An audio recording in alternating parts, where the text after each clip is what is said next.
Chapter 1277. At the same time, Second Grandpa Lu Zheng and the Emperor all raised their heads and looked at the state preceptor with different expressions. The Emperor's eyes were filled with surprise. On the other hand, Second Grandpa and Lu Zheng's lips curled into a smile. At this moment, Second Grandpa placed the chess piece in his hand somewhere on the chessboard and said with a smile, "State preceptor, this old man has won this game."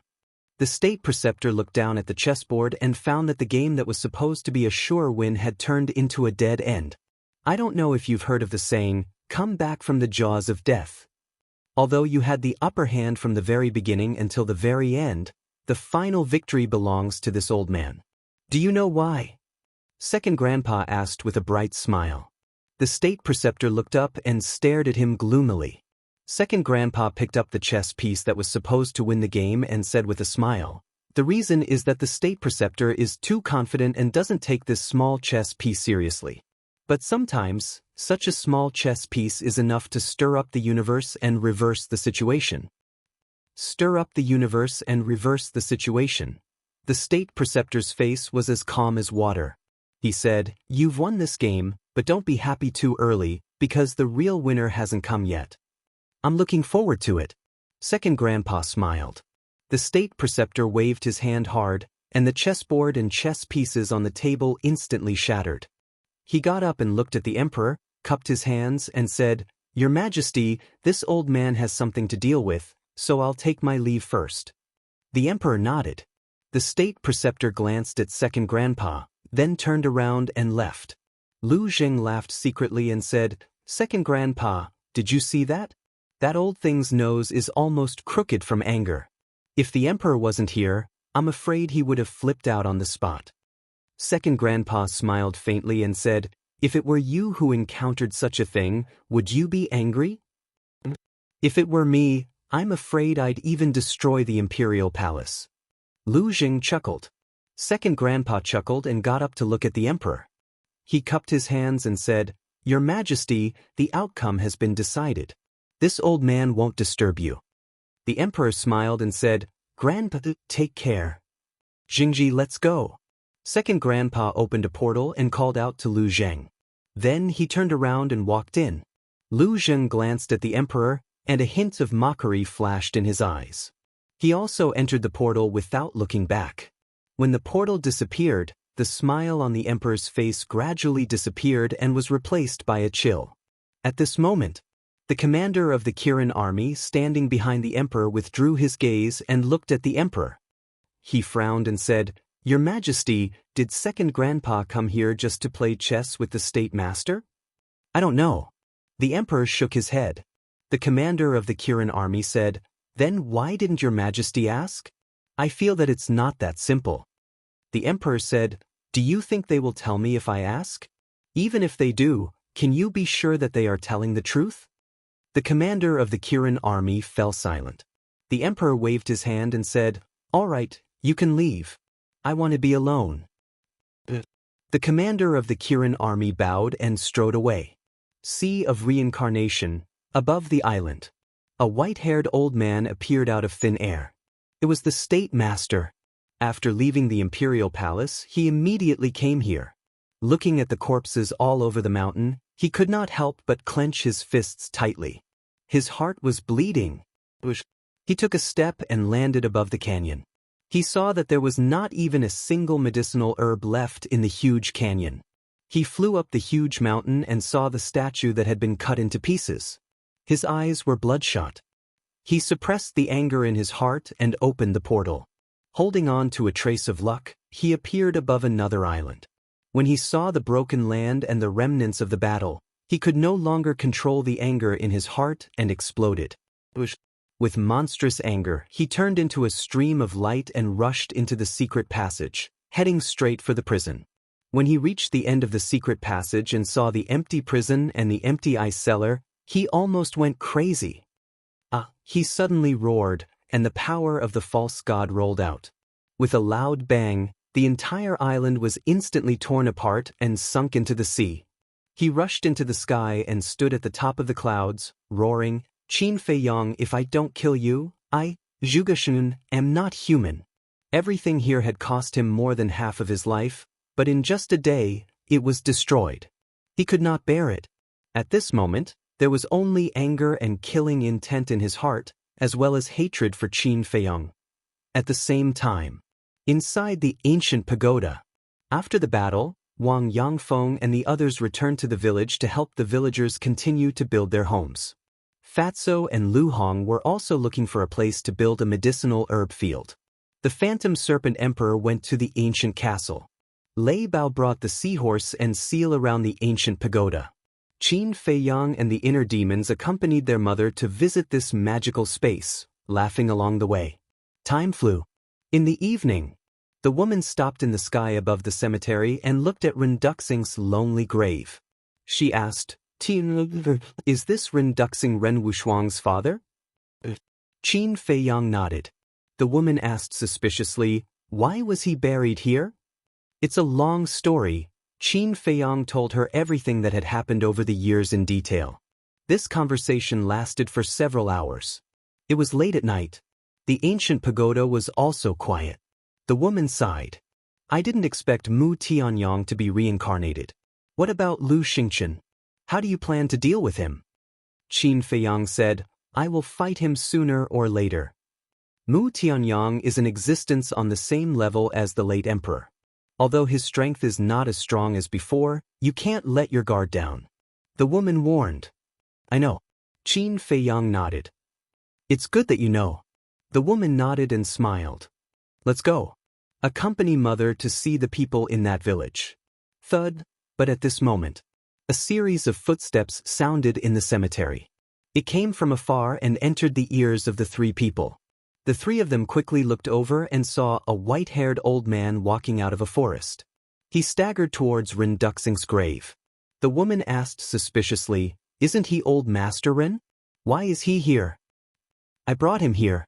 After this crisis, I was worried that the state preceptor would do something to them, so I brought him here. Not only Old Master, but also Ren Wushuang, Yan Nanshan, Luo Qianxue, Lu Ji and the others." Qin Feiyong smiled. The woman said, "These people have helped you a lot." Qin Feiyong nodded. "Very much. Without them, I wouldn't be where I am now. So I won't allow anyone to hurt them. I'm glad that you know how to repay kindness." The woman smiled. She looked at Old Master Ren and pondered for a while. Then she said, "Why don't you go and do your work? I'll talk to Old Master Ren for a while." Qin Feiyong and the inner demons looked at each other and walked away. "I'm here to see you again." Old Master Ren walked to Ren Duxing's grave and muttered to himself. Although a few days had passed, he still couldn't hide his pain. Swoosh! The woman took a step forward and landed in front of Old Master Ren. She bowed slightly at Ren Duxing's grave and then looked at Old Master Ren. "Old Master Ren, the dead can't be brought back to life. My condolences." Old Master Ren turned to look at the woman. His expression changed immediately. He knelt on the ground and said, "Greetings, Empress." "I'm no longer the Empress. Old Master Ren, you don't have to be so courteous." The woman smiled and helped Old Master Ren up. Then she looked at the grave and comforted him. "Old Master Ren, I can understand the pain of losing a son. Back then, Tian'er's cultivation was destroyed and he was expelled from the imperial capital. No one knew if he was dead or alive. I was in the same pain as you. But life has to go on. I believe that Ren Duxing wouldn't want you to be sad for him in the underworld." The woman said, "Of course, this old one understands what your highness is saying. However, this old one really couldn't control himself. I also feel extremely guilty." Old Master Ren lamented. "Old Master Ren, you have nothing to do with Ren Duxing's death. Why do you blame yourself?" The woman was puzzled. "Empress, you know that I used to be the prefecture lord of the spiritual state. As the prefecture lord, I was busy with many things every day. I even neglected this child. Because of this, he was very rebellious since he was young. He did things his own way and didn't tell me where he went. And at that time, I didn't care. Because in my opinion, he had grown up and had his freedom. I didn't have to care so much. But because of my negligence and my connivance, he lost his life. Empress, if I had taken a little more time to care for him back then, or if I hadn't let him leave the state capital that time, these things wouldn't have been discovered, right? Old Master Rin squatted on the ground, his face full of pain and self-blame. The woman sighed deeply and asked, "Then do you know how he died?" "I don't know." Old Master Rin shook his head. "Then do you want to know?" The woman said. Old Master Rin was silent for a while. He got up and wiped the tears from the corner of his eyes. He shook his head and said, "I don't dare to lie to you. At first I wanted to know, but I could tell that Fei Yang and Shuang didn't want to tell me. I also know that they didn't want me to worry." "Indeed." The woman nodded. "That's why I've been thinking for the past few days. Since they all have good intentions, why should I disappoint them? Empress, I'm old. Even if I know the truth, what can I do? I can't do anything. So, it's better to retire here and let the young people deal with it themselves. This can also be considered as reducing their burden." Old Master Rin shook his head and smiled, but there was a hint of self-mockery in his eyes. The woman smiled and said, "Elder Ren is right. It's the blessing of the children and grandchildren if their parents don't have to worry. Only when we're safe can they wander outside with peace of mind. So, I've thought it through and won't cause trouble for them." Old Master Rin said. "That's a good way of thinking." The woman nodded. "What about you, Empress? After experiencing so many things, you should know how much Fei Yang wants you to be by his side." Old Master Rin said. The woman sighed and said, "I'm different from you. There are some things that I have to do." "I understand." Old Master Rin nodded. He was a very sophisticated person. He wouldn't ask about things that he shouldn't ask. "I heard from Tian about your relationship. You're not biological grandfathers, but you're closer than that. If you have time, tell me about his performance in the spiritual state." The woman smiled. "Empress, you're exaggerating." Old Master Rin shook his head and smiled. "Fei Yang, this child, is amazing in the spiritual state." Then, Old Master Rin slowly told her about Qin Fei Yang's deeds in the spiritual state. The woman turned around and walked to the edge of the cliff. She listened quietly with a loving smile on her face from time to time. Occasionally, there would be a faint sigh. Chapter 1278. At the same time, Qin Fei Yang and the inner demons stood above the village, glancing at the busy people below. To build a village that could accommodate tens of thousands of people was definitely a difficult task for ordinary people. It would be impossible to complete it without a few years. But don't forget, there was a large group of cultivators in the village now. For cultivators, not to mention building a village, even building a city was a very simple matter. So now, the basic construction of the village was basically completed. Small two-story wooden buildings were arranged in a picturesque disorder, and each small wooden building had an independent small garden. In the village, the streets intersected. Each street was 20 to 30 meters wide, paved with hard blue stones, and as flat as a mirror. Although everyone had been busy for several days, everyone's face was filled with happy smiles. "Sister Shuang, let's go over there. There are a lot of flowers over there, let's go pick some and plant them in everyone's yard.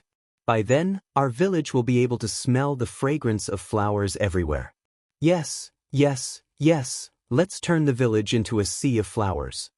Suddenly, a burst of laughter entered Qin Fei Yang's ears. Qin Fei Yang followed the sound and saw a group of teenagers at the entrance of the village, surrounding a young woman, chattering nonstop.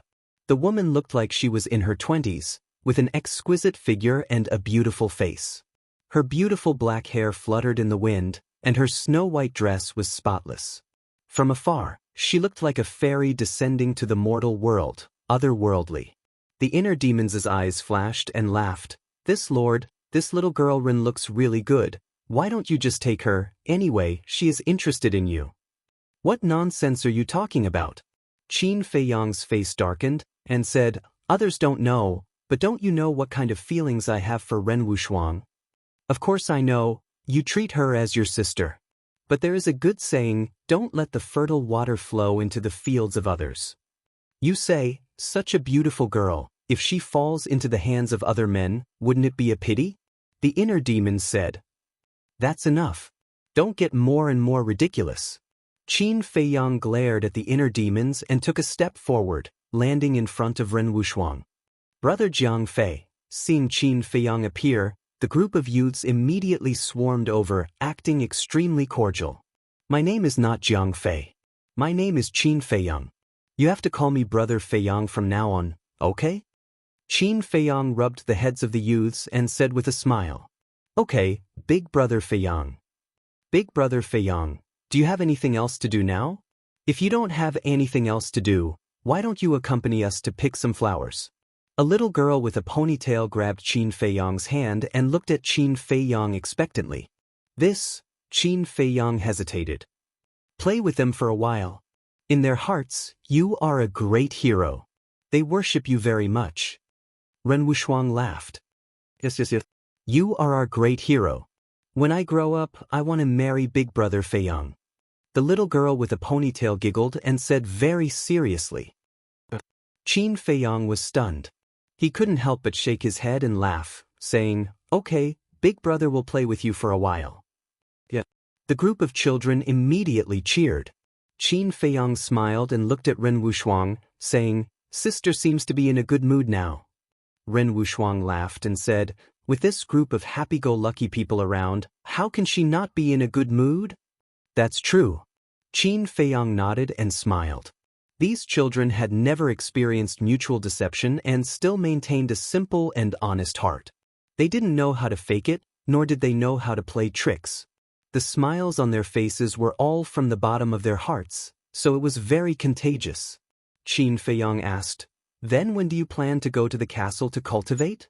Ren Wushuang thought for a moment and said, "In a few days, I want to accompany grandfather again." "All right." Qin Feiyang nodded. "Young Master Qin." At this time, an anxious voice rang out from behind. Qin Feiyang was stunned. He stopped in his tracks and turned around to look. He saw Wang Jin running over while panting. "That's great, you're finally here." Wang Jin ran in front of Qin Feiyang and said while gasping for breath, "What's wrong?" Qin Feiyang was suspicious. Wang Jin said, "Quickly go and save Shao Jie, he's about to die." "What's going on?" Qin Feiyang frowned. Wang Jin said, "These days he has been kneeling there, not eating or drinking, and now he is completely exhausted." "He's still kneeling?" Qin Feiyang was shocked. "That's right. I've tried to persuade him several times, but he just won't listen." "Young Master Qin, he's the only child in our family, I beg you, please help him." Wang Jin knelt on the ground and begged. "What nonsense!" Qin Feiyang was furious. A mortal, not eating or drinking for a few days, wasn't that courting death? Shwa.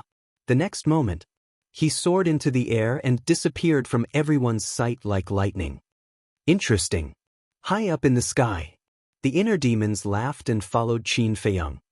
"Big Brother Feiyang left just like that? Didn't you say that you would play with us for a while?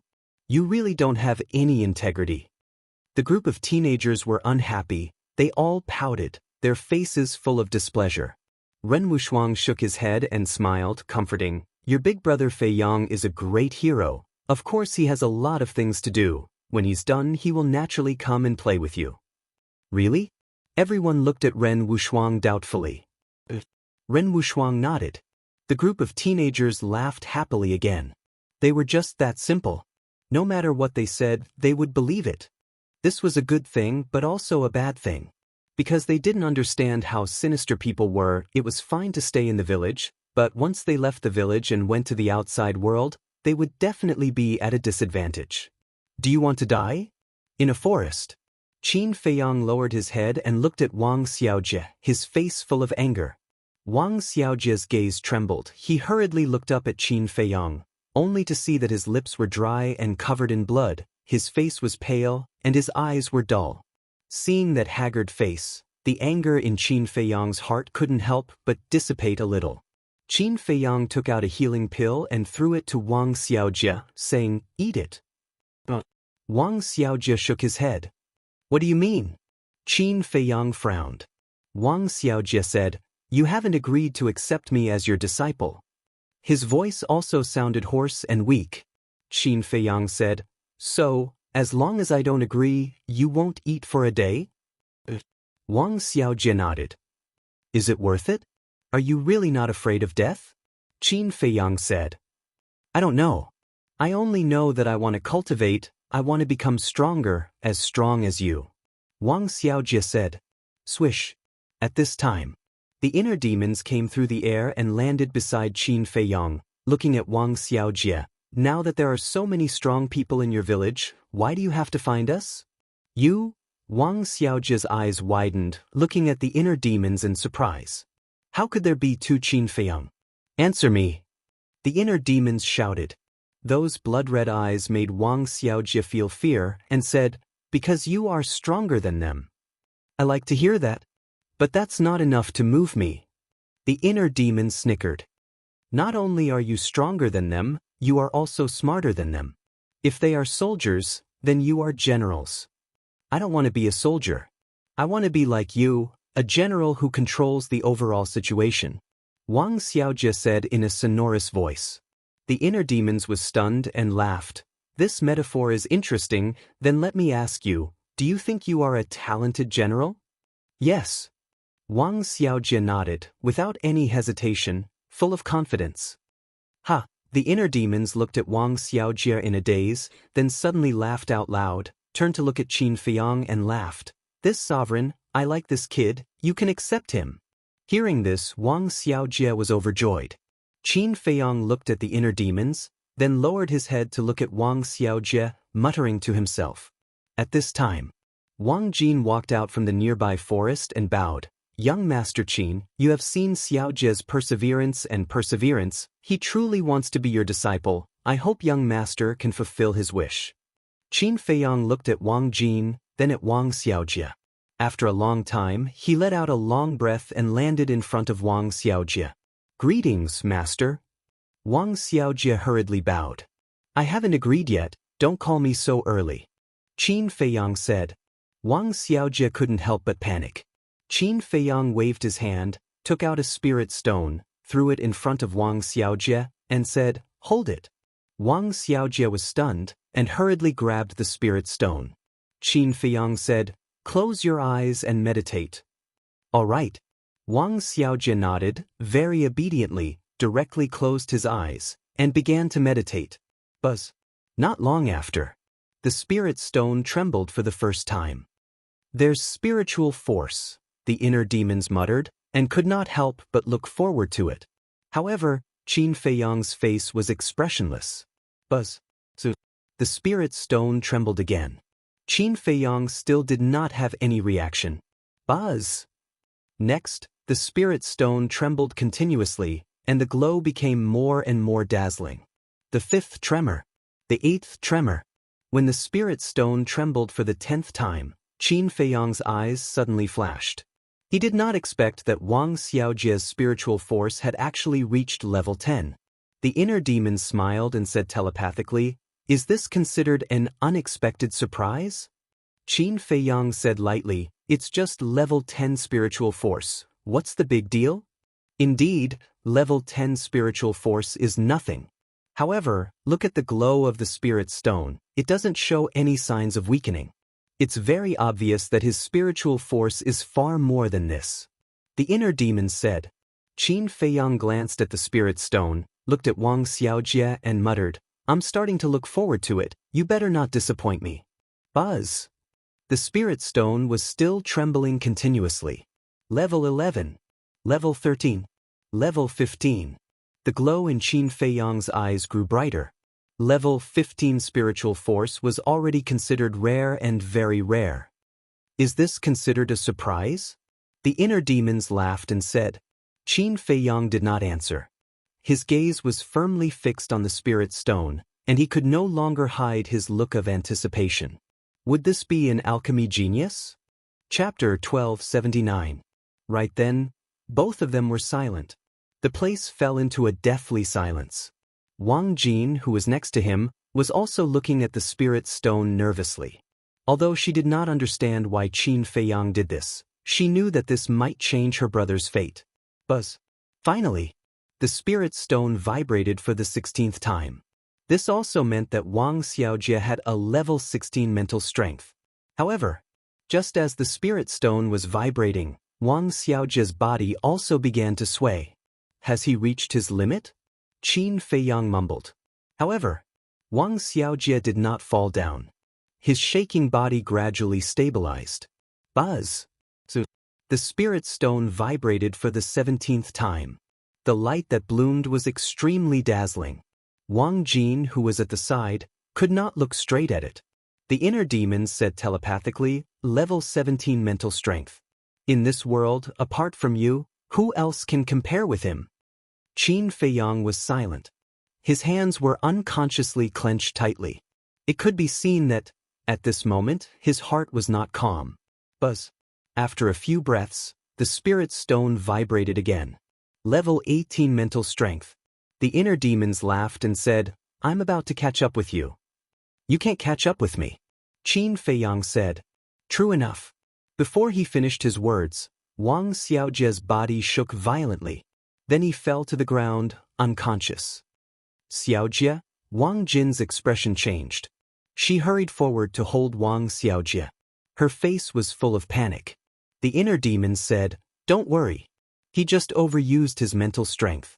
Coupled with the fact that he hasn't had a drop of water these days, he fainted. Is that so? Wang Jin looked up at him. The inner demons nodded. Wang Jin heaved a sigh of relief. The inner demons turned to look at Qin Feiyang and grinned. How is it me? Qin Feiyang looked at Wang Xiaojie and let out a long sigh. He looked at Wang Jin and said, Give him to me. Give him to you? Wang Jin was stunned.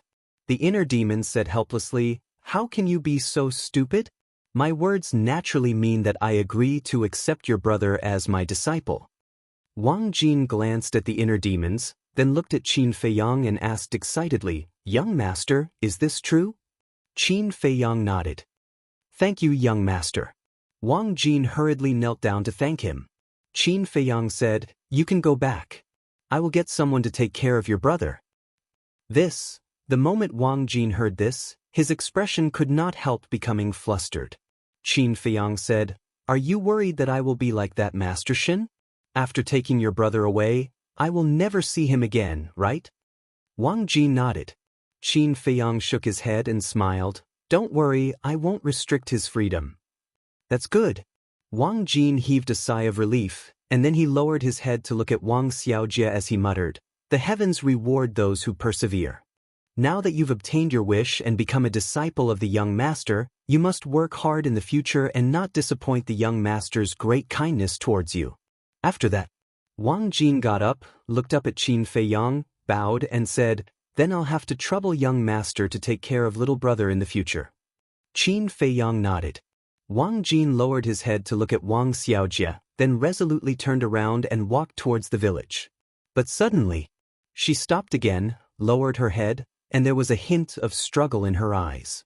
In the end, she summoned up her courage, turned to look at Qin Feiyang and asked, Young Master Qin, I wonder where young Master Lu Zheng is now? Lu Zheng? Qin Feiyang was taken aback. The look in the eyes of the inner demons also became strange. Seeing that Qin Feiyang did not speak for a long time, Wang Jin's face could not help but crawl up with a trace of disappointment. He forced a smile and said, If young master is inconvenient to tell me, then just pretend that I didn't ask. After that, he turned around and left. Qin Feiyang looked at Wang Jin's back, and his eyes could not help but reveal a trace of sympathy. He said, Miss, wait. Wang Jin immediately stopped, turned around, and looked at Qin Feiyang expectantly. Mississippi, there are some things, I think, that I have to make clear to you. What Lu Zheng said back then was not to convey anything, but purely to comfort you, so please don't think too much about it. Qin Feiyang said. These words were very direct. He did this for Wang Jin's sake. Because Lu Zheng could not really like Wang Jin, so he had to make it clear as soon as possible to stop Wang Jin's thoughts, lest she fell deeper and deeper. Hearing Qin Feiyang's words, Wang Jin clenched her belt with both hands, and her eyes were filled with a mist. Qin Feiyang said, I think you should have noticed that some time ago, Lu Zheng has been avoiding you. I did notice it. Wang Jin nodded. Since you noticed it, why do you have to do this, miss? Feelings need to be consensual and can't be forced. Qin Feiyang said. I understand. Thank you, young master. Wang Jin bowed respectfully, then turned around and left in a lonely manner.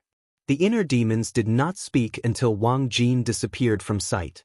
Then he turned to look at Qin Feiyang and said, I thought you would take the opportunity to do something that would give Lu Zheng more headaches, but I didn't expect that you actually helped him solve this big problem. Some things can be joked about, but some things can't be joked about, and Wang Jin belongs to the latter. Qin Feiyang said. I don't deny that. The inner demons nodded and then said, Okay, the matter is almost settled.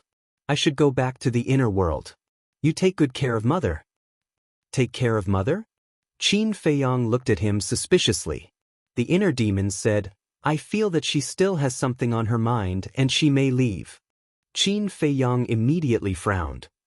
Do as you see fit. If mother really leaves, we can't stop her. The inner demons shook his head, turned off the kill formula, and his consciousness returned to the inner world. If mother wants to leave, who can stop her? Qin Feiyang sighed with deep helplessness. Then his consciousness entered his body, picked up Wang Xiaojie, and went to the castle. Young master, does this kid really have level 18 spiritual power? Dan Wangkai immediately ran to Qin Feiyang and looked at Wang Xiaojie in surprise. Qin Feiyang nodded. Dan Wangkai said, Then this is a good seedling. Qin Feiyang said with a smile, So, you have to train him well. Dan Wangkai was stunned. Of course. Other than me, you have the highest attainment in alchemy. Who else can teach him? Qin Feiyang said, and directly stuffed Wang Xiaojie into Dan Wangkai's hands. Young master, are you planning to be a hands-off boss? Dan Wangkai said helplessly. Qin Feiyang chuckled and turned to look at Wolf King and the other beasts. Ever since the time rules of the castle changed, these guys had been in seclusion every day, and their cultivation had improved by leaps and bounds. Take Wolf King for example. How many days had it been? He had already broken through a small realm. At this speed, everyone would catch up with him soon. It seemed that after dealing with everything, he had to come to the castle to cultivate in seclusion. Suddenly, he seemed to have thought of something and frowned slightly. What's wrong? Dan Wangkai looked at him suspiciously. I forgot someone. Qin Feiyang's eyes flashed coldly, and he immediately left the castle, appearing in the sky above the village, and shouted, Old Wang, come and see me quickly. Wang Yangfeng immediately rushed out of the village, landed in front of Qin Feiyang and asked, Young master, what's wrong? Qin Feiyang said, Have you seen Master Shen? Master Shen? Wang Yangfeng was taken aback, thought carefully and shook his head, No. Qin Feiyang said, Go and ask the others immediately. Wang Yangfeng nodded, swooped down like lightning, and entered the village. After a while, he returned to Qin Feiyang, shook his head, and said, I haven't seen Master Shen. Strange. It was the descendant of the state preceptor who saved him. How could he not be here? Qin Feiyang frowned. Wang Yangfeng asked, Is it possible that he went to the imperial city? The imperial city, Qin Feiyang murmured, and his eyes flashed coldly. If he really went to the imperial city, the state preceptor should have arranged for him to enter the law enforcement hall. After that, Qin Feiyang took out the image crystal. Buzz. After a while, a shadow appeared. It was Yen Wei. Qin Feiyang asked with a smile, How is it? Have you gained the trust of the state preceptor? How can it be so fast? Yen Wei shook his head with a wry smile and said, But I saw him not long ago, and I found that there was something wrong with his face. Qin Feiyang said, It's not strange, because I wiped out his nest. Wiped out? Yen Wei was taken aback and asked, Did you find your mother? Qin Feiyang nodded. That's good. Yen Wei exhaled and said, Then why are you looking for me this time? Help me investigate a person. Qin Feiyang waved his hand, and the shadow of Master Shen emerged and said, I suspect that he is now in the law enforcement hall. Help me investigate, and inform me as soon as you have any news. Is he an enemy or a friend? Yan Wei glanced at Master Shin and asked. Enemy. Qin Feiyang said, killing intent surging in his eyes. Understood. Yan Wei nodded, and the shadow dissipated. Wang Yangfeng gave a thumbs up and said with a smile, Young master is amazing. You actually placed a spy around the state preceptor. Qin Feiyang smiled faintly. At this time, there was a sound of something breaking through the air. Qin Feiyang turned his head and saw his mother flying towards him. Go do your thing, Qin Feiyang said to Wang Yangfeng, and then flew towards his mother. After the two met, Qin Feiyang said with a smile, Mother, what do you think of the old man? The woman said, Although the old man is not strong, his temperament is far from ordinary people. That's true. Qin Feiyang nodded and asked, Has he calmed down now? How can he let go of the pain of losing his son so easily? However, he has thought it through and is ready to stay here to enjoy his old age. As for other things, he will leave it to you young people to deal with. The woman smiled. In fact, this is what my sister and I think. Of course, it's best that he can think it through. We don't have to persuade him anymore. Qin Feiyang said. The woman smiled, glanced at the village below, and said, Everyone here is the pillar of your future.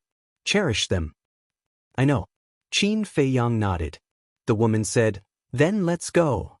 Qin Feiyang was stunned and puzzled. Where to? Imperial City. Chapter 1280. What? Qin Feiyang's expression changed. Why was his mother going to the Imperial City? Was she going to return to the Violet Palace? Wasn't that like a lamb walking into a tiger's den? Do as I say. The woman said. Do we really have to go? Qin Feiyang asked, his eyes full of anticipation. He really hoped that his mother would say no. But in the end, the woman didn't hesitate at all. She nodded and said, We have to go this time. Qin Feiyang closed his eyes in pain. A moment later, he opened his eyes and looked at the woman. Since mother insists on going, I'll accompany you, whether dead or alive. Why do you have to do this? The woman sighed deeply.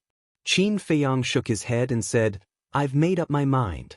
If you don't let me accompany you, I won't send you out even if you beat me to death. The woman shook her head and smiled helplessly. All right, you can accompany me. A smile finally appeared on Qin Feiyang's face. And he secretly swore. Although he didn't know why his mother insisted on going to the Imperial City, this time, no one could hurt his mother. Let's go. The woman smiled. Qin Feiyang nodded. With a wave of his hand, he left the ancient pagoda with the woman and appeared in the sky above the island. The imperial tutor was here. The woman immediately raised her eyebrows and scanned the void around. The imperial tutor. Qin Feiyang was shocked. He quickly closed his eyes and sensed carefully. As expected, he sensed the imperial tutor's aura in the void. Why didn't I sense that he was here at all? Qin Feiyang was bewildered. The woman thought for a moment and said, He should be in the ancient pagoda. He can't hear what's going on outside. Qin Feiyang was stunned. During this period of time, he had been busy running around for his mother and the villagers. He really didn't pay attention to this problem. There are different levels of space divine items. It is said that the top space divine items can not only accommodate all things but also travel through time and space. As for the lowest grade spatial divine items, they can only store objects and have no other functions. Of course, even if it's the lowest level spatial divine item, it's still a divine item. It's not something an ordinary cosmos sac can compare to. The woman smiled. Qin Feiyang frowned and said, Mother, do you mean that this ancient pagoda is only the lowest level spatial divine object? The woman nodded. But that's not right. If this ancient pagoda is just a spatial divine object of the lowest level, then Lu Xingchen and Ren Duxing shouldn't care so much. But last time, for the sake of this ancient pagoda, Ren Duxing did not hesitate to sacrifice his own life. This is clearly unusual, Qin Feiyang said. The woman was stunned and asked, What did Ren Duxing say to you? Qin Feiyang thought for a while and said, He said that he was the original owner of this ancient pagoda and that he only wanted to take back what belonged to him. It's his. The woman pondered for a while and said with a smile, "Seems like there's only one explanation." "What explanation?" Qin Feiyang was curious. The woman smiled faintly and said, "This ancient pagoda might have some special meaning to him." Special meaning? Qin Feiyang frowned and suddenly thought of the ancient castle. He asked, "Is there a possibility that this ancient pagoda is in a sealed state like the ancient castle?" "It's hard to say. Perhaps there's such a possibility." The woman said, "Forget it, let's not think about it. It's useless to think about this kind of thing." Qin Feiyang shook his head and opened a portal. He smiled and said, "Mother, let's go." The woman nodded. Qin Feiyang stepped into the portal. The woman followed. However, she stopped in front of the portal and did not enter. Qin Feiyang's figure disappeared into the portal in the blink of an eye. "I'm sorry. Mother lied to you again." The woman murmured, her eyes full of reluctance and guilt. Then she opened the portal and left without looking back. Imperial City. Outside the city, above the Black Dragon Pool, Qin Feiyang appeared out of thin air and glanced at the Black Dragon Pool that was unrecognizable. He shook his head and said with a smile, "Mother, do you know? Every time I come to Imperial City, this is the first place I pass by. This has already become a place I have to pass by." He did not notice that his mother did not follow him. "Mother!" He did not hear his mother's reply for a long time. He frowned slightly and turned around suspiciously. Immediately, his expression changed. Where was his mother? Could it be? Qin Feiyang panicked and hurriedly opened the portal and returned to the sky above the island. Qin Feiyang's expression turned lifeless as he looked at the empty space. He finally understood what was going on. His mother wanted to go to Imperial City. It was just a pretense. "Mother, why is that?" "I'm no longer the ignorant child from back then. I can help you. What's on your mind? Can you tell me? I don't want you to bear it alone." He roared into the sky. The inner demons were right. If his mother wanted to leave, he could not stop her. With a long sigh, the inner demons appeared beside Qin Feiyang and said, "I didn't expect that Mother would use such a method to send you away. I was too careless. Even if I see through it this time, Mother will continue to find opportunities. With Mother's mind, I can't stop her at all. Her departure is a matter of time. I just don't understand. What is it that she has to hide from me?" Qin Feiyang clenched his fists so tightly that his palms had turned white. "Mother must have a reason for hiding it from you. Perhaps she has other plans. Don't be sad. Sooner or later, we will find her again." The inner demons patted Qin Feiyang's shoulder and comforted him. Qin Feiyang looked up at the endless sea and sighed. "She's already gone. What else can I say?" But, speaking of which, Qin Feiyang's temperament suddenly changed. He was like an unsheathed peerless sword, exuding an astonishing sharpness. "But what?" the inner demons said in surprise. "The grievances that Mother suffered in the Imperial Palace, I'm going to help her get revenge. And today is also the day that I, Qin Feiyang, officially return to the Imperial capital." Qin Feiyang said word by word. "Officially return to the Imperial capital?" the inner demons murmured and asked, "Are you sure? You should know that you are still a wanted criminal. Whoever has the ability, come and try to catch me." Qin Feiyang smiled coldly. "Ha, domineering, I support you. If you need, call me out. Let's join hands and turn this imperial capital upside down." The inner demons laughed loudly and returned to the inner world with a monstrous murderous aura. Qin Feiyang immediately opened the portal. But this time, he was not going to the Black Dragon Pool. It was the gate of the imperial capital. This time, he was going to openly step into the city that had once made him despair and hate. And all these years, this was also the first time that he had openly entered the city through the gate. He wanted to let everyone know that he, Qin Feiyang, was back. Chapter 1281. Imperial City. There were at least 1 million people going in and out of the Imperial City every day. And that was just a conservative estimate. East Gate. 4 invincible Black Army soldiers stood straight. On the city wall, There was a sentry every 3 steps and a sentry every 7 steps. The city was heavily guarded.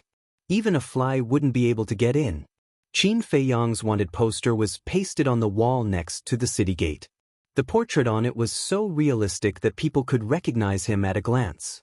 However, even without the portrait, people could still recognize Qin Feiyang. After all, Qin Feiyang's name was already known by everyone. In front of the city gate, thousands of people lined up in a long line to be interrogated by the invincible Black Army. This was Imperial City. No one dared to be presumptuous in front of the invincible Black Army. Suddenly, a white figure appeared out of thin air above the city. It was a young man who was about 23 years old. He was more than 1.8 meters tall and wore a white robe. Although his robe was old, it was clean and neat. He stood in the air with his black hair fluttering in the wind. His dark eyes were like 2 stars, shining brightly. His aura was unfathomable. On the city wall, sensing the aura of the newcomer, an invincible Black Army soldier holding a halberd shouted, "Who are you? How dare you come to the city gate? Go down and be interrogated." However, when he saw the face of the newcomer, his body suddenly trembled. "It's him! Qin Feiyang." In an instant, the city was in an uproar. The neat and orderly order was also directly broken. Whether it was the invincible Black Army soldiers or the crowd in front of the city gate, they all looked up at Qin Feiyang with shock in their eyes. How dare he come to Imperial City so openly? Didn't he know that the emperor was looking for him? Qin Feiyang stood proudly in the air and scanned the city. Finally, he looked at the invincible Black Army soldier and said indifferently, "Who gave you the courage to shout at me?" The invincible Black Army soldier trembled, and his eyes were filled with fear. "Answer me," Qin Feiyang said.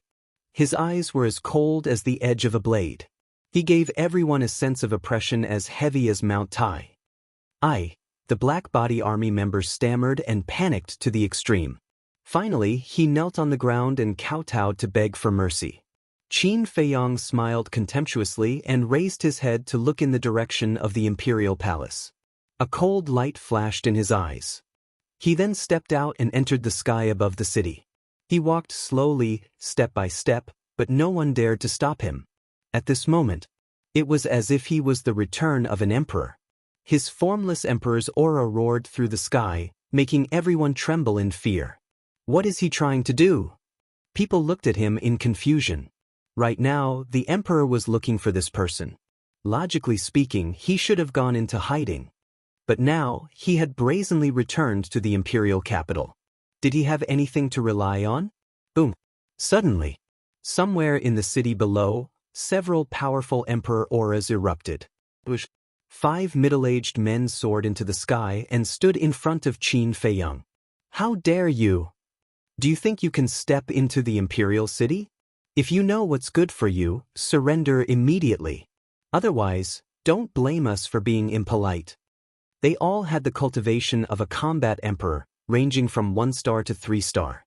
Qin Feiyang did not stop. As he walked toward the 5 of them, he chuckled and said, "Do you mean that I, Qin Feiyang, am not qualified to step into the imperial city?" "That's right." One of them sneered. "Although I am no longer a prince, the power of the late emperor's bloodline flows in my body. And what do you have? You are just a bunch of clowns who want to take me to receive rewards. Do you think you are qualified to show off in front of me? Kneel down." Qin Feiyang roared. The emperor's aura surged out and enveloped all directions. The 5 of them trembled. Deep in their hearts, there was a surge of horror and fear that could not be dissipated. What a terrifying emperor's aura! The 5 of them were shocked. Their legs went soft and trembled. In the end, they knelt in the void uncontrollably, lowering their proud heads as their bodies trembled. The emperor's aura on his body is too terrifying. I seem to have seen an emperor descending. The people in the city below were all shocked. Putting everything else aside in terms of boldness and courage, this man was definitely the best candidate to be the next emperor. Qin Feiyang walked step by step to the front of the 5 of them. He stopped and looked down at them condescendingly. Feeling the oppressive emperor's aura, the 5 of them were terrified to the extreme. Their bodies were drenched in cold sweat. Qin Feiyang said indifferently, "Now answer me. Do I, Qin Feiyang, have the right to set foot in the imperial city?" "Yes, yes, yes." The five of them nodded repeatedly. Qin Feiyang glanced at the five of them and a cold light flashed in his eyes. Clang. The saint-level weapon, Ice Blade, appeared. He grabbed the ice blade and swung it down. The five of them were beheaded and their blood dyed the sky red.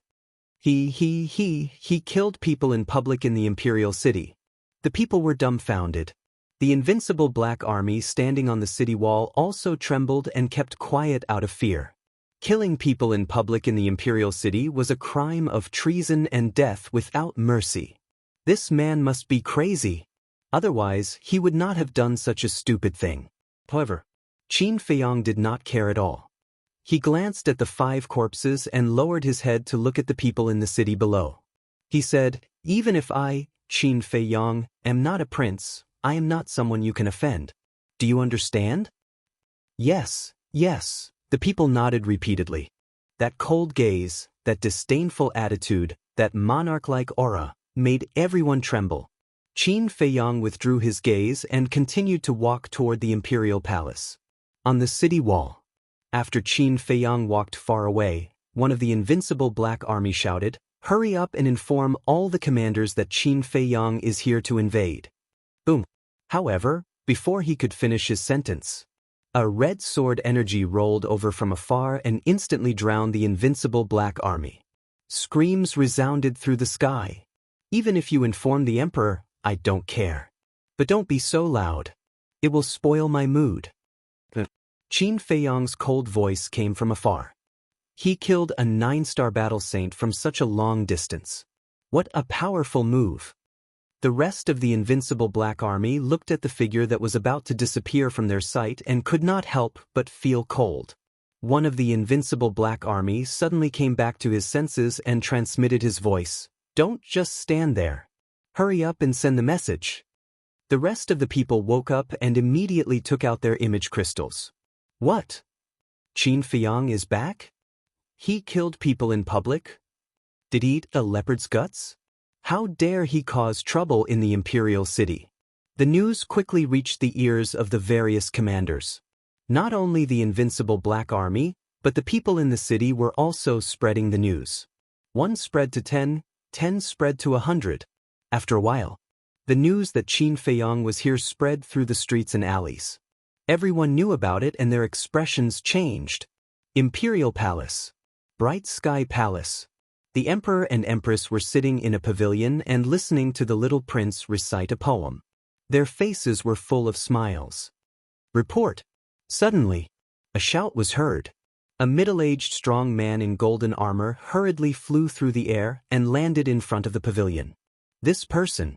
He was the newly appointed invincible Black Army commander. The Emperor raised his eyebrows and said angrily, "What's the fuss?" "Your Majesty, Empress, Qin Feiyang is back."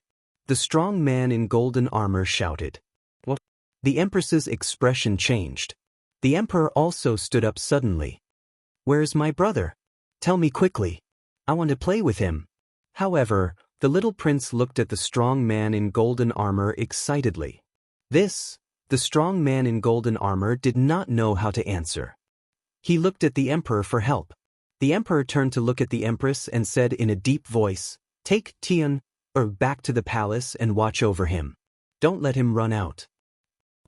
The Empress replied. She carried the little prince and hurried to the palace not far away. "Father, Mother, I don't want to go back to the palace. I want to play with my brother. Put me down," the little prince struggled. However, the Empress would not let go no matter what, because Qin Feiyang's previous methods had left a huge shadow in her heart.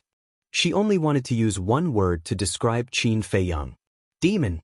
After the Empress brought the little prince into the palace, the Emperor looked away and asked the strong man in golden armor, "When did he come back?" "Not long ago." The strong man in golden armor said. The Emperor asked, "Who else is there besides him?" "Just him alone. And as soon as he came back, he started a massacre in the imperial city. He doesn't take your Majesty seriously at all." The strong man in golden armor said angrily. When has he ever taken me seriously? The emperor snorted and said, Go find him now and ask him to come to the imperial palace. What? The strong man in golden armor's expression changed. He said anxiously, Your Majesty, you can't do that. Qin Feiyang's strength is not what it used to be. Asking him to come to the imperial palace is tantamount to inviting a wolf into the house. In the imperial palace, it's not his turn to be rampant. The emperor said. The strong man in golden armor wanted to say something. Enough. Do as I say immediately. Moreover, even if I don't ask him to come, he will come himself. So, instead of letting him wreak havoc in the city, it's better to bring him directly to the imperial palace. The emperor said in a deep voice. The strong man in golden armor said, I understand. I'll go right away. The emperor said, Also, be polite to him. I don't want to see anyone die in his hands. The strong man in golden armor froze and said hurriedly, Your Majesty, he treated you like this and you want me to be polite to him? Aren't you being too merciful? The emperor said angrily, Do what I tell you to do. What's with the nonsense? Yes, Your Majesty. The strong man in golden armor's eyes trembled. He bowed and replied quickly. Then, he turned into a stream of light and tore through the sky like lightning. At the same time, the temple. Lord Imperial Tutor, bad news. Yen Wei hurriedly ran to the front of a courtyard and shouted. The door opened and the Imperial Tutor stood at the door. He looked at Yen Wei and frowned. What's wrong? Yen Wei said, I just received news that Qin Feiyang is back. What? He dares to come back. Where is he now? The moment he heard the words Qin Feiyang, the Imperial Tutor's killing intent burst out uncontrollably. Yen Wei said, He's heading towards the 1st district. Courting death. The Imperial Tutor smiled coldly. He took a step and disappeared from Yen Wei's sight. Chapter 1282. Let's talk about Qin Feiyang. At this moment, he had already left the 10th district and entered the 9th district.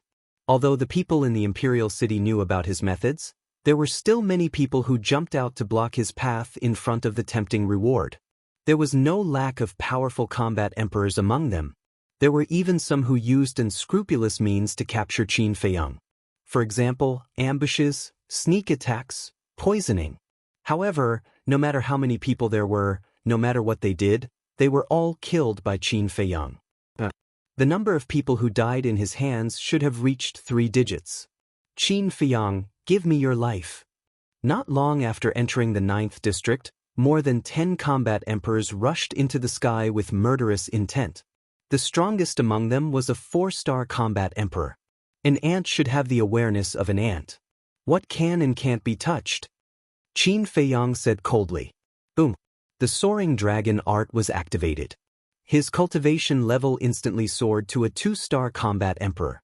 Immediately, he formed a seal with both hands and the divine dragon seal instantly appeared. It was as huge as a mountain and carried a monstrous divine aura as it charged towards the group of people. There was no suspense. More than 10 people died on the spot and blood stained the sky. Situations like this could happen at any time. Finally, Qin Feiyang came to the front of the 8th district city wall. On top of the city wall, a group of invincible black armies stood upright, each of them emitting an extremely powerful aura. The 10 people in the lead were wearing light golden armor and their aura was even more terrifying. They were the various deputy commanders of the invincible black army. Their cultivation level was at least a 3-star combat emperor. One of them said, Qin Feiyang, the imperial city is not a place where you can behave atrociously. Quickly surrender. If I say no, what do you want? Qin Feiyang still did not stop. He walked towards them step by step, his eyes cold and piercing.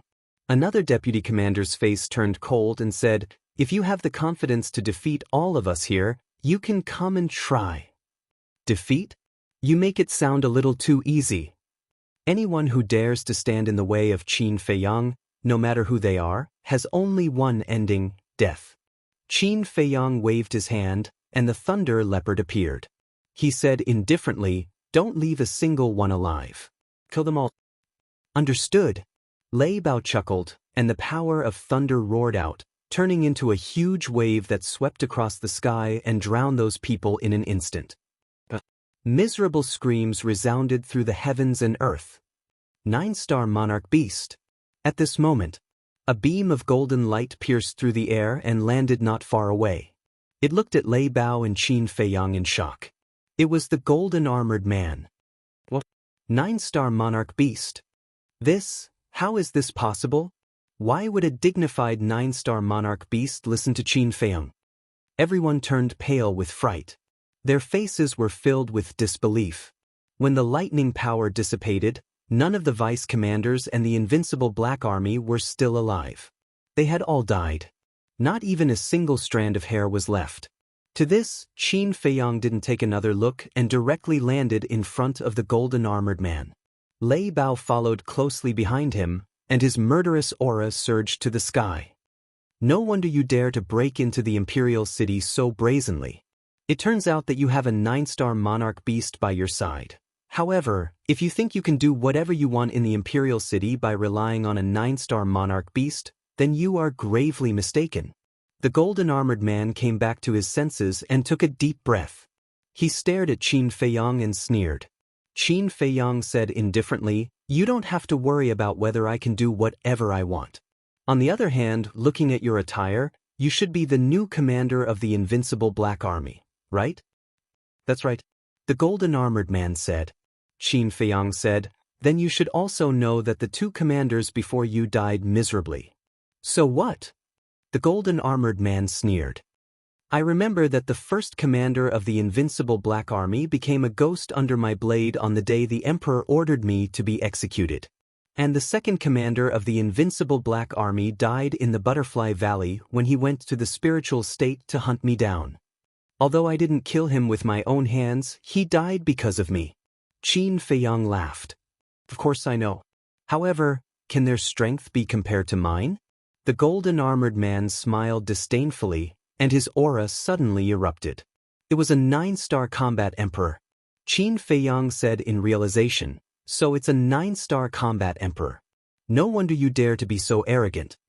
The golden armored man raised his nose to the sky and said arrogantly, "So, you better be honest with me, or this day next year will be the anniversary of your death." "The anniversary of my death?" Qin Feiyang murmured.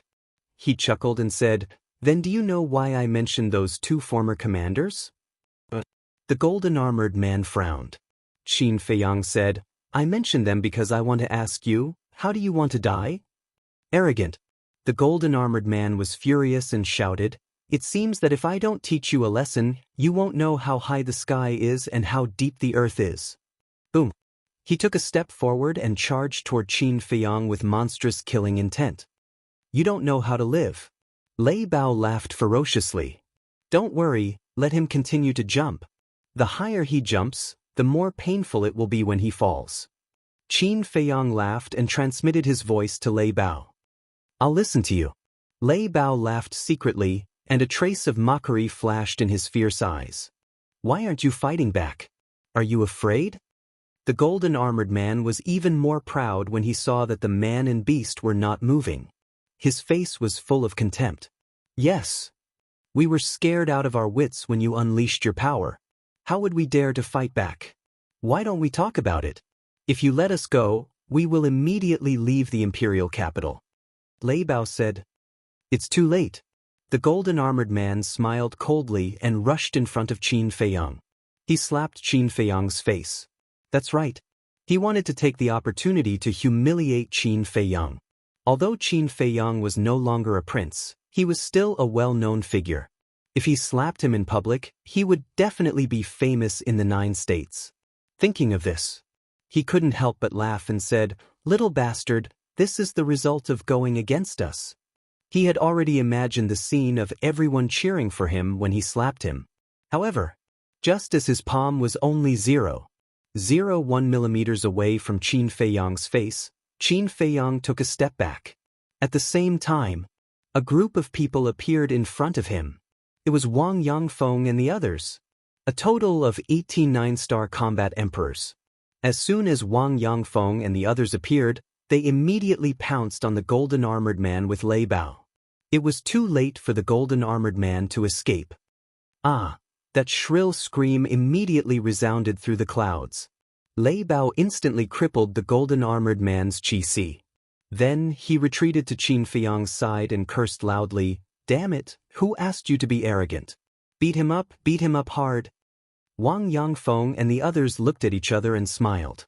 They immediately surrounded him and punched and kicked him mercilessly. In less than 3 breaths, the golden-armored man's face was swollen like a pig's head. There was no place on his body that was intact. Blood flowed out. "I was wrong, Your Highness, I was blind.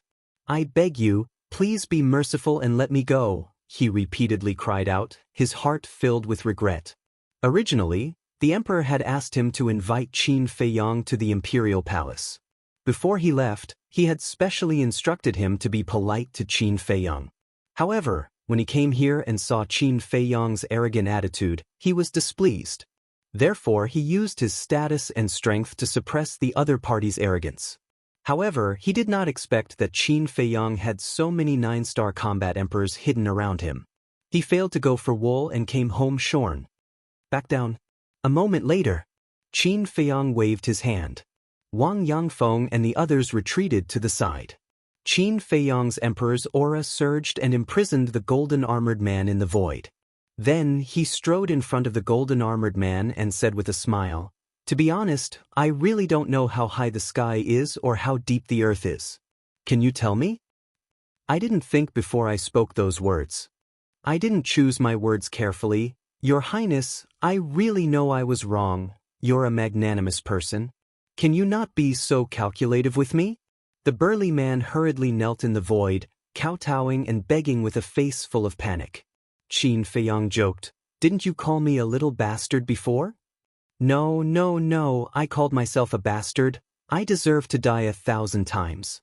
Your Highness, please be merciful and spare my worthless life." The burly man begged with tears streaming down his face. Qin Feiyang smiled coldly and looked at Wang Yangfeng. "Take him to the imperial palace." "Yes." Wang Yangfeng nodded and picked up the burly man as if he was a little chick. She followed Qin Feiyang and continued to walk toward the imperial palace. This is the imperial capital? It's so prosperous. Whether it was Lei Bao, Wang Yangfeng, or the others, it was their first time in the imperial capital. They all looked down curiously. The temple. In a certain alchemy room. "Greetings, Lord." Wan Qiu stood respectfully in front of Lu Xingchen. Lu Xingchen nodded and said, "Why did you come to see me all of a sudden?" Wan Qiu said, "I received news that Qin Feiyang has returned." Lu Xingchen was stunned for a moment, then shook his head and said with a smile, "It's all within my expectations, but he came earlier than I expected." "Within your expectations?" Wan Qiu was surprised. This time, he subdued a large number of experts in the Sea of Reincarnation. His strength soared countless times overnight. "If it were me, I would also take this opportunity to officially return to the imperial capital." Lu Xingchen said. "Officially return?" Wan Qiu was stunned and said in surprise, "Does Lord mean that he won't leave this time?" Lu Xingchen said, "That's definitely his plan, but there are also people who won't let him get what he wants." "Is Lord referring to the state preceptor?" Wan Qiu asked. "Of course it's him. Go and take a look. If there's anything, report to me immediately. But remember, you must hide your identity well. Because Qin Feiyang hasn't given up on killing you. If he finds out, you'll definitely die." Lu Xingchen reminded. "I understand. I'll be careful." Wan Qiu responded respectfully, then turned and quickly left the alchemy room. "Qin Feiyang, I'm afraid it won't be that easy for you to return as the king. But I'm still looking forward to it." Chapter 1283. Today's imperial city was destined to not be peaceful. Inner city. Zhuge Wu Manor. A purple-clothed young man was walking alone in a garden, admiring the beautiful scenery while reciting poems. His figure was tall and straight, his face was like jade, and he held a folding fan in his hand, looking very elegant. That's right. This person was Zhuge Mingying. Suddenly, 2 guards ran past the garden in a hurry. Stop! Zhuge Mingyang looked at the two of them and shouted, "Greetings, young master." The two guards hurriedly stopped and stood in the distance, bowing in salute. "What's the matter? Why are you in such a hurry?" Zhuge Mingyang asked. "Nothing. I still have something to do, so I won't disturb young master." The two guards looked at each other and hurriedly shook their heads. Then they ran away in a panic. Zhuge Mingyang raised his eyebrows, took a step forward, and stood in front of the two guards and said, "You must be hiding something from me. Say it." "No, really." The two of them waved their hands. "Do you want to die?" Zhuge Mingyang's eyes turned cold. Plop. The two guards immediately knelt on the ground and said, "Young master, it's not that we don't want to say it, but the Marquis told us not to tell you. Please don't make things difficult for us, okay?" "I won't make things difficult for you, but those who don't listen, I will kill them without mercy," Zhuge Mingyang said. The two guards shuddered. "Say it," Zhuge Mingyang shouted. The two of them looked at each other, gritted their teeth, and said, "It's Qin Feiyang, he's back." Hearing the three words Qin Feiyang, Zhuge Mingyang's temperament suddenly changed, and his whole body was filled with a terrifying aura. The folding fan in his hand was crushed into pieces. "Where is he? Why did father ask you to hide it from me?" Zhuge Mingyang said in a deep voice. "We don't know where Qin Feiyang is, but we heard that he's heading toward the first district. As for why Master Ho didn't tell you, it was because he was worried that you would seek revenge on Qin Feiyang." The two guards replied. Zhuge Mingyang said, "Father, do you think I'm no match for Qin Feiyang?" The two guards looked at each other, not daring to answer directly. Zhuge Mingyang clenched his fists. Although the two guards didn't say it explicitly, his father's intention was clear. Seeing Zhuge Mingyang's gloomy expression and his silence, the two guards felt uneasy. In the end, Zhuge Mingyang loosened his grip and waved his hand. "You may leave." The two of them heaved a sigh of relief and quickly got up and ran away. "Father, I know you're doing this for my own good, but the enmity of the past is absolutely irreconcilable. If I don't find Qin Feiyang to settle this, I'm afraid I won't be able to get rid of this shadow for the rest of my life. So, I have to find him." Zhuge Mingyang looked at the sky and muttered to himself, his eyes flashing with a touch of pain. Since the moment he was forced to kneel by Qin Feiyang, his heart had never been at peace. And the hatred in his heart had never dissipated.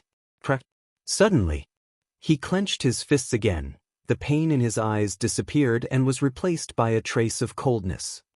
"Qin Feiyang, although you're getting stronger, I'm also getting stronger. This time, I won't lose to you again." Zhuge Mingyang rose into the air and disappeared in the sky above the inner city like lightning. "Did you know? Qin Feiyang is back." "Qin Feiyang? He's wanted everywhere now, how could he possibly come back?" "It's absolutely true. And I heard that he's about to kill his way to the first district." "It can't be. If he comes back now, isn't it the same as sending himself to death?" "Wrong. This time, he brought 18 9-star combat emperors and a 9-star emperor beast. His cultivation has also broken through to the combat emperor level." "Fuck, why is he so abnormal?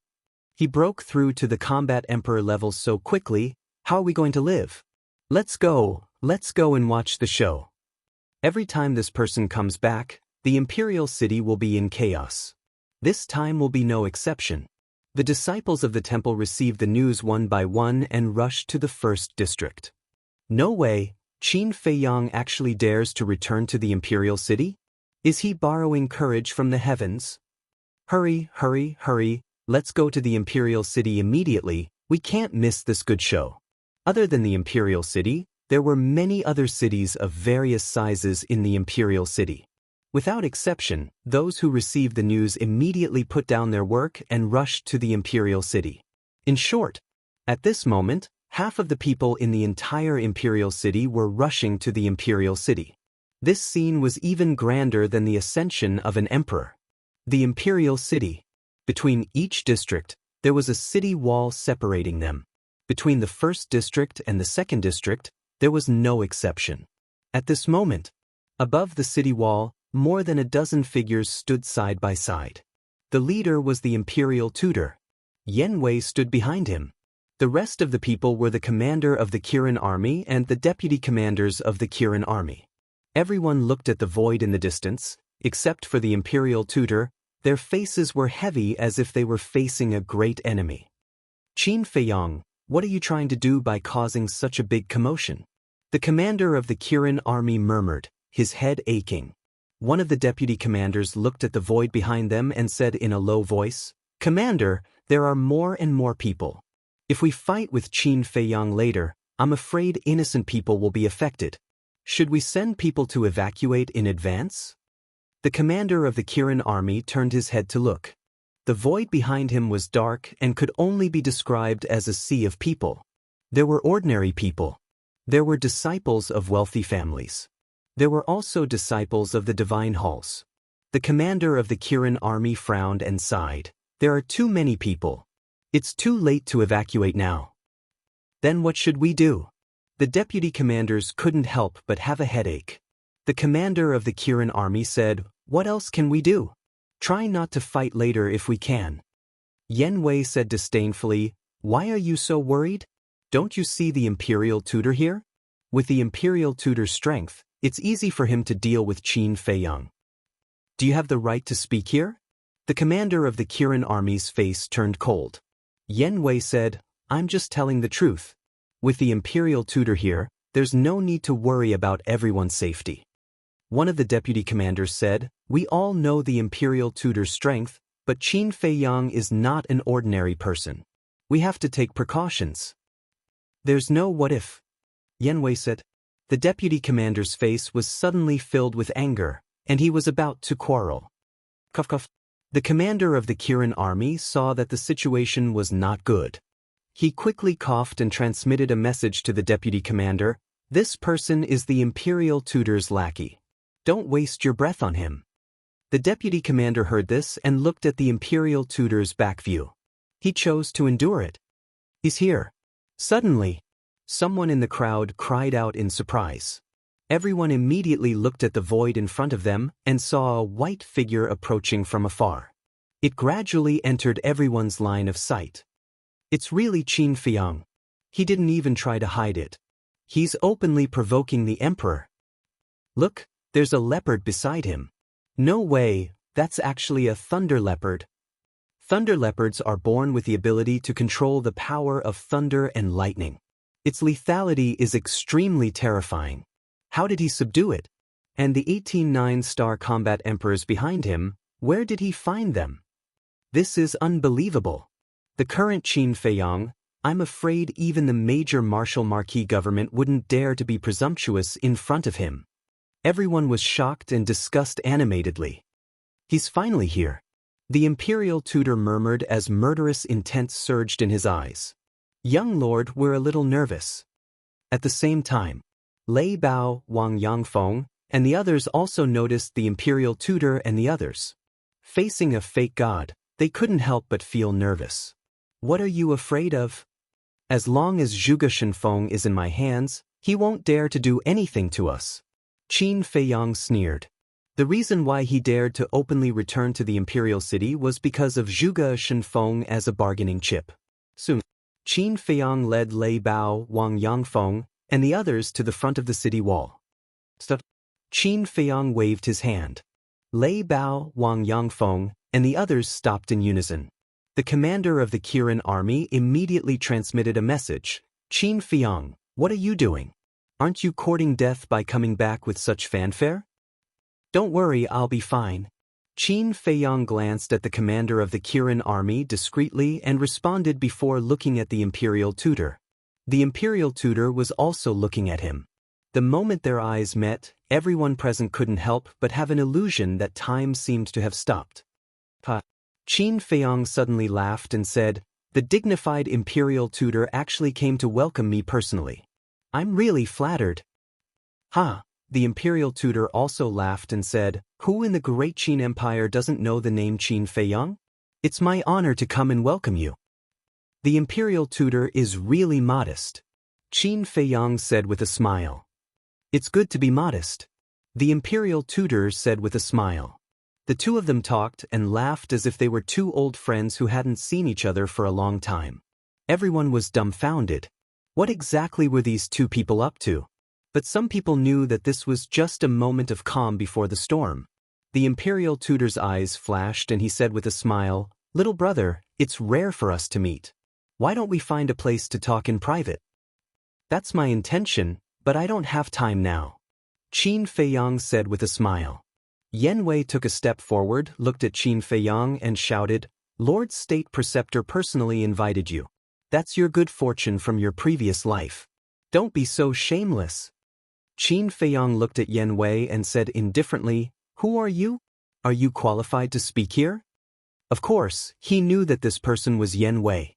He also knew that Yen Wei was so eager to stand up for the imperial tutor because he wanted to show his loyalty to the imperial tutor and gain the imperial tutor's trust. He naturally had to fulfill his wish. Yen Wei said in a deep voice, "Who I am is not important. What's important is that you can't refuse the imperial tutor's invitation." Swish. Qin Feiyang took a step forward and instantly landed in front of Yen Wei. His eyes flashed with a cold light and said, "If you have the ability, say it again?"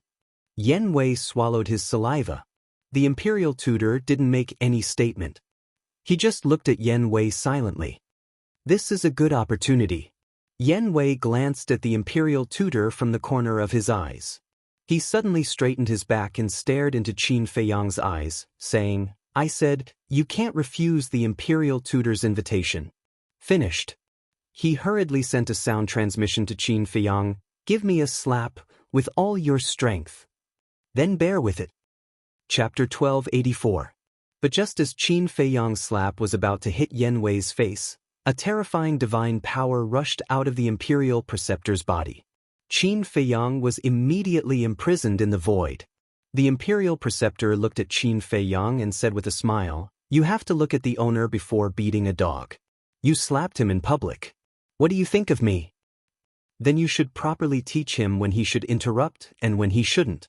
Qin Feiyang snorted coldly. But he was laughing in his heart. The fact that the imperial preceptor would protect Yen Wei was enough to show that the imperial preceptor had gradually trusted him. "I will teach him. But you, what do you want to do this time?" the imperial preceptor said. Qin Feiyang said, "Let go of your pressure first. It will make me very uncomfortable." "It's better to be uncomfortable than to lose your life," the imperial preceptor said with a smile, not hiding the threat. "That's true." Qin Feiyang nodded. The imperial preceptor said, "Then say it." Everyone present also held their breath at this moment, waiting for Qin Feiyang's answer. Because they were also very curious about the reason why Qin Feiyang wanted to return to the imperial city despite the emperor's arrest warrant. Qin Feiyang looked at the imperial preceptor and said with a smile, "Then you listen to me." After that, he glanced at the commander of the Kirin army and the others and said loudly, "You also prick up your ears and listen to me. Today I, Qin Feiyang, will officially return to the imperial city." Qin Feiyang said word by word, sonorous and powerful, like a great bell, echoing over the entire imperial city. This was his declaration. A declaration to the imperial preceptor, a declaration to the emperor, a declaration to the people of the imperial city. Qin Feiyang was back. No one could stop him. No one could drive him out of the imperial city. It turns out that he came back this time to announce his official return to the imperial city in public. The emperor is looking for him, but he chose to come back at this time. It's obvious that he is deliberately going against the emperor. His words shocked everyone in all directions. The imperial city directly burst into an uproar. This man was openly challenging the emperor and provoking the imperial power. "Your Majesty!" Bright palace. The chief eunuch cut across the sky like lightning and landed in front of the emperor. "What?" The emperor frowned and looked at him. The head eunuch said, "Qin Feiyang made a declaration in front of everyone. Today, he will officially return to the imperial city." "Bastard!" The emperor flew into a rage and said, "He really doesn't put me in his eyes at all." The chief eunuch said, "That's right. Isn't this clearly against your Majesty? What about the commander of the Black Army? Didn't we ask him to bring Qin Feiyang directly to the imperial palace? How to cause so? The said. That commander did not follow your majesty's orders at all, said the emperor. The chief said. Preposterous. The emperor suddenly stood up and said angrily, how dare he defy my decree? Your majesty, please calm down. The chief eunuch hurriedly said. The emperor took a deep breath and said in a deep voice, is he dead now? The chief eunuch shook his head and said, not dead, but his cultivation was destroyed in the hands of Qin Feiyang. The emperor said, immediately go with my decree and let Qin Feiyang come to the imperial palace for an audience. The chief eunuch nodded. The chief eunuch was about to turn around and leave when the emperor suddenly said. The chief eunuch asked, Your Majesty, what other orders do you have? The emperor pondered for a while and said, don't come to the bright palace later. Go directly to the throne room. I will see him there. The throne room. The chief eunuch was shocked and hurriedly said, Your Majesty, this man has already destroyed the throne room twice. Isn't it a little inappropriate to meet him there? I don't believe that he dares to destroy it a third time. The emperor snorted coldly. The chief eunuch wanted to say something but hesitated. The emperor waved his hand and said, Go quickly, lest you cause any trouble again. The chief eunuch responded respectfully and opened the portal to leave. The emperor rubbed his forehead and also turned around to leave the bright palace. Above the city wall. Although there was a sea of people here at this moment, it was dead silent. Suddenly, a loud laugh sounded, breaking the silence. The person laughing was the imperial preceptor, and this laughter also carried a thick sense of ridicule. He looked at Qin Feiyang and said, This imperial preceptor didn't hear wrongly, right? You actually want to return to the imperial capital? That's right, Qin Feiyang said. The imperial preceptor laughed loudly again as if he had heard the funniest joke in the world and said, Where did you get the confidence to say such big words? Just based on those 18 9-star combat emperors and Lei Bao? What do you think? Qin Feiyang smiled mockingly. Swish. Facing Qin Feiyang's provocative gaze, the imperial preceptor's eyes immediately turned cold. He took a step forward and grabbed Qin Feiyang's neck and sneered. You are His Majesty's wanted criminal. Even if this imperial preceptor kills you on the spot, no one will dare to say a word. Then try it. Qin Feiyang said indifferently. The imperial preceptor narrowed his eyes and sized up Qin Feiyang and said, Do you really think I don't dare to kill you? If you dared to kill me, you would have already done it. Why talk so much nonsense? Qin Feiyang smiled faintly. Hearing this, the imperial preceptor increased the strength of his hand. Kacha! A crisp sound came from Qin Feiyang's neck. It was obviously the sound of his throat breaking. However, his expression did not change as he looked at the imperial preceptor calmly. Qin Feiyang, you are too muddle-headed. However, the commander of the Kirin army was burning with anxiety. Because he did not know that Qin Feiyang now had something on the imperial preceptor, so in his opinion, Qin Feiyang's current behavior was purely digging his own grave. Although Lei Bao, Wang Yangfeng, and the others knew, they could not help but feel a little nervous when they saw Qin Feiyang in the hands of the imperial preceptor. Are they finally going to fight? People murmured in a low voice. However, under the expectant gaze of countless people, the imperial preceptor slowly released his hand and withdrew his divine power. What's going on? People looked at each other. The commander of the Kirin army was also stunned. The imperial preceptor actually took the initiative to stop. This was really unprecedented. That's right. Only by being amiable can there be room for negotiation. If we fall out, it won't do anyone any good. Qin Feiyang rubbed his neck and said with a smile, What's there to discuss? Don't tell me these two are doing something unspeakable? People were suspicious. A hint of ruthlessness flashed in the imperial preceptor's eyes as he said telepathically, State your conditions. Destroy your own cultivation, then kneel in front of everyone and tell me the conspiracy you've been plotting all these years. As long as you do that, I'll return Zhuge Shenfeng to you. Qin Feiyang snickered. The Imperial Preceptor's eyes darkened as he said telepathically, "You should know my character after knowing me for so long. So, you'd better not force me. If you push me too far, I can do anything." "I'll return that sentence to you. You know my character. If you push me too far, I can do anything too." Qin Feiyang laughed cruelly. The Imperial Preceptor's eyes flashed coldly as he said telepathically, "It seems that you don't intend to settle this peacefully." Qin Feiyang said lightly, "My way of settling this peacefully is the condition I just stated. You see for yourself." The Imperial Preceptor's face was as dark as water. What are they doing? Why aren't they saying anything? Some people were puzzled. Are you stupid?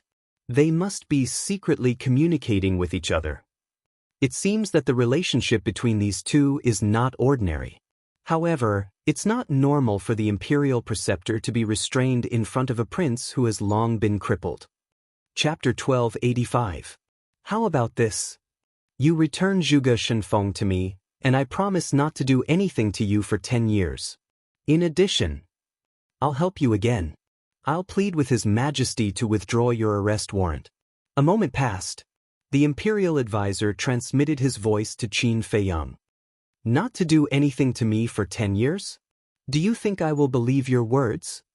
As for the so-called pleading, even if I don't return Zhuge Shenfeng to you, you will still have to do it. Unless you really want Zhuge Shenfeng to die." Qin Feiyang sneered. The Imperial Advisor said in a deep voice, "So, there is no room for negotiation? I don't want to talk nonsense anymore. I have given you the conditions, think about it. And now, get out of my way." Qin Feiyang didn't transmit his last sentence, but everyone heard it. Everyone was in disbelief. "Get out of my way." This tone was simply ordering the Imperial Advisor. Where did this person get his confidence from? How dare he speak to the Imperial Advisor in such a tone? At the same time, the Imperial Advisor also felt unprecedentedly sullen and angry. He stared at Qin Feiyang fiercely. In front of everyone, using a commanding tone, this was simply humiliating him. Qin Feiyang secretly laughed. "Zhuge Shenfeng is now in my castle. If you dare to do anything, my brothers will not hesitate to kill him." The Imperial Advisor's gaze trembled. "Get out of my way." Qin Feiyang shouted again. The Imperial Advisor clenched his hands, looked at Qin Feiyang gloomily, and silently retreated to the side. What? He actually got out of the way. Oh my God, what is going on? Everyone's heart was in turmoil. Especially the commander of the Kirin army. He was very clear about the relationship between the Imperial Advisor and Qin Feiyang. Could be said that, no matter which side it was, they were always thinking about getting rid of the other party. And now, Qin Feiyang taking the initiative to deliver himself to the State Preceptor was undoubtedly the best opportunity. Just as the State Preceptor had said, with the Emperor's arrest warrant, even if he killed Qin Feiyang in public, no one would say anything. But, not only did the State Preceptor not do so, but he was also afraid in front of Qin Feiyang. But no one could figure out the mysteries hidden in this. The corners of Qin Feiyang's mouth lifted. He took a step forward and walked to the side of the Imperial Tutor. He said in a low voice, "Oh right, I forgot to tell you. My imaging crystal has recorded a video that is very unfavorable to you." The Imperial Preceptor's body trembled slightly as he asked, "What image? Do you still remember when I first snuck into the ancient pagoda? The first Valley Master and second Valley Master sent you a message saying that they had trapped me and that you were going to protect Zhuge Mingyang?" Qin Feiyang smiled. The State Preceptor clenched his fists. "At that time, I have recorded the conversation between you and the first Valley Master. You should know how important this video is and what it will do to you once it is exposed." Qin Feiyang laughed. Damn it. Damn it. The State Preceptor roared in his heart. He didn't expect that this guy actually had such an important handle on him. But suddenly, he raised his eyebrows, looked at Qin Feiyang and said to himself, "You are bluffing me." "Bluffing you?" Qin Feiyang was stunned. "If you really have this video in your hands, you will definitely tell your father. But it has been so long, why didn't His Majesty have any reaction at all?" The State Preceptor sneered. "Then you can take it that I am bluffing you." After Qin Feiyang finished speaking, he brushed past the state preceptor. The state preceptor frowned. From Qin Feiyang's expression and tone, he really couldn't tell which was true and which was false. Qin Feiyang. But just as Qin Feiyang was about to leave, an angry roar exploded in the sky. It was as deafening as thunder. Everyone looked up and saw a young man in purple standing proudly in the sky. It's Zhuge Mingyang. What is he doing here? Of course he is here for revenge. Revenge? Haven't you heard of such a big thing? What is it? You are really ignorant. Back then in the imperial palace, Zhuge Mingyang was forced to kneel by Qin Feiyang. Although the people of the Zhuge family wanted to block the news, how could such a shocking thing be blocked? What? He actually forced Zhuge Mingyang to kneel? Zhuge Mingyang is the #1 monster in our capital. Kneeling is a great humiliation for him, let alone being forced to kneel. Isn't that right? I heard that after this incident, Zhuge Mingyang couldn't recover from the setback. In the end, he was able to recover with the help of the state preceptor and the emperor. This Qin Feiyang is really powerful. This is nothing. I also heard that Qin Feiyang had a battle with the emperor. This? Are you kidding? Do you think I am in the mood to joke with you now? Anyway, this Qin Feiyang is extraordinarily terrifying. People whispered to each other. Some looked emotional, some looked admiring, and some looked in awe. At the same time, Qin Feiyang and the state preceptor also looked up at Zhuge Mingyang. The corner of Qin Feiyang's mouth immediately curled into a playful smile. The state preceptor's expression changed. He quickly flew to Zhuge Mingyang and said angrily in a low voice, "Who sent you here?" "I came here myself," Zhuge Mingyang said. The state preceptor shouted, "What are you doing here? Are you looking for Qin Feiyang to avenge your humiliation? Don't forget, he has the divine dragon technique."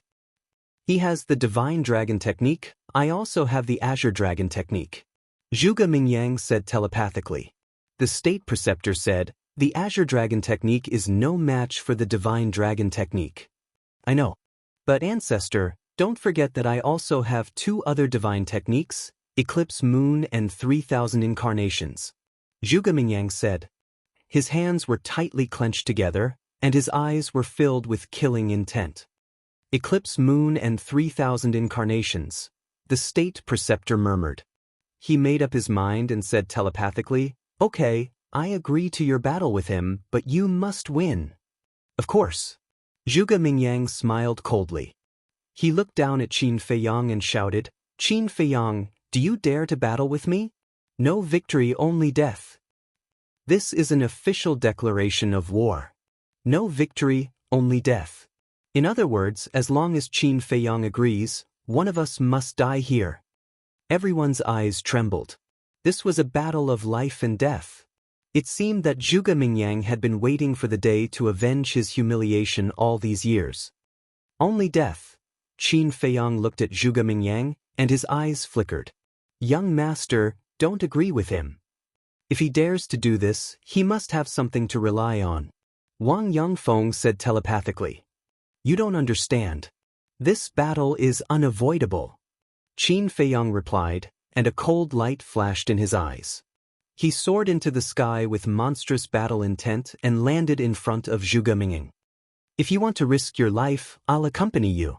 There were no superfluous words, but it was enough to show his determination. He accepted the challenge. There's a good show to watch. Everyone's spirits were lifted, and their eyes became hot. Both of them were the #1 monsters in the imperial capital. Whether it was talent or potential, they were recognized by many experts. Chapter 1286. Under the gazes of the crowd, Qin Feiyang and Zhuge Mingyang soared into the sky, reaching the peak of the clouds. When enemies meet, their eyes turn red. Although they only had each other in their eyes, they had not lost their minds. If they fought above the city, the people would definitely be plunged into misery and suffering. "Quickly follow them," Lei Bao shouted and rushed into the clouds with Wang Yangfeng and the others. On the other side, the imperial preceptor, the commander of the Kirin army, and the others also rushed to the peak of the clouds. How can we miss the battle between the 2 monsters? The people who were watching the show also rushed forward in a hurry. The peak of the clouds. Zhuge Mingyang looked coldly at Qin Feiyang and said, "The humiliation you gave me back then, today I will return it to you 10 times, 100 times." Boom. As soon as he finished speaking, a monstrous emperor's aura erupted. In the sky, a violent wind suddenly rose, and the sea of clouds rolled. The rolling emperor's aura carried an astonishing amount of resentment and anger as it pounced toward Qin Feiyang. "I'm afraid you won't have the chance. Back then I could force you to kneel. Today I can also kill you." Qin Feiyang smiled coldly, his eyes full of contempt. Boom. His body trembled, and the emperor's aura poured out, as if it had turned into an invisible dragon, roaring in the sky. "They're fighting so quickly?" When the people behind saw this, they immediately held their breath and scanned the two people on the battlefield, afraid to miss any details. Boom. In just an instant, the two battle chi collided. Crash. Immediately, destructive waves of air rushed out like a tide, covering the sky and covering the earth. Those who were below the combat emperor level had just arrived, and they were so scared that they fled for their lives. The shock waves of the battle between combat emperors were not something they could withstand. At the same time, Qin Feiyang and Zhuge Mingyang each took a step back, their faces faintly pale. In the first round of confrontation, they were evenly matched. After all, the two of them had the same cultivation. However, after stabilizing their bodies, the two of them rushed out at the same time and stared at each other with aggressive gazes. "Qin Feiyang, hand over your life." Zhuge Mingyang roared. Qin Feiyang sneered. In an instant, the two of them met and threw a punch at each other. With a bang, the two fists collided. Crack. Zhuge Mingyang's arm broke on the spot. His entire body flew out like a meteor, blood spurting out from his mouth. On the other hand, Qin Feiyang was like Mount Tai, standing firmly in the void without moving at all. How is this possible? Zhuge Mingyang was in disbelief. They had the same cultivation and the same attacking style, so how could there be such a huge difference in strength? No way. Zhuge Mingyang's arm is broken, but Qin Feiyang is unscathed. Isn't the disparity too big? The onlookers were also bewildered when they saw this scene. How did Qin Feiyang do it? With my current physical strength, you're already very powerful to be able to take a punch from me without dying. Qin Feiyang looked at Zhuge Mingyang and said. However, his calm demeanor and indifferent tone made Zhuge Mingyang angry out of humiliation. As the #1 monster in the capital, he would not allow anyone to be stronger than him. Especially Qin Feiyang. Only by defeating Qin Feiyang in all aspects could his title as the #1 monster in the capital be truly recognized by everyone. Is your physical strength very strong? Then I'll use my physical strength to completely destroy you. Zhuge Mingyang roared and rushed toward Qin Feiyang like a furious lion. He's deliberately provoking you. Don't be fooled. The state preceptor secretly shouted. He knew Qin Feiyang too well. Once he lost his mind while fighting with Qin Feiyang, it was equivalent to announcing his death. However, Zhuge Mingyang turned a deaf ear to him. Qin Feiyang smiled and took a step forward. The energy in his body surged violently. He raised his fist and punched toward Zhuge Mingyang. Come on, let me see how strong you are. Zhuge Mingyang roared. He raised his other arm and punched toward Qin Feiyang. Rumble. When the two fists met, the void twisted and the terrifying aura could topple the mountains and overturn the seas. Those one-star combat emperors who were like the two of them could not withstand the aura and kept retreating. However, everyone's gaze was fixed on the two of them. Suddenly, a bone-breaking sound that was not very loud was heard. However, it was like a bolt from the blue to everyone's ears. They saw that Zhuge Mingyang's arm was broken into pieces. That's right. This time, it was not broken. It was broken into pieces. Flesh and blood splattered in all directions. As for Zhuge Mingyang, he was sent flying and blood kept spurting out from his mouth. Looking at Zhuge Mingyang's miserable state, everyone was shocked. Crushing Zhuge Mingyang, who was at the same level. How terrifying was Qin Feiyang's strength? How did he possess such terrifying strength? No one could figure it out.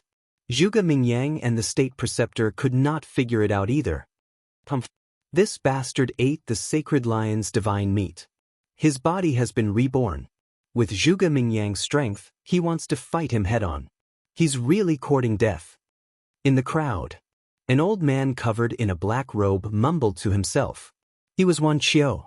Looking at Qin Feiyang, his eyes were shining with a bone-piercing cold light.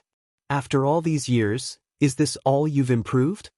At the top of the clouds, Qin Feiyang looked at Zhuge Mingyang proudly, his expression full of disdain. Zhuge Mingyang stabilized himself in the air and laughed heartily. His laughter was filled with unwillingness, anger, killing intent, and arrogance. Swoosh. Suddenly, a bone-replenishing pill and a regeneration pill flew out from his Jianghu bag. Zhuge Mingyang swallowed them in one gulp. There was not the slightest bit of discouragement in his eyes. Qin Feiyang, you're really an amazing person. Unfortunately, you were born at the wrong time to meet me. In this life, you're destined to be my, Zhuge Mingyang's, stepping stone. Come, dragon roaring in the 9 heavens. Zhuge Mingyang roared to the sky. Battle Qi rolled out and a huge azure dragon instantly appeared. The azure dragon was more than 1,000 feet long, like a majestic mountain range. It danced and circled in the sky, emitting a shocking dragon's might. Azure Dragon's secret art. This is not the first time you've seen it, but this time it will be stronger than the last time. Zhuge Mingyang's hair fluttered in anger as he roared at Azure Dragon, tear him apart. The Azure Dragon immediately let out a deafening dragon roar, and a powerful divine might rolled out, shocking all directions. Divine art. Everyone's heart trembled. As a monstrous genius of the capital, Zhuge Mingyang did not lack perfect battle arts. However, he used the divine art from the beginning and used his full strength. It was enough to see how much he feared Qin Feiyang. Divine might, however. Qin Feiyang frowned. If he remembered correctly, the Azure Dragon's secret art had a total of 3 moves. The first move, Dragon Roaring in the 9 heavens. The second move, Azure Dragon's Eye. The third move, Azure Dragon's Celestial Phenomenon. And he remembered that the last time he fought with Zhuge Mingyang, the first move, Dragon Roaring in the 9 heavens, and the second move, Azure Dragon's Eye, had not reached the level of a divine art. Only the third move, Azure Dragon's Celestial Phenomenon. In other words, the first and second moves could only be considered as perfect battle arts, but they were stronger than perfect battle arts. And the third move was the real divine art. But now, why did Zhuge Mingyang's first move, Dragon Roaring in the 9 heavens, have divine might? In the blink of an eye, the Azure Dragon roared, and the dragon's might covered the sky.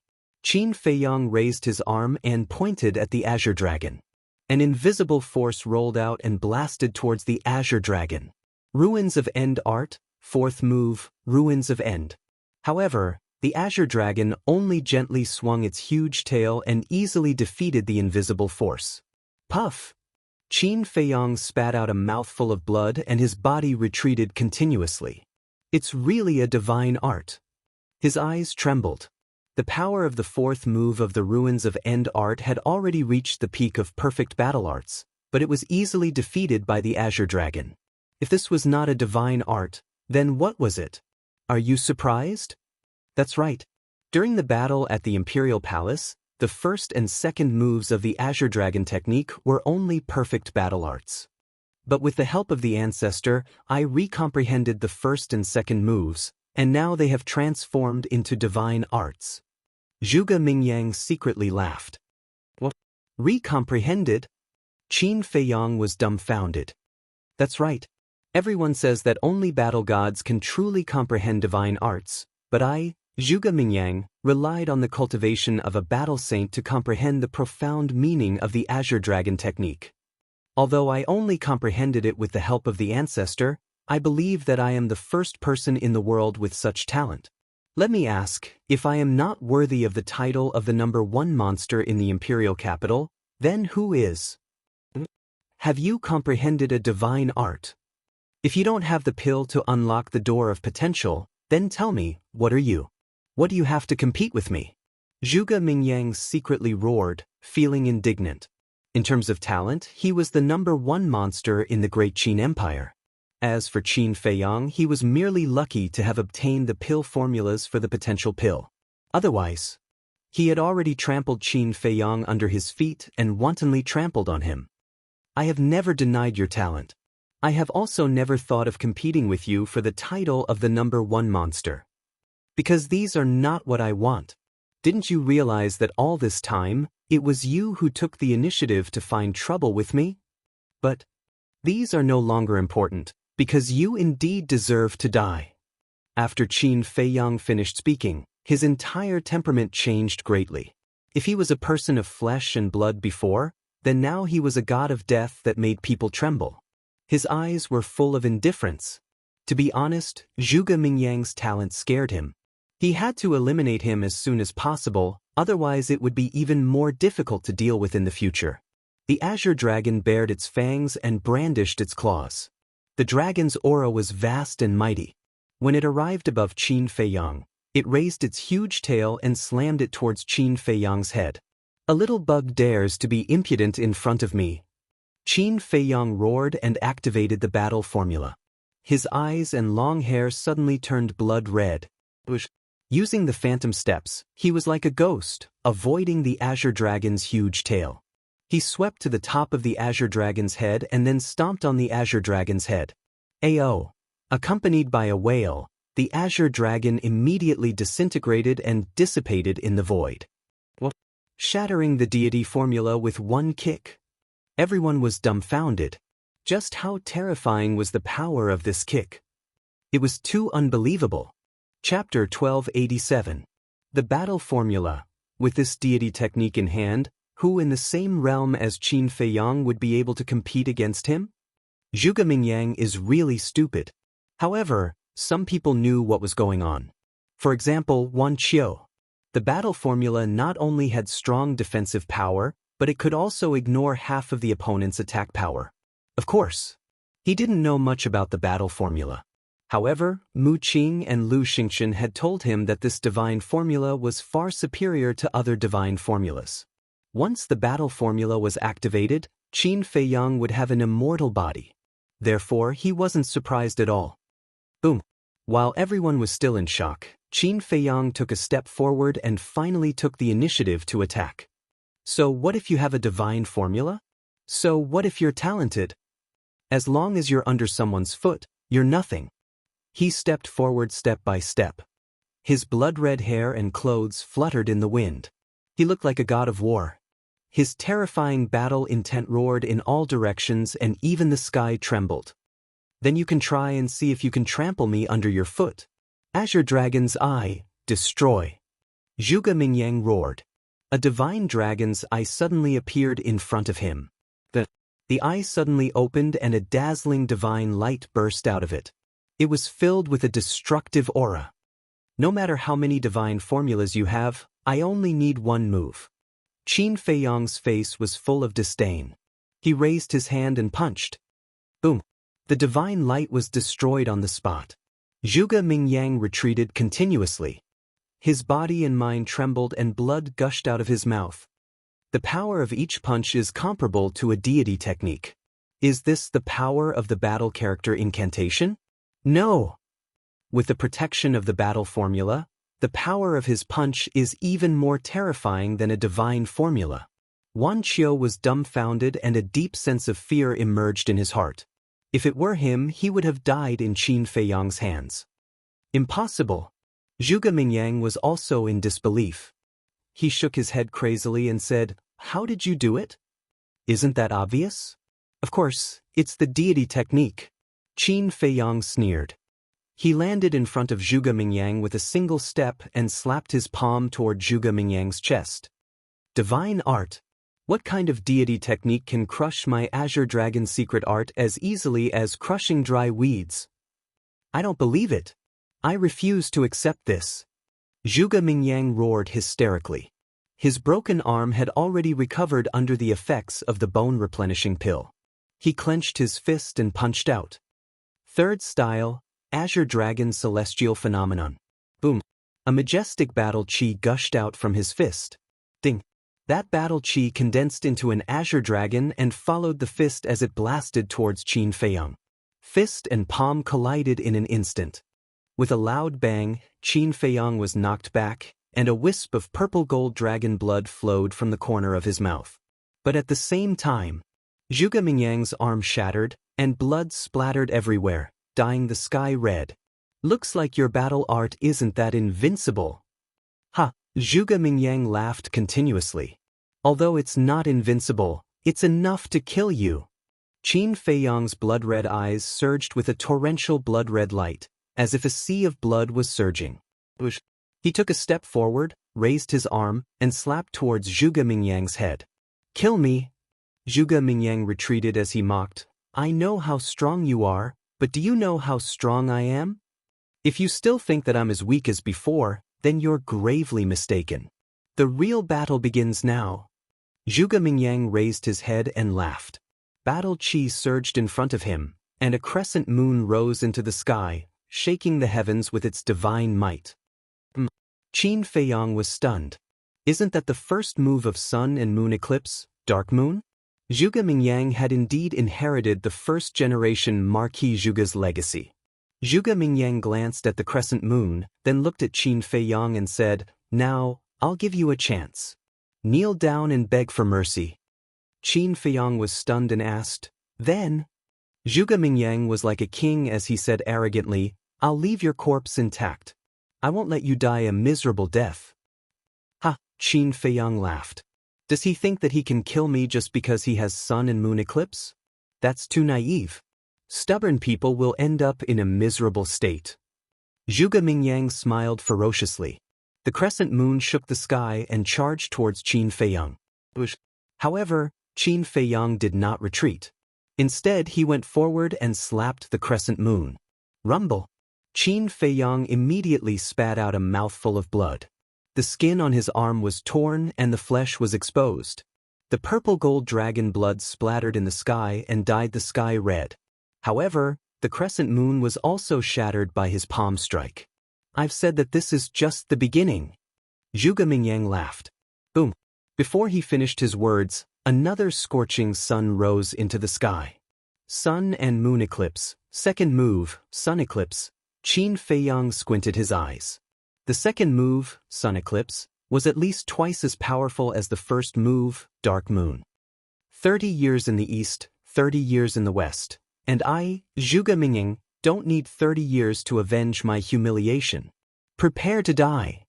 Zhuge Mingyang roared into the sky. The scorching sun shook violently in the sky. It was like a meteorite from outer space, carrying a monstrous power as it charged towards Qin Feiyang. Qin Feiyang's eyes flashed. He did not retreat and punched forward. Boom! This punch contained all of his strength. However, sun eclipse was too powerful. With a cracking sound, his arm shattered on the spot. Blood gushed out like a waterfall. He lost his balance and was sent flying. As for sun eclipse, it was only shattered. It paused for a moment before continuing to charge towards Qin Feiyang. Is he crazy? He knows that it's a divine art, yet he still went for it? But speaking of which, what divine art is that? Why haven't I seen Zhuge Mingyang use it before? Everyone was bewildered. Then they looked at Qin Feiyang. He took a step into the void and forcefully stabilized his body. Following that, he looked up at the broken sun eclipse. A cold glint flashed in his eyes. Immediately following that, under everyone's incredulous gazes, he took another step forward, raised his left hand, and blasted at sun eclipse. Boom!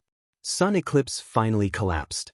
However, Qin Feiyang's left hand was lacerated. He was sent flying again, covered in blood. He's really crazy. Otherwise, he wouldn't have done something so stupid. Someone shook his head. Crazy? I think he's at his wit's end. Another person mocked. At his wit's end?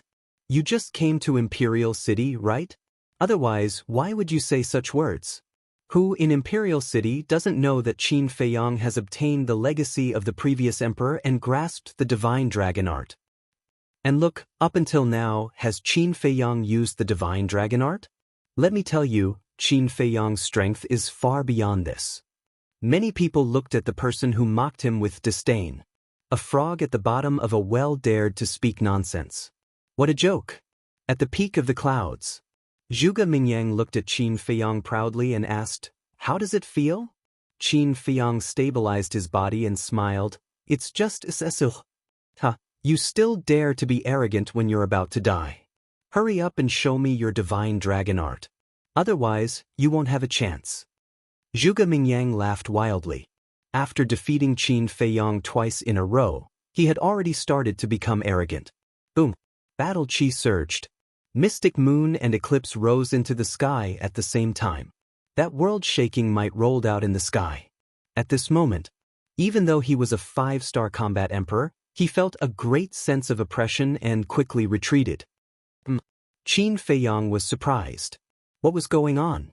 Logically speaking, shouldn't Zhuge Mingyang use the third move, Eclipse Moon? Why was it still the first and second move? Was he hiding it and not showing it? Since that was the case, Qin Feiyong waved his hand and took out a healing pill and a regeneration pill, throwing them into his mouth. A square seal condensed. Dragon might and divine might shook the heavens. Yes. That's it. Otherwise, it would be boring. Zhuge Mingyang chuckled. With a wave of his hand, the mystic moon and eclipse moon fell together. The distorted void was about to collapse. Qin Feiyong looked at him with contempt. The divine dragon seal roared out and expanded in the wind. In an instant, a divine seal that was like a mountain appeared in front of everyone's eyes. Seeing this, the commander of the Kirin army shouted anxiously, "Those below 7-star War Emperor, retreat quickly." This was the collision of 3 great divine arts. And most importantly, there was the divine dragon art. The divine dragon art was a divine art created by the previous emperor. Back then, even the previous emperor, Mu Tianyong, was no match for the divine dragon art. One could imagine how terrifying it was. So, the commander of the Kirin army was worried that innocent people would be hurt. Hearing the commander of the Kirin army, everyone did not dare to be careless and retreated quickly. Even some 8-star war emperors could not help but retreat. Rumble! At the top of the sky, the divine dragon seal released a dazzling purple-gold divine light. It was as dazzling as the scorching sun. The mystic moon and eclipse moon also exploded with boundless light. The terrifying destructive power caused the heavens and earth to tremble. Boom! Suddenly, the 3 great divine arts pierced through the sky like comets and collided violently. The heavens and earth trembled. Zhuge Mingyang's body trembled violently and blood spurted out. Looking at the mystic moon and eclipse moon, under the divine power of the divine dragon seal, they quickly collapsed and disintegrated. However, Qin Feiyong did not move at all. The divine dragon seal was not damaged at all. Too powerful. Is this the power of the divine dragon art? The previous emperor's power is not to be blasphemed. It is not to be offended. Everyone's body and mind trembled. Their eyes were filled with reverence. Looking at Qin Feiyong at this moment, everyone felt as if they had seen the previous emperor return. The combination of the first and second forms could not block the first form of the divine dragon art. Qin Badian, what kind of divine art did you create? At the same time, looking at this scene, the imperial preceptor clenched his fists and roared in his heart. At this moment, the top of the sky fell into a dead silence. Whether it was the imperial preceptor or the others, they could not help but feel fear when they saw the divine dragon seal above Qin Feiyong's head. As you wish, the divine dragon seal is out. However, what do you plan to do next? Qin Feiyong stood proudly and looked at Zhuge Mingyang, who was in an extremely sorry state. As soon as he finished speaking, Chapter 1288, Divine Dragon Seal. Zhuge Mingyang stared at the divine dragon seal with a ferocious look in his eyes. Swish! With a wave of his hand, healing pill, regeneration pill, battle chi pill, and bone continuing pill appeared. He swallowed them all in one gulp. Immediately after, he stared at Qin Feiyong and said with a sinister smile, "Qin Feiyong, do you remember what I told you before? Today, I will completely defeat you." "Then hurry up," Qin Feiyong said. "Ha, since you can't wait, I'll fulfill your wish. Now, open your eyes wide and watch carefully how I deal with your divine dragon seal." Zhuge Mingyang laughed loudly, and another Zhuge Mingyang appeared beside him. The two Zhuge Mingyang, regardless of appearance, height, or cultivation, were exactly the same. It was impossible to tell who was who. Clone? Qin Feiyang raised his eyebrows. Is it just a clone? The two Zhuge Mingyang laughed sinisterly. The next moment, beside the two of them, another figure appeared. Their faces and cultivation were exactly the same as Zhuge Mingyang's. Finally, there were actually 99 Zhuge Mingyangs. In other words, including Zhuge Mingyang's original body, there were 100 Zhuge Mingyangs standing in front of Qin Feiyang. Mystic Moon. Immediately after, 100 Zhuge Mingyangs roared in unison. The next moment, a terrifying scene appeared. At the top of the clouds, 100 mystic moons rose into the sky, bringing with them a world-shaking divine might as they blasted towards the divine dragon seal. With a loud bang, the divine dragon seal collapsed on the spot. It could be said that it was as easy as crushing dry weeds. Qin Feiyang's body shook, and blood spurted out of his mouth.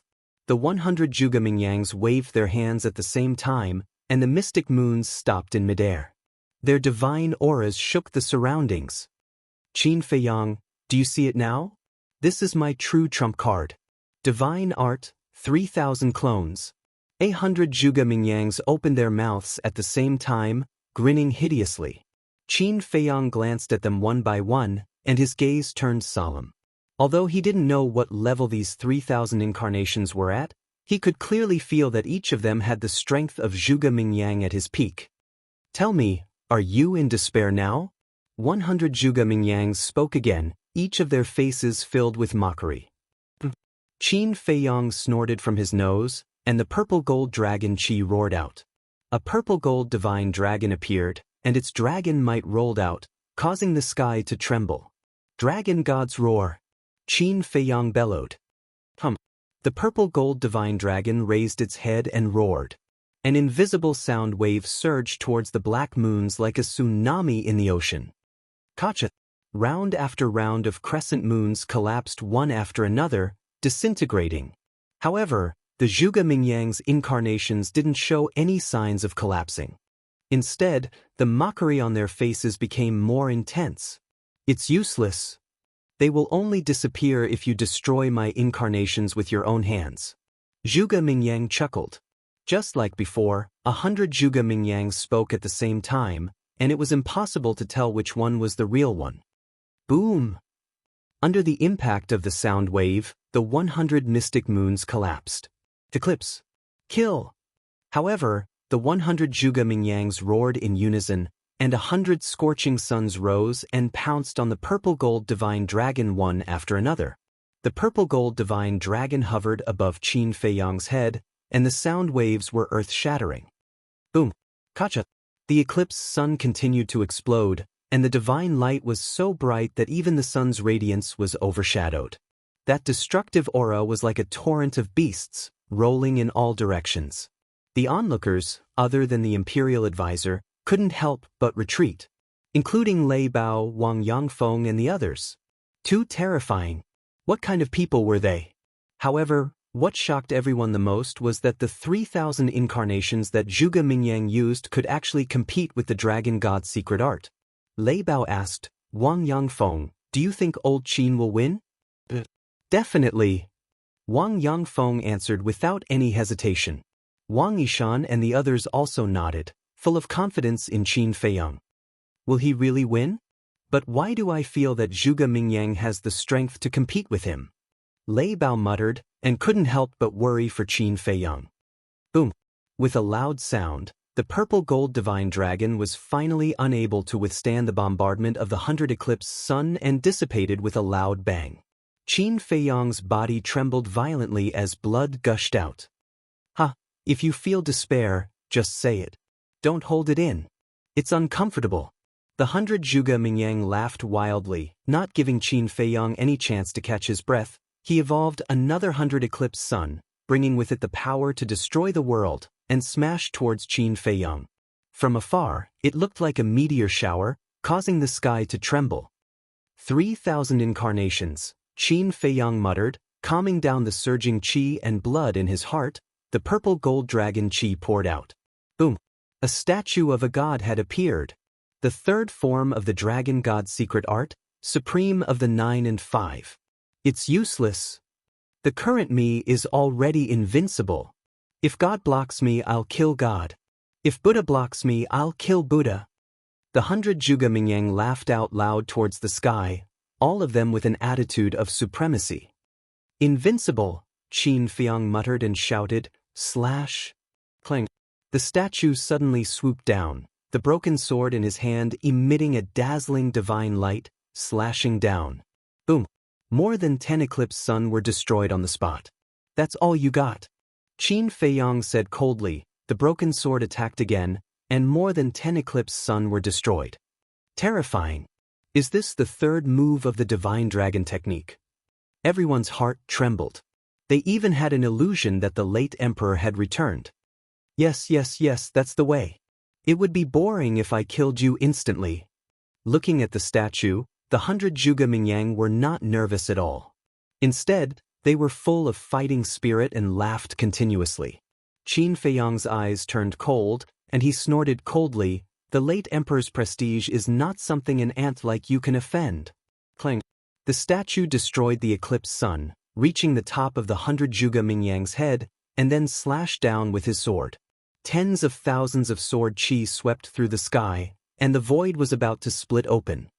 The late emperor's prestige cannot be offended? Hee, today, I really want to try offending him. Dragon roars to the 9th heaven. Azure dragon's eye. Mystic moon. Eclipse sun. Kill him. The 100 Zhuge Mingyangs were insufferably arrogant as they continuously evolved the 4 great divine arts and charged towards the divine statue. Boom. Crack.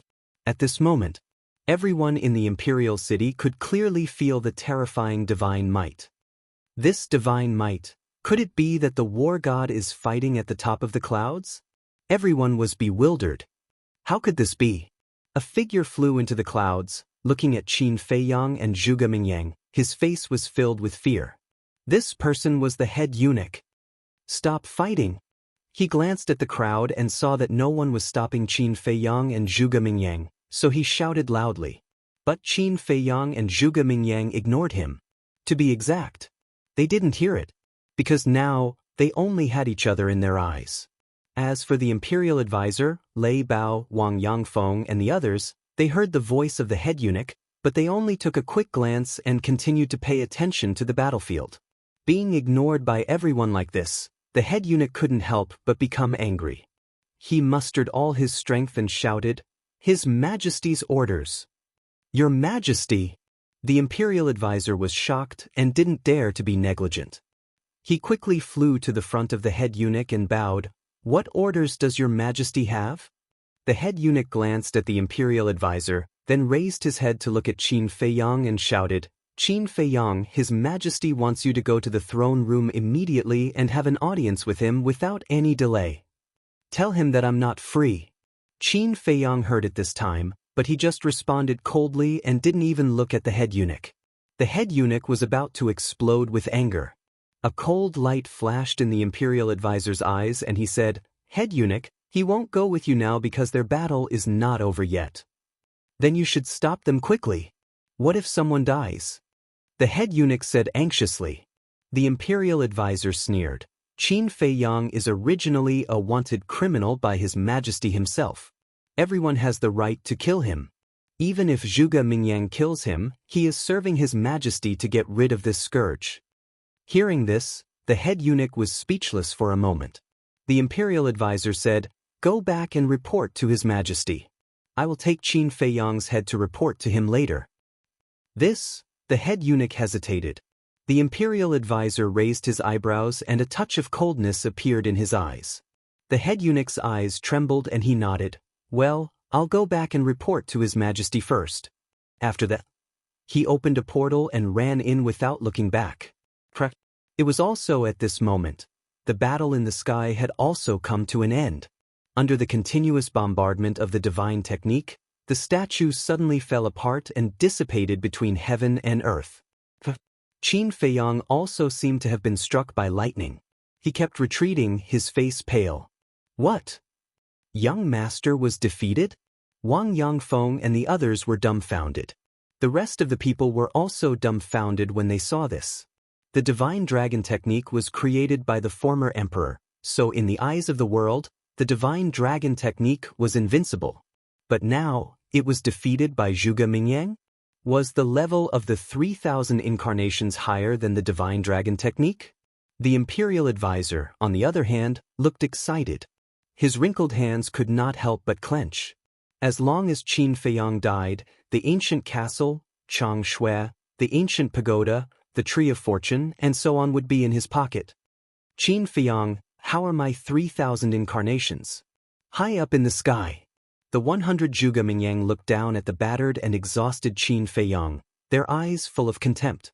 Qin Feiyang took a deep breath, calmed down the shock in his heart, stabilized his body, stood in the void, looked up at the 100 Zhuge Mingyang and nodded. I won't deny it, it's very strong, basically unbeatable. Ha, it's really not easy to get Qin Feiyang's approval. The 100 Zhuge Mingyang raised their heads and laughed. Qin Feiyang wiped the blood from the corner of his mouth and said, "Is my approval that important?" "It's not important.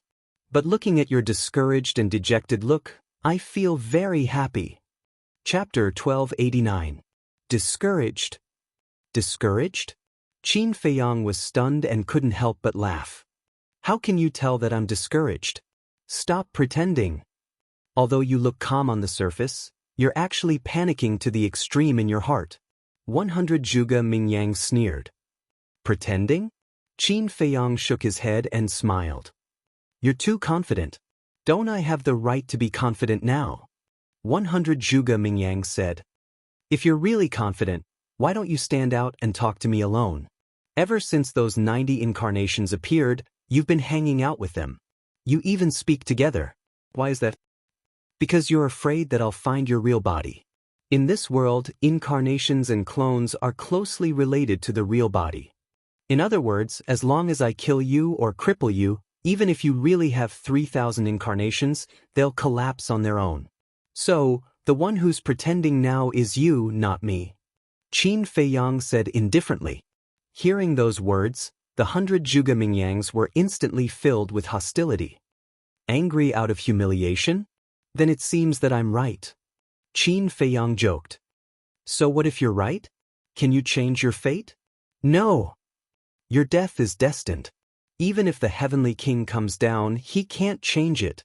Eclipse. The 100 Zhuge Mingyang roared, and 100 scorching suns roared out. Murderous intent filled the sky. Is my death really destined? Qin Feiyang chuckled. His flaming battle chi surged, but it didn't disperse. Instead, it gathered on both sides in front of him. What's he going to do? Everyone was surprised. The Grand Preceptor also locked his gaze on Qin Feiyang. If it were someone else, there was no doubt that Zhuge Mingyang would win. But now, Zhuge Mingyang's opponent was Qin Feiyang. Not to mention anything else, just the name of Qin Feiyang alone was enough to change the outcome. It's useless. No one in this world can defeat my 3,000 incarnations. However, Zhuge Mingyang had completely inflated his ego and did not put Qin Feiyang in his eyes at all. Speaking of which, you're quite pitiful. Qin Feiyang shook his head and smiled. Sad? What do you mean? 100 Zhuge Mingyang frowned at the same time. Qin Feiyang smiled and said, the eclipse of the sun and moon is the divine art of the first Zhuge Wuho. How do you know about the eclipse of the moon? Zhuge Mingyang was bewildered. The Grand Master's pupils shrank slightly. Of course I know. I also know that eclipse of the sun and moon has 3 moves in total. First style, dark moon. Second style, eclipse. Third style, eclipse of the sun and moon. Qin Feiyang said. His voice fell. A waning moon suddenly appeared on the left side of his body. And on the right side, a scorching sun appeared. This is... Seeing the waning moon and the scorching sun, the 100 Zhuge Mingyang and the Grand Master's eyes suddenly widened, filled with disbelief. Wasn't that the first and second style of the eclipse of the moon? Bastard, Why do you know the first and second style? Zhuge Mingyang roared. Of course, it was still 100 Zhuge Mingyang who spoke at the same time. Qin Feiyang grinned, revealing a mouthful of white teeth, and said, "Not only do I know the first and second style, I also know the third style." Finished. The waning moon and the scorching sun in front of him suddenly merged together, and a world-destroying aura suddenly surged out. That's right. This third style was the fusion of the first and second style. After the fusion, the eclipse of the sun and moon became translucent, and the dark moon was embedded in the eclipse of the sun, showing a scene of a heavenly dog devouring the sun. Its power was also several times stronger than the first and second style. You probably haven't seen the third style, right? Now, I'll let you see the strongest deity art of your ancestor. Qin Feiyang waved his hand, and the eclipse of the sun and moon rose into the sky, at the same time expanding with the wind. In the blink of an eye, the eclipse of the sun and moon had expanded to thousands of feet, like a meteorite from outer space, with a mighty divine power, crushing the eclipse of the sun. Rumble. Crack. The eclipse of the sun continued to shatter, and the destructive air waves were like raging waves crashing against the shore, surging into the galaxy. In less than 3 breaths, all the eclipse of the sun collapsed. I don't believe it. 100 Zhuge Mingyangs roared at the same time, hysterical. The 3 styles of the Azure Dragon art: Dragon roaring to the 9th heaven, Azure Dragon Eye, Azure Dragon Celestial Phenomenon. The 2 styles of the eclipse of the sun and moon: Dark Moon, Eclipse of the Sun. These 2 deity arts continued to evolve, crazily bombarding the eclipse of the sun and moon. Rumble. In the sky, numerous loud bangs exploded incessantly. It was as if numerous ancient chariots were crushing through, and it was deafening. More than 10 breaths later, the eclipse of the sun and moon finally shattered, but the 100 Zhuge Mingyang did not look happy at all. Why? Even I don't know the third style, eclipse of the sun and moon. Why do you, an outsider, know it? Their faces were filled with madness. And Qin Feiyang did not expect the 3 eclipse of the sun and moon to severely injure Zhuge Mingyang, because the eclipse of the sun and moon was inferior to the dragon god art. Even the dragon god art could not break the 3,000 incarnations, so how could the eclipse of the sun and moon do it? The reason he did this was to mess up Zhuge Mingyang's heart. Although he didn't understand the 3,000 incarnations divine art, he could see some clues from the previous exchange. These 100 Zhuge Mingyang, whether it was their words, actions, or anything else, there was no difference. Therefore, it was very difficult to distinguish the real Zhuge Mingyang from these aspects. However, as long as Zhuge Mingyang was confused, he would definitely reveal a flaw. At this moment, he was carefully observing the expressions of the 100 Zhuge Mingyang. Impossible. Absolutely impossible. At the same time, the Grand Preceptor was also muttering to himself. The eclipse of the sun and moon was the Zhuge family's legacy. How could Qin Feiyang get it? And he even got the third style? Could it be, suddenly, he remembered the land of legacy?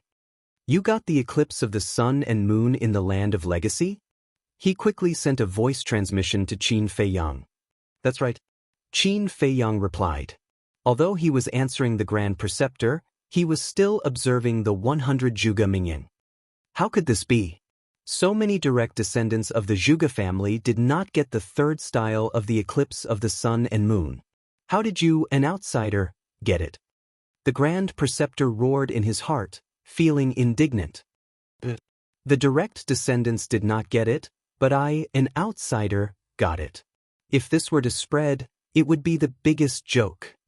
Qin Feiyang's mocking voice rang in the minds of the Grand Preceptor and Zhuge Mingyang at the same time. Zhuge Mingyang was so angry that he spat out a mouthful of blood. The Grand Preceptor was also going crazy. It's you. Qin Feiyang's eyes lit up as his gaze locked onto Zhuge Mingyang, who was vomiting blood. This was because the incarnation and clones were all condensed from battle qi and did not have flesh and blood.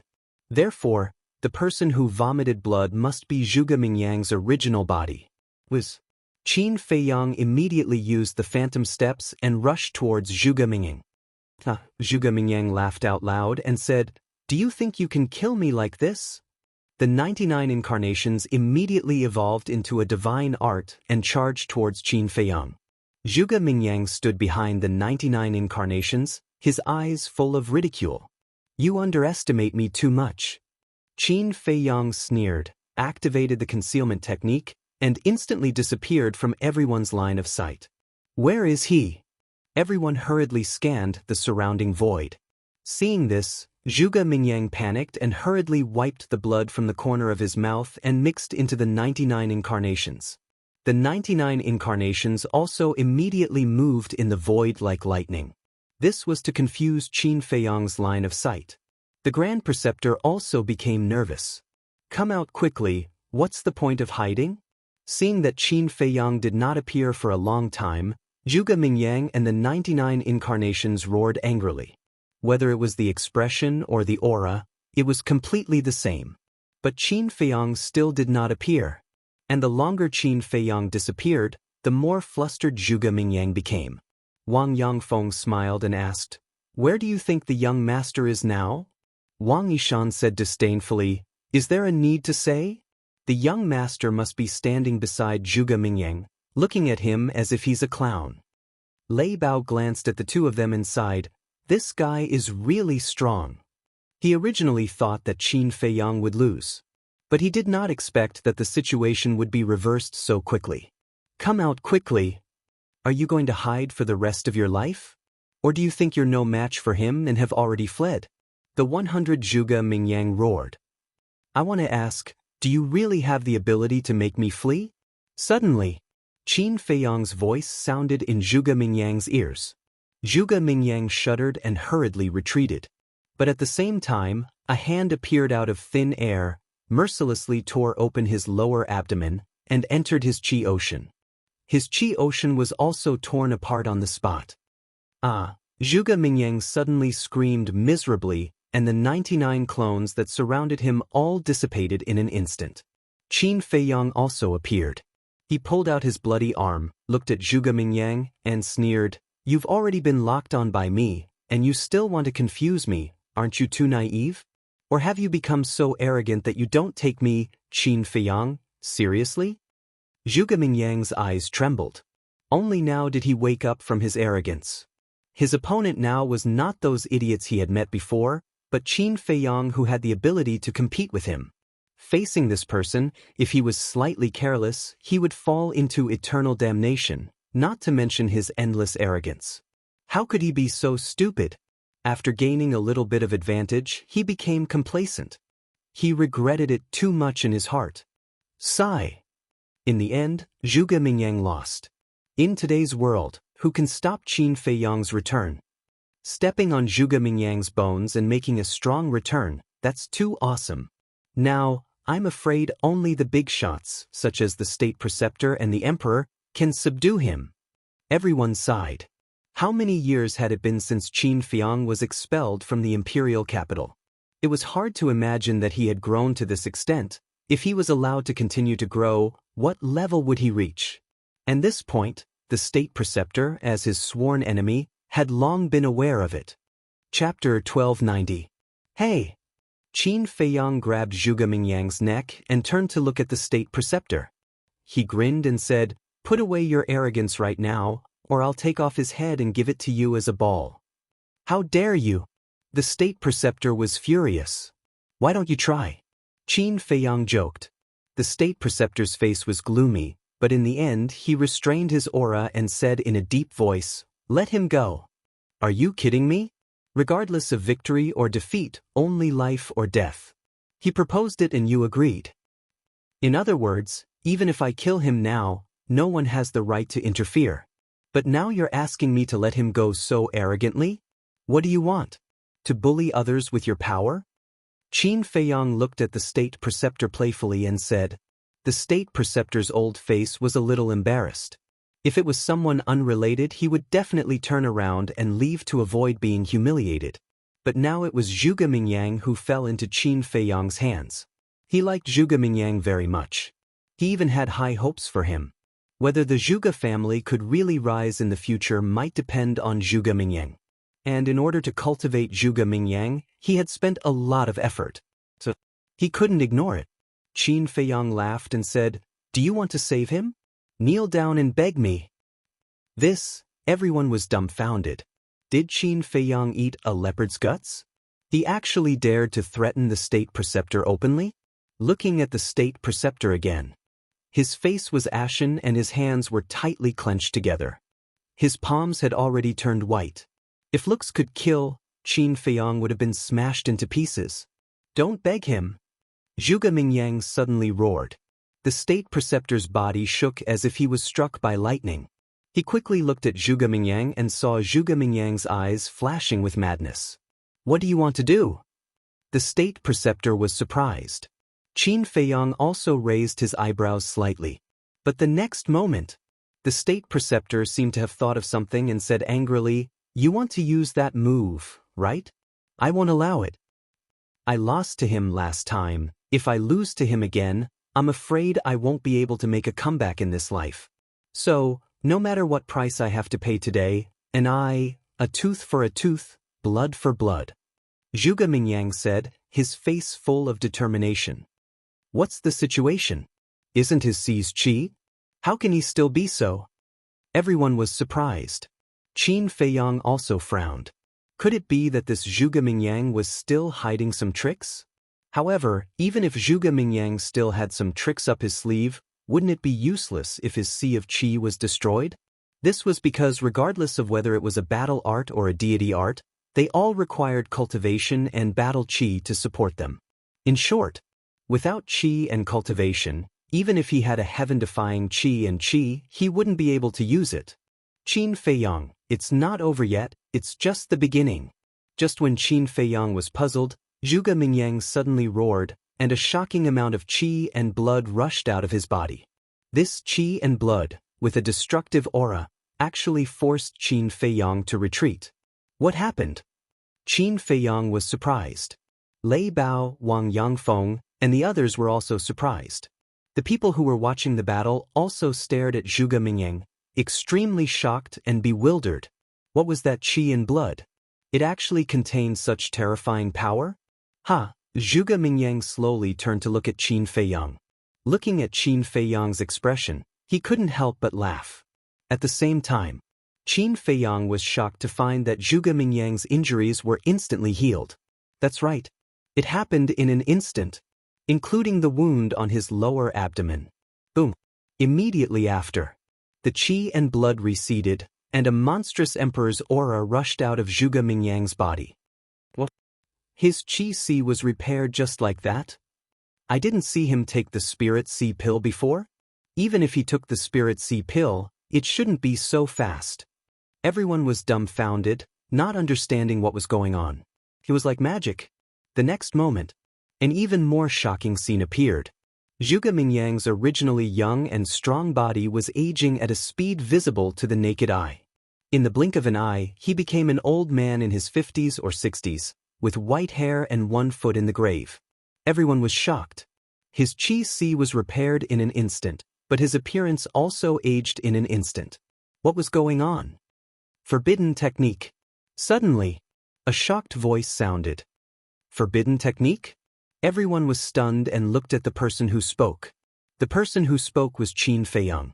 Zhuge Mingyang was also stunned. He looked at Qin Feiyang in surprise and laughed hoarsely. "I didn't expect you to know about forbidden techniques." Qin Feiyang looked at Zhuge Mingyang, his eyes full of disbelief. He never thought that this Zhuge Mingyang not only had the Azure Dragon secret art, Eclipse Moon, and 3,000 incarnations, these 3 divine arts, but also mastered a forbidden technique. Forbidden technique. Of course, he was not unfamiliar with it. Wang Zicheng and the other Blue Sea 10 heroes all had various forbidden techniques. The reason why it was called a forbidden technique was because it required one's life and qi and blood as the price in order to exert unimaginable power.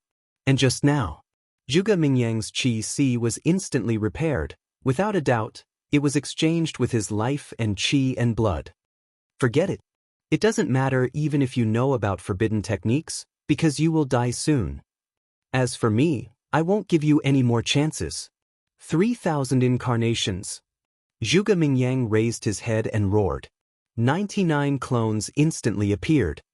Dragon roaring in the sky. Eclipse moon. Black moon. Azure dragon eye. Azure dragon celestial phenomenon. All kinds of divine arts were constantly evolved, carrying a monstrous murderous aura as they attacked Qin Feiyong. At this moment, the sky was full of divine arts flying like a meteor shower. The sky trembled again. Boss Qin is in a bad situation. Lei Bao muttered. Young master must have a way to break it. Wang Yangfeng whispered. Mingyang, you have paid such a big price, you must kill him. The Grand Preceptor also muttered to himself. Looking at Qin Feiyong again. Looking at the dense divine arts, he didn't dare to be careless. He formed a seal with both hands and the divine dragon seal appeared in the sky and blasted out. Boom! The divine dragon seal was very strong. Whether it was the Azure Dragon secret art or the Eclipse Moon, it could easily crush them. If it was a one-on-one battle, Zhuge Mingyang wouldn't have any chance of winning with just the divine dragon seal. However, Zhuge Mingyang had the advantage in numbers. 100 Zhuge Mingyangs simultaneously evolved their battle arts. Qin Feiyong was alone and couldn't keep up with his speed at all. Although the Azure Dragon secret art and the Eclipse Moon were crushed by the divine dragon seal, in the end, the divine dragon seal shattered under the endless bombardment of countless divine arts. Qin Feiyong spat out a mouthful of blood. It's time to determine the winner. Qin Feiyong, take this. The 100 Zhuge Mingyangs roared. Round after round of Eclipse Sun, like a comet, emitted a dazzling light and crashed towards Qin Feiyong. With the previous lesson, Zhuge Mingyang didn't dare to be careless anymore. He took advantage of the opportunity to pursue and attack, not giving Qin Feiyong any chance to counterattack. Boom! The round of Eclipse Sun covered the sky and covered the earth. Qin Feiyong was drowned in the divine light on the spot. Young Lord! Wang Yangfeng and the others cried out anxiously. One must know. Those Eclipse Sun were evolved from divine arts. Being bombarded by so many divine arts, even a 5-star or 6-star combat emperor would be doomed, let alone a 1-star combat emperor like Qin Feiyong. This is not good. Everyone murmured in their hearts. Zhuge Mingyang was already serious. Qin Feiyong's life was at stake. Good, good, good. The state preceptor, without a doubt, was wild with joy. Chang Shui, the ancient castle, and various pill formulas that could unlock the door of potential, he had been drooling for a long time. Unfortunately, he couldn't find the opportunity. Now, as long as Qin Feiyong died, all these would be his. He couldn't help but feel excited at the thought of it. Round after round of Eclipse Sun continued to explode in the void. The light was dazzling. Everyone couldn't see Qin Feiyong's figure, but they could clearly sense that his aura was rapidly weakening. I won't stop until the last moment. 100 Zhuge Mingyangs roared in unison again.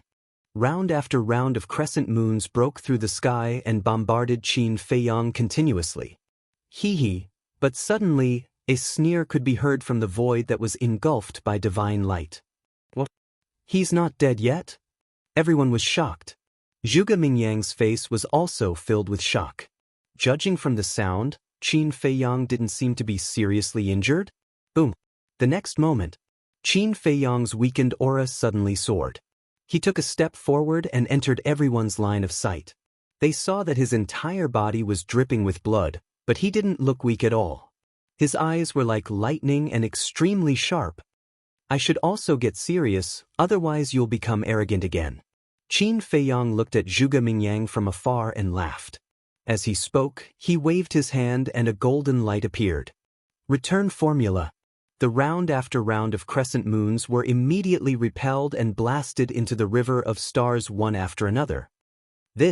Seeing this scene, everyone's hearts were in turmoil. He repelled those deity arts so easily? Heavens! What kind of method was this? The 100 Zhuge Mingyangs were also shocked. How could this be? Facing his 3,000 clones, wasn't Qin Feiyong always in a state of being beaten? How could he suddenly become so fierce? Could it be he had been holding back all this time? I don't believe it. They roared angrily. All kinds of deity arts were unleashed. They densely covered half of the sky and bombarded Qin Feiyong. That's all you can do. Qin Feiyang shook his head and smiled contemptuously. He took a step forward and walked among the deity arts as if he was taking a stroll. In the middle of his two palms, a golden return character appeared. As he waved his palms one after another, whether it was Azure Dragon Secret Art or Eclipse Moon, they were all repelled. Some blasted into the river of stars. Some blasted into the city below. And the deity arts that blasted into the city were all intercepted by the Kirin army. Otherwise, the imperial city would definitely be destroyed. Why is it like this? Chapter 1291. Can't you see? Previously, I didn't use my full strength at all. Qin Feiyang said indifferently. His blood-red hair danced in the wind, and the shocking battle intent shook the heavens, as if the god of war had descended. The 100 Zhuge Mingyang were stunned, and immediately roared like crazy. Why? Why did you do this? He actually didn't use his full strength. This was simply humiliating him. Because I was looking for the weakness of the 3,000 incarnations. After all, this divine art is not ordinary magical. It has aroused my curiosity. Of course, the most important thing is that I have to preserve my strength. Because there is a person here who doesn't want me to return to the imperial capital, so I have to save some energy to deal with him.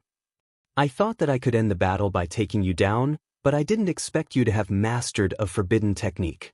There's no other way. I can only use my full strength. Qin Feiyang laughed. And the person he was talking about was naturally the imperial tutor. 100 Zhuge Mingyang laughed, but his face was full of self-mockery. It turned out that all along, it was just a comedy directed and acted by him. The other party didn't take him seriously at all. Suddenly, they were like a group of furious lions, roaring, "Do you think that this can destroy my confidence? No, you will only arouse my fighting spirit and killing intent." Boom! 100 Azure Dragons rose from behind them. These were their fighting souls. Innate divine ability, destroy. Following their roar, the 100 Azure Dragon fighting souls scattered in the air, turning into an invisible force that rolled in all directions. The moment he was enveloped by that force, Qin Feiyang's cultivation immediately dropped by a small realm. In other words, from a 1-star fighting emperor, he directly fell to a 9-star fighting saint. I know this innate divine ability. It can weaken the opponent's cultivation by a small realm. Now, Zhuge Mingyang is still a 1-star fighting emperor, and Qin Feiyang has become a 9-star fighting saint.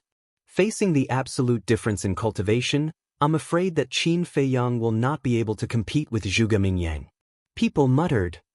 Something's wrong. Although his cultivation has dropped by a small realm, Qin Feiyang's expression hasn't changed at all. Someone else said. That's true. Could it be that he has some other tricks up his sleeve?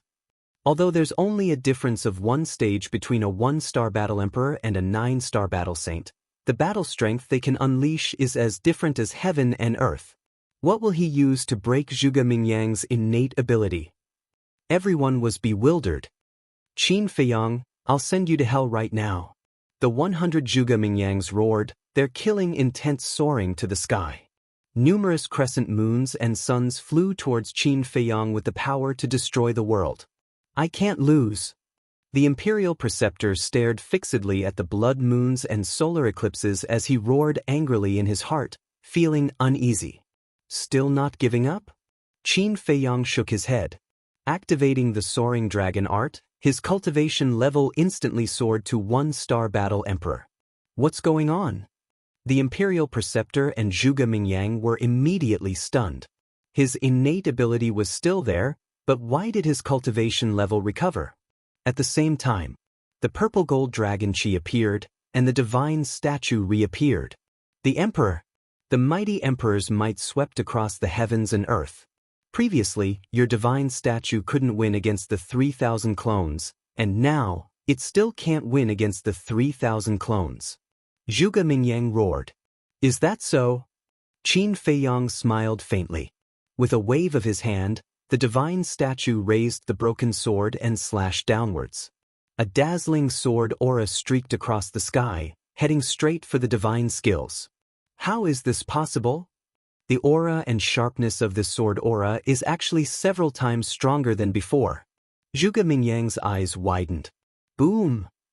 In an instant, the sword aura arrived with a loud bang. The crescent moon and solar eclipses were like rotten wood, unable to withstand a single blow and were crushed into pieces. 100 Zhuge Mingyangs were dumbfounded. They didn't expect that even the third move, the Emperor, hadn't displayed its full strength before. How much more are you hiding? They roared again and again. My hidden means are not something you can imagine. For example, the fourth move of the Divine Dragon technique. Qin Feiyang said faintly. The fourth move. Zhuge Mingyang's body and mind trembled. That's right. The Divine Dragon technique had a fourth move. But until now, they had never seen Qin Feiyang use the fourth move. Watch out. The Imperial Preceptor suddenly roared.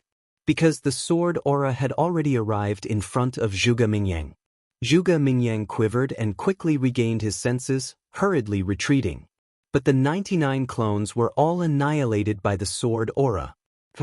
Zhuge Mingyang spat out blood.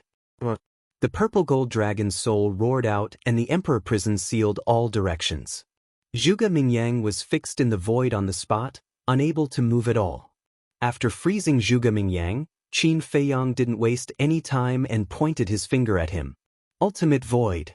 An invisible force surged out like an arrow, with a shocking sharpness, flying towards Zhuge Mingyang.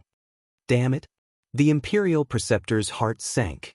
With a wave of his hand, a wave of false god power appeared and blasted towards the Emperor prison. As long as the Emperor prison collapsed, Zhuge Mingyang would be able to regain his freedom and naturally have the ability to fight back. Don't go too far. Qin Feiyang was seething with anger. However, the Imperial Preceptor turned a deaf ear. Because he knew that if he let Zhuge Mingyang fall into the hands of Qin Feiyang, Zhuge Mingyang would definitely die. So, no matter what, he couldn't let this happen. And he was also very confident in his own strength. Because he was a false god. If he couldn't save Zhuge Mingyang from Qin Feiyang with his false god power, then it would really be a joke.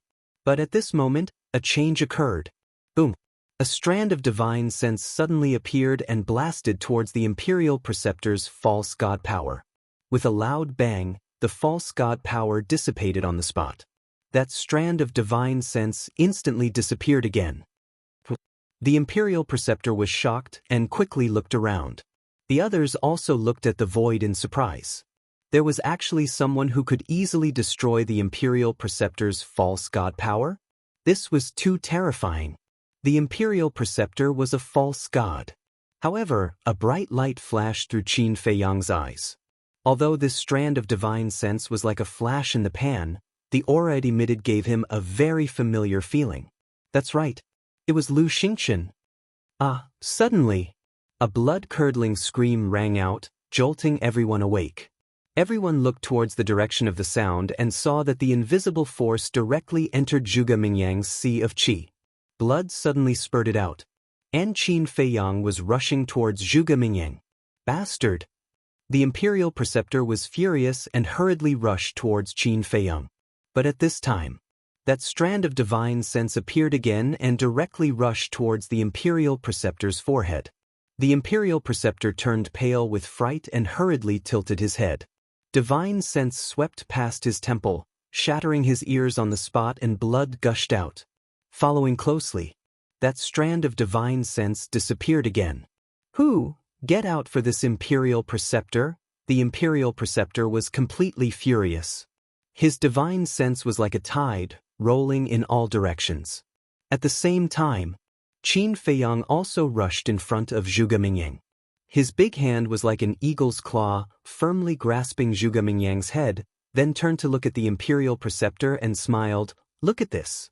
The Imperial Preceptor turned his head to look and was immediately shocked and angry, roaring, "If you don't want to die, let him go immediately.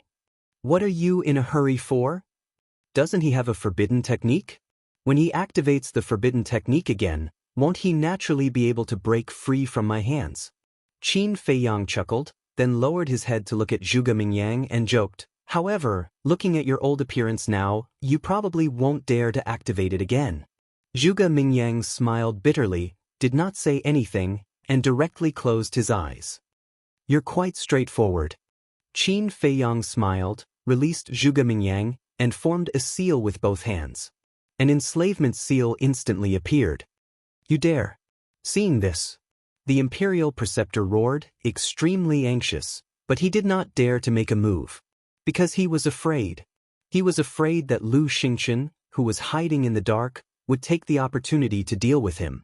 The enslavement seal sank into Zhuge Mingyang's skull, and Zhuge Mingyang immediately howled miserably. However, the howling did not last long. After controlling Zhuge Mingyang, Qin Feiyang also secretly breathed a sigh of relief. With the enslavement seal, even if Zhuge Mingyang could activate the forbidden technique again, there was no need to worry about it. Because he could completely erase Zhuge Mingyang's soul before Zhuge Mingyang's sea of qi recovered. Qin Feiyang looked at the Imperial Preceptor, his eyes flashing. Here you are. Suddenly, Qin Feiyang waved his hand, and Zhuge Mingyang immediately flew towards the Imperial Preceptor like a meteorite. What? He actually let Zhuge Mingyang go? When did he become so kind? Everyone was petrified on the spot. Of course, they did not know the power of the enslavement seal. If they knew, they would definitely not think so. For example, the commander of the Kirin army. At this moment, he was wondering what Qin Feiyang was planning. Because he knew Qin Feiyang too well. It was impossible for him to let Zhuge Mingyang go for no reason. Looking at the Imperial Preceptor again, he quickly flew up and reached out to catch Zhuge Mingyang, and asked with concern, "Are you okay?" "I'm sorry. I'm incompetent. Not only did I fail to kill him, but I was controlled by him." Zhuge Mingyang blamed himself. "It's okay, I'll think of a way." The Imperial Preceptor comforted him in a low voice, looked up at Qin Feiyang, and transmitted his voice. "Tell me, what do I have to do to remove his control?" Qin Feiyang smiled and said, "I'm not free now. When I'm free, we'll talk about it slowly." Of course. He also transmitted his voice secretly. "You," the Imperial Preceptor was furious. He had already lowered his status. What else did he want? "I'm waiting for you in the throne room. You can't not come." Qin Feiyang glanced at the Imperial Preceptor indifferently and sneered secretly. Then he looked at Lei Bao, Wang Yangfeng, and the others and said, "Let's go." Lei Bao, Wang Yangfeng, and the others immediately flew toward Qin Feiyang. "Wait." The Imperial Preceptor seemed to have thought of something and suddenly transmitted his voice to Qin Feiyang. "Is there anything else?" Qin Feiyang asked without looking back. The Imperial Preceptor said in a deep voice, "Who was the person who secretly attacked just now? What do you think?" Qin Feiyang smiled mockingly. Instead of answering, he asked a question. A wisp of divine consciousness is so terrifying. His cultivation must be higher than mine, but as far as I know, there is no such person in the Great Qin Empire. Who is he? Why did he help you? Chapter 1292. Qin Feiyang pondered for a while and said with a smile, "Because I have a good character. No matter where I go, I'll be able to meet noble people." Good character? The Grand Preceptor was furious. How could there be such a shameless person in this world? "Remember, I'll be waiting for you in the throne room." Qin Feiyang chuckled and left with Lei Bao, Wang Yangfeng, and the others. The Grand Preceptor and Zhuge Mingyang were too embarrassed to stay any longer. They opened a portal and left.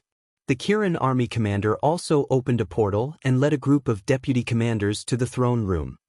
Zhuge Mingyang was completely defeated.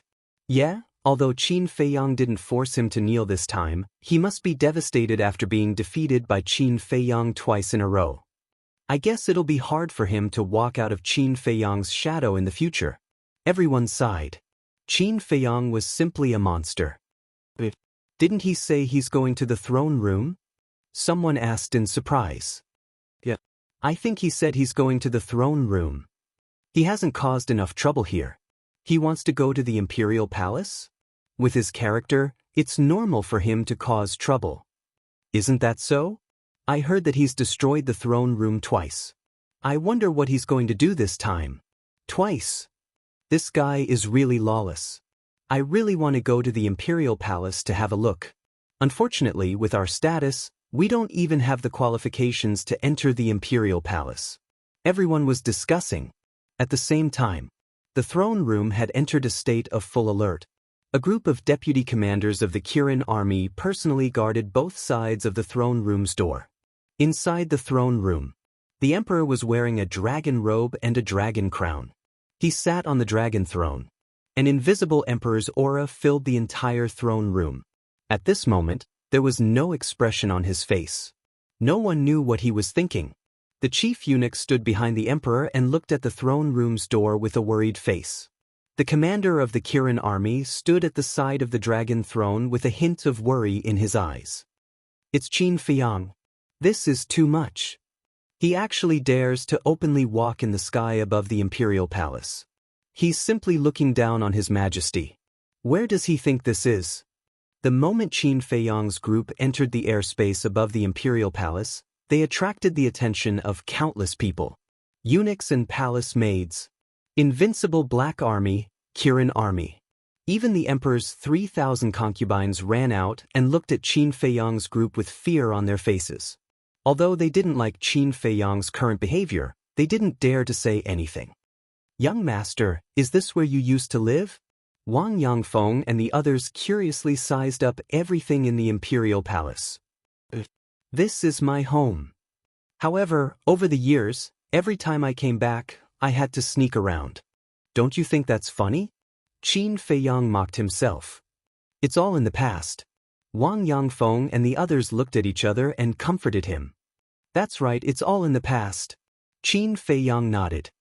He raised his head and swept his gaze over the entire imperial palace. He clenched his fists and said, "From this moment onwards, this is my backyard. I can come and go as I please. No one can stop me." Lei Bao's eyes lit up and he said with a flattering smile, "Isn't that also my back garden?" Qin Feiyang rolled his eyes at him. Wang Yangfeng smiled and said, "The young master can say that, but you can't." But Lei Bao looked at him in confusion. "Because this is the imperial palace. If you say that, it's tantamount to rebellion," Wang Yangfeng said. Lei Bao glanced at Qin Feiyang and wondered, "Then can he say it? Do you still need to ask? The young master is originally from here." Wang Yangfeng said helplessly. Soon, the imperial palace came into everyone's sight. Qin Feiyang walked to the top of the imperial palace and glanced at the deputy commanders. Then, he took a step forward and landed in front of the imperial palace. The group of deputy commanders immediately became nervous, afraid that Qin Feiyang would destroy the imperial palace again. Qin Feiyang smiled coldly and strode up the stairs. Lei Bao, Wang Yangfeng, and the others followed closely behind. But suddenly, a deputy commander blocked in front of Lei Bao, Wang Yangfeng, and the others. Qin Feiyang raised his eyebrows and turned to look at the deputy commander. The deputy commander's gaze trembled and he hurriedly bowed and said, "His Majesty has ordered that only you are summoned." Qin Feiyang said, "They are my subordinates. Wherever I go, they will naturally follow. Do you have any objections?" "I wouldn't dare." The deputy commander hurriedly shook his head. "Then get out of the way," Qin Feiyang shouted. The deputy commander looked helplessly at the other deputy commanders. However, the other deputy commanders didn't dare to say a word. They lowered their heads in extreme panic. "All right, you have your duty. I won't make things difficult for you. However, if they don't go in, I won't go in either. Go and ask the emperor to come out and talk to me," Qin Feiyang said lightly. The deputy commander's expression changed and he hurriedly said, "Your Highness, His Majesty is the Emperor. Isn't this a little inappropriate? Are you challenging my patience?" Qin Feiyang's gaze was slightly cold. "I wouldn't dare," the deputy commander said fearfully. "Let them all in." At this moment, the emperor's majestic voice sounded in the imperial palace. The deputy commander hurriedly replied, then stepped aside and bowed. "Everyone please." When Qin Feiyang and the others entered the imperial palace, the deputy commander heaved a sigh of relief. His entire body was drenched in sweat. "How was it?" The other deputy commanders looked at him and secretly asked. "Very strong pressure. Standing in front of him is like standing in front of His Majesty. The deputy commander thought, his eyes full of wariness. The other deputy commanders looked at each other and couldn't help but look at the imperial palace worriedly. Even an idiot could see that Qin Feiyang had returned this time to settle scores with His Majesty. With so many experts following him, who knew what would happen? Inside the imperial palace, Qin Feiyang stood in the center of the imperial palace and looked up at the emperor. The emperor was naturally not to be outdone. He looked down at Qin Feiyang condescendingly. This is the imperial palace? Apart from being a little gorgeous, there's nothing special about it. Lei Bao looked at the imperial palace with some disdain in his eyes. Hearing this, the chief eunuch and the commander of the Kirin army couldn't help but twitch the corners of their mouths. Wasn't this all thanks to Qin Feiyang? The original imperial palace was left behind by the first emperor. Every brick and tile gave people a great sense of oppression. But now, although it was rebuilt and restored as much as possible, it was less majestic than before. You came back to the imperial capital in such a big way. Do you have any respect for me? The emperor was the first to break the silence and looked at Qin Feiyang angrily. Why should I care about you? Qin Feiyang said lightly. Don't be rude. The chief eunuch scolded. Qin Feiyang turned his eyes and fell on the chief eunuch. His eyes were calm, but the chief eunuch couldn't help but feel afraid. What? Do you still want to kill in the imperial palace? Seeing this, the emperor was furious. He slapped the armrest and stood up. Qin Feiyang smiled coldly and said, You're right. I really want to kill in the imperial palace. Bring him here. As soon as he finished speaking, Wang Yangfeng took the brawny man in golden armor and walked to Qin Feiyang. Then he threw him in front of Qin Feiyang. Qin Feiyang didn't kill the brawny man in golden armor. He kept him for this moment. Your Majesty, save me. The brawny man in golden armor was terrified. He quickly knelt on the ground and looked helplessly at the emperor, calling for help. The emperor looked at the brawny man in golden armor and suddenly became angry. He shouted, What did I tell you before I left? I know I was wrong. Your Majesty, please spare my life.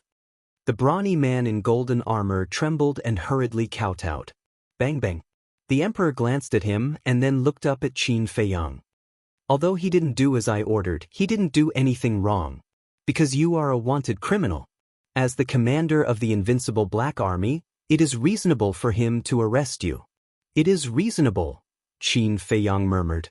His eyes suddenly surged with killing intent. He waved his hand and a red sword chi swept out with amazing killing intent. The brawny man in golden armor screamed and his head fell to the ground. The bull-sized wound on his neck spurted blood like a fountain. What's going on? The group of deputy commanders outside the door heard the commotion and immediately rushed into the throne room. When they saw the brawny man in golden armor with his head separated from his body, their faces suddenly turned pale. The chief eunuch and the commander of the Kirin army were also shocked. They didn't expect that Qin Feiyang would really kill someone in the throne room. Qin Feiyang looked up at the emperor and said indifferently, He wanted to kill me. Is it reasonable for me to kill him now? Bastard! The emperor was about to explode. His face was ashen. Qin Feiyang said, Stop talking nonsense. Immediately announce to the world that my arrest warrant is withdrawn. Withdraw the arrest warrant? The emperor smiled coldly and returned to his seat. He said, Don't you know that a monarch's words are not a joke? I don't know. I only know that if you don't withdraw the arrest warrant, I'm afraid you won't be able to walk out of this throne room today.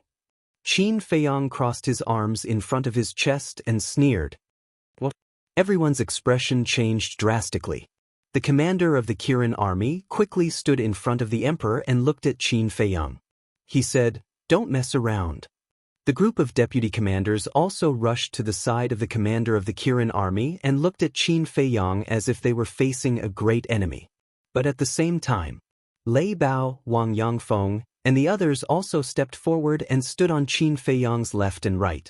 The atmosphere in the hall suddenly became dignified. The two sides confronted each other with swords drawn and bows bent. The chief eunuch saw that the situation was not good and quickly stood up. He said, "Qin Feiyang, do you know how treacherous your words are?" Treacherous? Back then, I destroyed my own bloodline power in the White Heaven Palace. Who in the Imperial Palace didn't see it? I have long severed the father and son relationship with him. In my eyes now, he is just my enemy.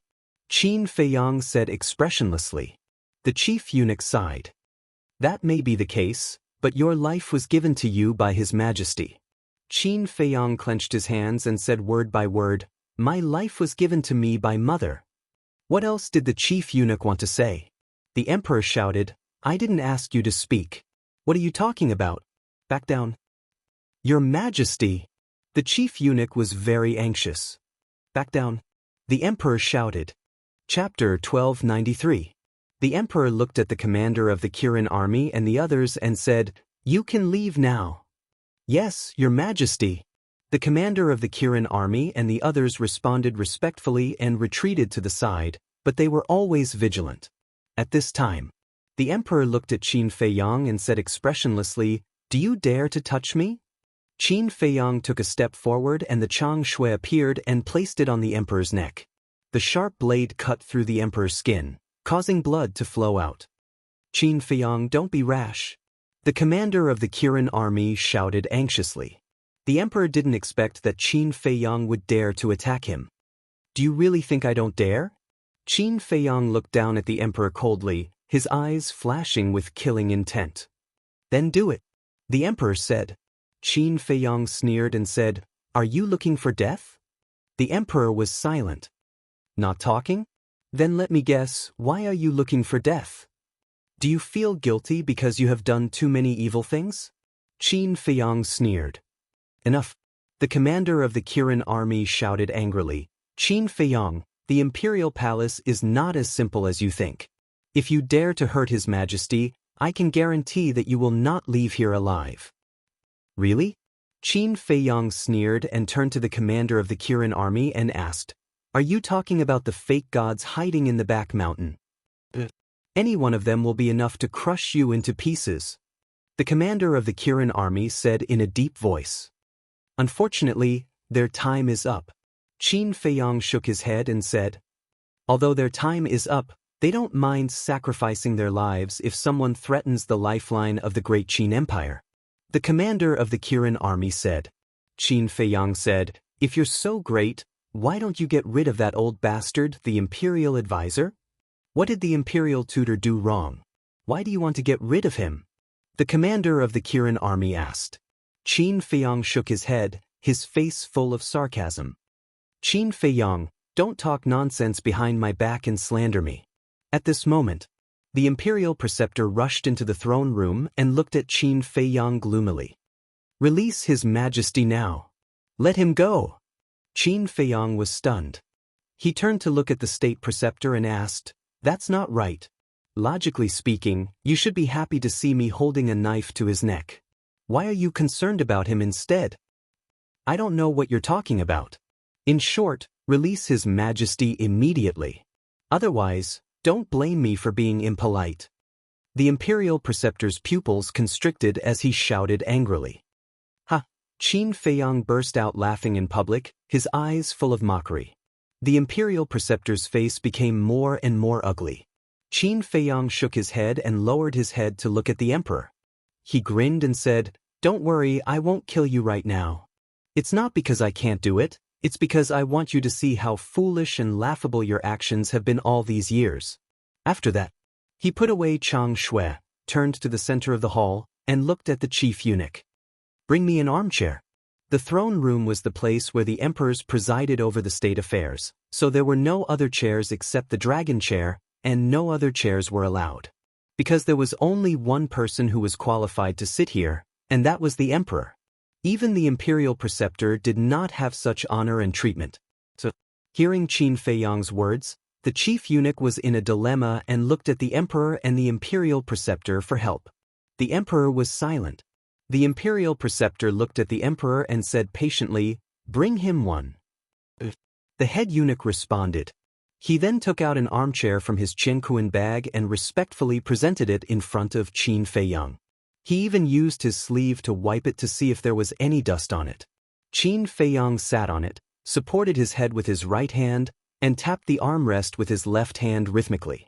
He said lightly, "Hurry up and give the decree. Don't waste everyone's time." Presumptuous, too presumptuous. Those vice commanders all had indignant expressions on their faces. This was the throne room. Sacred and solemn. However, this person was so frivolous in the throne room. He simply had no respect for the law. But the emperor still did not say a word. The imperial preceptor frowned and cupped one hand in the other before his chest. "Your Majesty, although Qin Feiyang has been unscrupulous and lawless these years, he is the successor of the former emperor. So I hope that your Majesty can give him a way out and take back his fame." The chief eunuch and the commander of the Kirin army looked at the imperial preceptor in surprise. The imperial preceptor actually interceded for Qin Feiyang? What a strange story. What was going on? However, the emperor still kept his mouth shut, and his expression did not change at all. Qin Feiyang's patience was worn out. "Don't think that I can't stay in Imperial City if you don't take back the arrest warrant. I'm telling you, I'm going to Bright Heaven Palace now. If you have the ability, come and drive me away." Qin Feiyang smiled coldly, got up, and led Lei Bao, Wang Yangfeng, and the others outside. Bright Heaven Palace. The emperor's eyes trembled and he shouted, "Stop!" Qin Feiyang raised the corner of his mouth, pretended not to hear, and walked out of the throne room. He turned his head and looked at the throne room. "What's wrong?" Lei Bao, Wang Yangfeng, and the others looked at him suspiciously. At the same time, the commander of the Kirin army and the others also looked at Qin Feiyang. Seeing Qin Feiyang's eyes, an uneasy premonition arose in their hearts. There's really no need for this place to exist.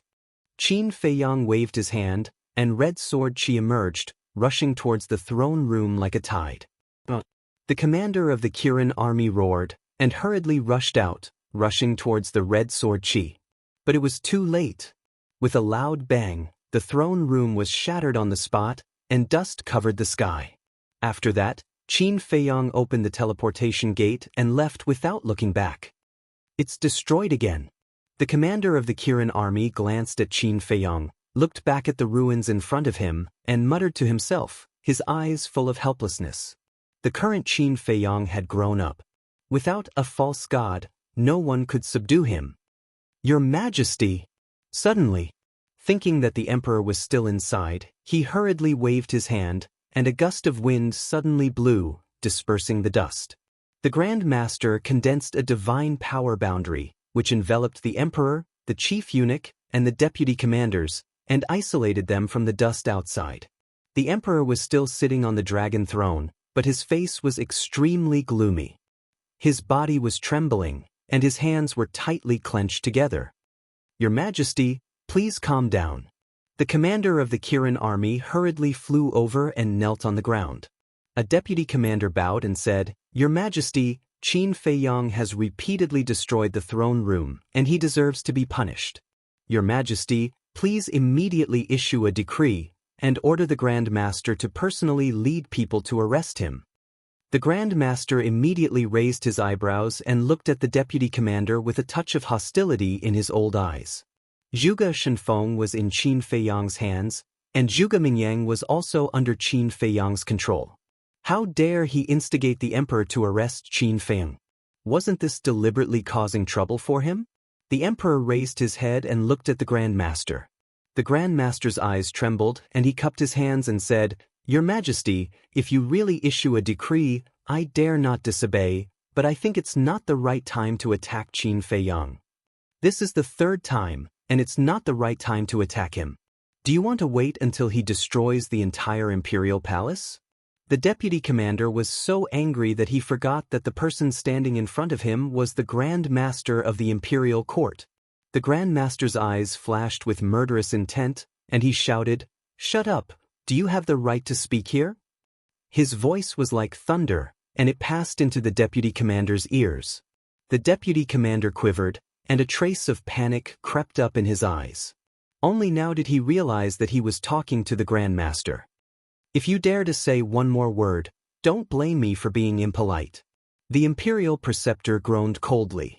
Then he looked at the emperor and said, "Your Majesty, Qin Fei Yang brought people and ferocious beasts. I'm sure you can see that they're all 9-star battle emperors." The emperor nodded. Although there aren't many of them, including Lei Bao, there are only 19 9-star combat emperors, but I found that there was a mysterious expert secretly protecting him in the first district. The Grand Master said. The emperor frowned. The chief eunuch asked, "Grand Master, may I ask who the mysterious expert is?" "I don't know. But I'm sure that this person's strength is stronger than mine," the Grand Master said in a deep voice, and his face was full of seriousness. What? The chief eunuch's face suddenly changed. The emperor also stood up, and his face was full of disbelief. The Grand Master said, "I don't dare to say that." At that time, the commander and deputy commanders of the Kirin army also saw it with their own eyes, but this person never appeared, so no one knows who he is, and no one knows what he looks like. The emperor looked at the commanders of the Kirin army and the others. The commanders of the Kirin army nodded. The emperor's eyes darkened slightly and he said, "So, this mysterious expert is his biggest reliance?" "That's right. So, I suggest that we first stabilize Qin Fei Yang, and then make a long-term plan after we find out the identity of this mysterious expert," the Grand Master said. "I didn't expect it. I really didn't expect it. In just a few decades, this little bastard has not only cultivated so many 9-star combat emperors, but also found such a terrifying backer. I really regret not killing him when I crippled his cultivation," the emperor said sternly. "Things have already developed to this point. It's useless for your Majesty to regret. Let's first issue a decree to remove the arrest warrant. Also, let's hurry to the Bright Sky Palace. Maybe Qin Feiyang will harm the little prince." The Grand Master sighed. In fact, his heart was bleeding. Because Wang Yangfeng and the others were cultivated by him, but now, they had become a sharp blade in Qin Feiyang's hand. The emperor sighed helplessly, looked at the chief eunuch, and ordered, "Immediately go and announce to the world that I am benevolent and have forgiven Qin Feiyang for his past mistakes." "Yes, Your Majesty." The chief eunuch bowed and replied. "Commander of the Kirin army, take some people to rebuild the throne room." After saying that, the emperor opened the portal and went to the Bright Sky Palace. After the Grand Master watched the emperor leave, he turned his head and looked at the deputy commander who had just contradicted him. The deputy commander's face turned pale, and he knelt on the ground, trembling. Seeing that the situation was not good, the commander of the Kirin army hurriedly went up and cupped his hands with a smile. "Lord Grandmaster, he was too angry with Qin Feiyang just now. It was an unintentional mistake. I hope Your Majesty can forgive him." Chapter 1294. It wasn't until the teleportation gate dissipated that the vice commander's heart finally relaxed. He turned to the commander of the Kirin army and said gratefully, "Thank you for pleading for me, Commander." The commander of the Kirin army said, "Get up." The vice commander nodded and stood up slowly, only to find that his legs had lost their strength. "You're paralyzed by this? How dare you offend him?" The commander of the Kirin army shook his head helplessly and pulled the vice commander up. "I didn't mean it." The vice commander felt wronged. The other vice commanders also surrounded him and looked at him with schadenfreude. The vice commander smiled bitterly and then frowned. "Commander, don't you think it's strange? Ahem." But without waiting for that deputy commander to finish speaking, the commander of the Qilin army gave a dry cough and turned his head to look at the head eunuch. He smiled and said, "Head eunuch, didn't His Majesty ask you to announce to the world? Why are you still standing here? Are you going to help us rebuild the throne room?" I'm going. The chief eunuch smiled embarrassedly, opened the portal, and left. Seeing the portal disappear, the commander of the Kirin army withdrew his gaze and looked at the vice commander. "Now tell me." "You see, the grudge between the imperial advisor and Qin Feiyang is not known to others, but we know it very well. They will not stop until one of them is dead. But why did the imperial advisor protect Qin Feiyang in front of His Majesty? Is it really because of that mysterious powerhouse? If so, how do you explain the imperial advisor's hesitation in front of Qin Feiyang in the first district? You know, that mysterious powerhouse hadn't appeared at that time. The vice commander said. To be honest, the Imperial advisor's behavior today is really strange. It's not his style at all. The other vice commanders nodded as well. The commander of the Kirin army said, Actually, I also want to ask this question, but I can't figure it out. One of the vice commanders suddenly said, Could it be that Qin Feiyang has something on the Imperial advisor? Don't say it. That's possible. Otherwise, why would he suddenly change? The group of vice commanders began to discuss this all at once. Blackmail. The commander of the Kirin army muttered to himself. Actually, that was what he thought as well. But he just couldn't figure out what kind of evidence could make the state preceptor so cautious. All right. Don't think too much. When the time comes, the truth will naturally be revealed to the world. The only thing I'm worried about now is whether Qin Feiyang and His Majesty will cause trouble in Bright Sky Palace again. The commander of the Kirin army looked in the direction of Bright Sky Palace, his face full of worry. Bright Sky Palace. This is my child's bedroom. What right do you have to chase us away? The current empress stood in front of the door, looking at Qin Feiyang and the others who were standing at the bottom of the stairs. The guards guarding Dawn Heaven Palace also rushed over one after another, surrounding Qin Feiyang and company, as if facing a great enemy. What right do I have? Qin Feiyang smiled coldly and said, This is my, Qin Feiyang's bedroom to begin with. What right do you have? That was in the past. And now, you've been stripped of your position as a prince. What right do you have to stay in the imperial palace? The current empress roared like a shrew. You're talking about qualifications with me? Who do you think you are? Get lost right now, or don't blame me for being impolite. Qin Feiyang said coldly. The one who should get lost is you. Impolite to me? Try touching me if you have the ability. I'm the empress now. If you dare touch a single hair of mine, His Majesty won't let you off. The current empress shouted, not feeling any fear at all. Cripple her. Qin Feiyang's eyes turned cold. Lei Bao snickered, and a wisp of lightning power streaked across the sky like lightning, entering the current empress's abdomen. Ah! The current empress screamed immediately. Empress!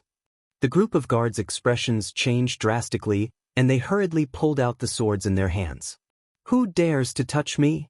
Qin Feiyang looked around, his eyes were as cold as the Grim Reaper's. Those guards felt as if they had fallen into an ice cellar, and their bodies were cold. No one dared to take a step closer.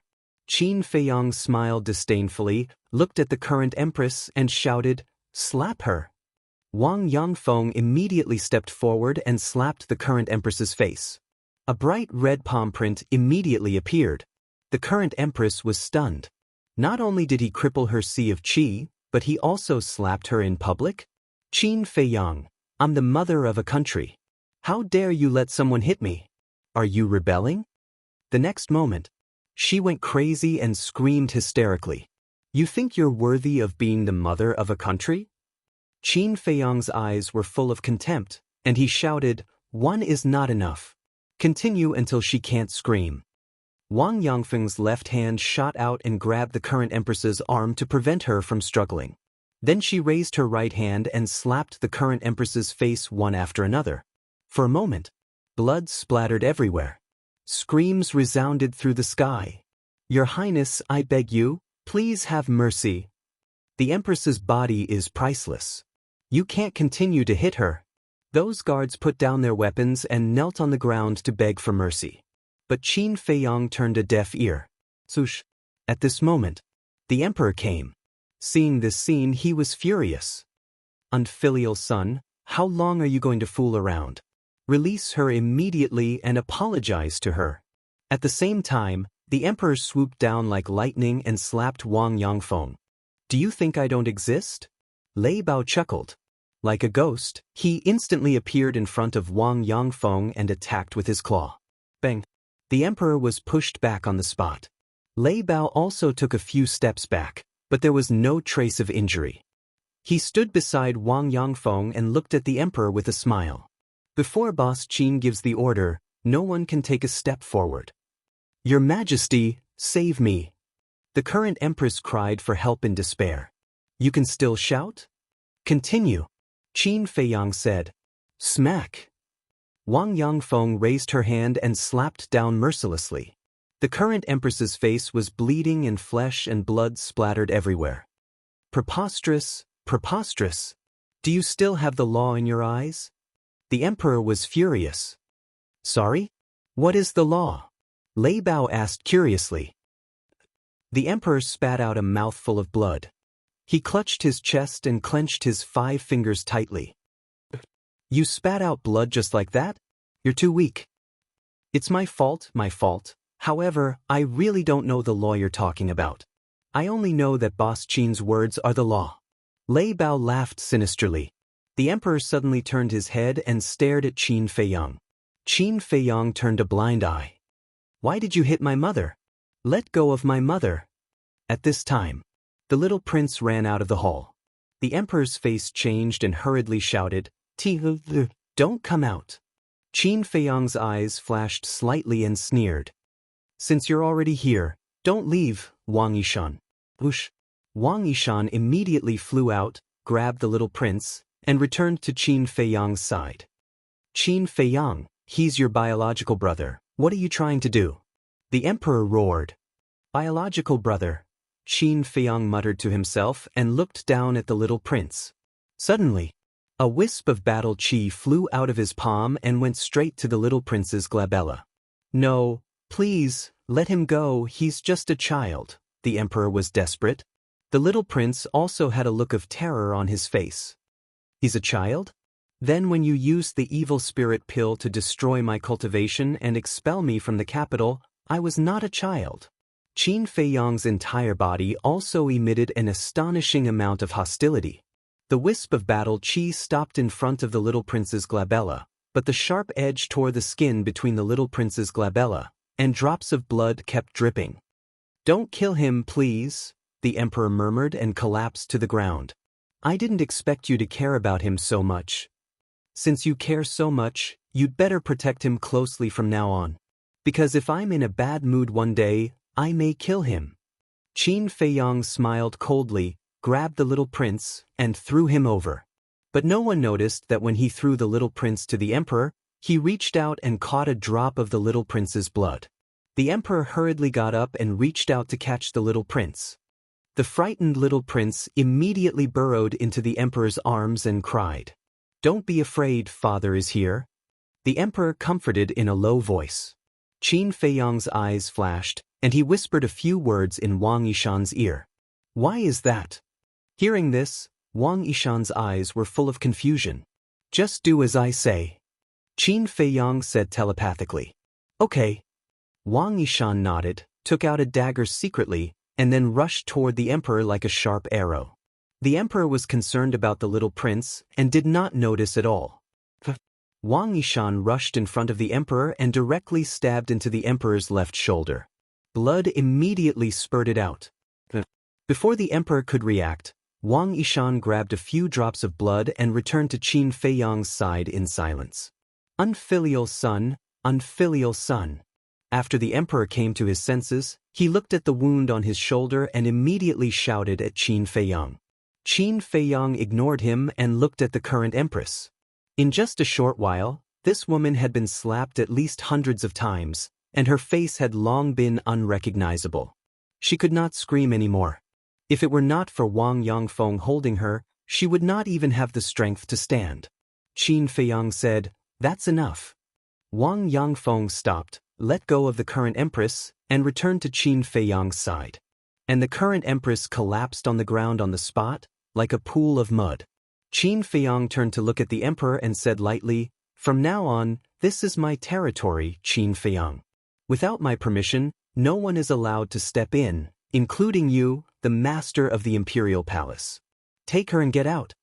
The emperor glanced at Qin Feiyang coldly, picked up the little prince, looked at the group of guards, and shouted, What are you waiting for? Hurry up and help the empress go. 2 guards immediately ran up, one on the left and one on the right, and helped the current empress up to the emperor's side. You will be punished by the heavens. The emperor stared at Qin Feiyang and coldly threw down these words. Then, he carried the little prince and left. Heaven's punishment.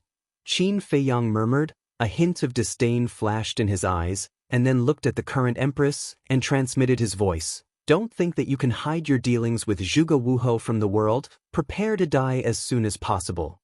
The current empress was about to faint, but when she heard these words, it was like a bolt from the blue, and she suddenly woke up. What did he mean? Did he know? But how was that possible? Chapter 1295.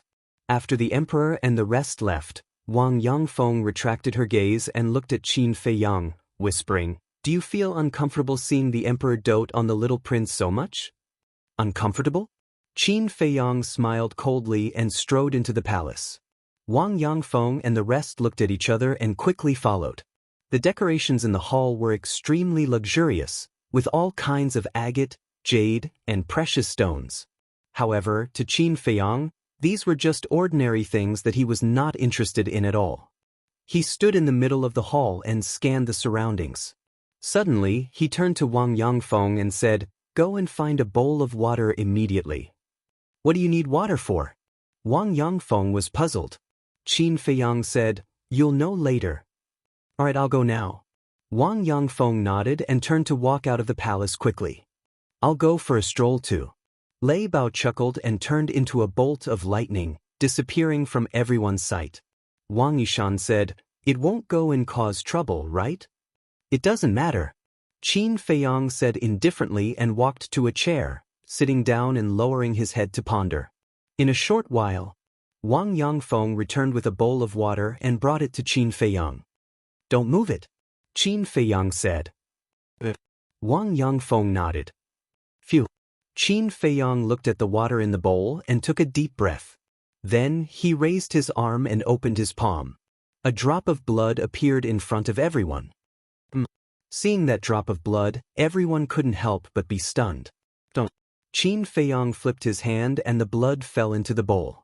Then he looked at Wang Yishan and said, "Put the blood in your hand in too." Wang Yishan came back to his senses and ran to Qin Feiyang. Then he waved his hand and the blood in his hand dripped into the bowl. "Whose blood is this?" Wang Yangfeng was surprised. "The emperor and the little prince," Qin Feiyang said. "The emperor? The little prince?" Everyone was slightly stunned. "I understand." Wang Yishan suddenly showed a look of understanding and said, "So young master is dripping blood to identify relatives." Qin Feiyang nodded. Now, the first thing he had to figure out was whether this little prince was really the emperor's flesh and blood. Therefore, he came up with the idea of a blood test. If the little prince was really the flesh and blood of the emperor, then their blood could be mixed in the water. If it wasn't, it wouldn't have fused. Inside the palace. At this moment, there was a deathly silence. Qin Feiyang nervously looked at the 2 drops of blood in the bowl. To tell the truth, he did not dislike the little prince. Instead, he felt an inexplicable sense of kinship with the little prince. This could be because every time the little prince saw him, he would affectionately call him brother. Therefore, he especially hoped that there was no problem with the identity of the little prince. Time passed by slowly. The 2 drops of blood gradually drew close to each other and then melted bit by bit until they were completely inseparable. Wang Yangfeng and the others looked at each other and then at Qin Feiyang. This was enough to prove that the little prince was indeed the emperor's flesh and blood. Qin Feiyang looked at the blood in the bowl and suddenly shook his head with a smile. He waved his hand and said, "Go and pour it away." Wang Yangfeng nodded and turned to leave. Wang Yishan asked, "Young master, how do you plan to deal with the little prince now?" Qin Feiyang held his forehead and pondered for a while. Murderous intent flashed in his eyes and he said, "Try not to hurt the little prince in the future, but now the empress must die." Everyone looked at each other. "What?" Qin Feiyang looked at everyone in confusion. Wang Yishan said, "Young master, although the empress is indecent, she is the little prince's birth mother after all. If you kill her, the little prince may hate you in the future. If he is a reasonable person when he grows up, he won't blame me. But if he is as ignorant as the other princes, I don't mind getting rid of him too." Qin Feiyang said. Wang Yishan and the others were shocked. This young master was really a decisive person. Young master. At this moment, Wang Yangfeng hurried in and whispered, when I was pouring water just now, I accidentally found that there were a few guards around the Bright Sky Palace. They were sneaking around and seemed to be monitoring us. Wang Yishan and the others frowned when they heard this. Qin Feiyang was not surprised at all. He smiled faintly and said, "This is normal. After all, you are all 9-star combat emperors and are top experts in the entire Great Qin Empire. Of course, there will be people worried that we will mess around in the palace. Then should we get rid of them?" Wang Yangfeng's eyes flashed with murderous intent as he made a throat-slitting gesture. "No need. Let them monitor us. I don't plan to live here anyway." Qin Feiyang waved his hand. Everyone was stunned. Wang Yangfeng was puzzled. "If you don't plan to live here, then why did you snatch the Bright Sky Palace? This is the place where my mother and I used to live. All my beautiful memories are here. In the past, because I didn't have the ability, I let that woman occupy the Bright Sky Palace. And now, with all of you by my side to help me, I naturally won't allow anyone else to live here." Qin Feiyang smiled. Wang Yangfeng and the others also had a smile on their faces. From these words, it could be seen that the young master trusted them completely. Wang Yishan asked, "Then what is the young master's next plan?" Qin Feiyang lowered his head and pondered for a while. He suddenly waved his hand and Fatso appeared out of thin air. "What are you doing?" "Fat Lord is trying to break through to the 6-star Battle Saint realm," Fatso said unhappily. "Trying to break through to the 6-star Battle Saint realm?" Qin Feiyang was stunned and frowned. "Aren't you building the herb field?" "Yes. But not long ago, I suddenly felt that I was about to break through, so I prepared to break through in the village," Fatso said. Qin Feiyang smiled and said, "Let's put the matter of cultivation aside for now. You immediately take Elder Wang and the others to the spiritual state." "Why are we going to the spiritual state?" Fatso was puzzled. Qin Feiyang said, "The disappearance of Lin Yi and the mermaid princess can't be ignored like this. We must find out the results. It turns out to be for them."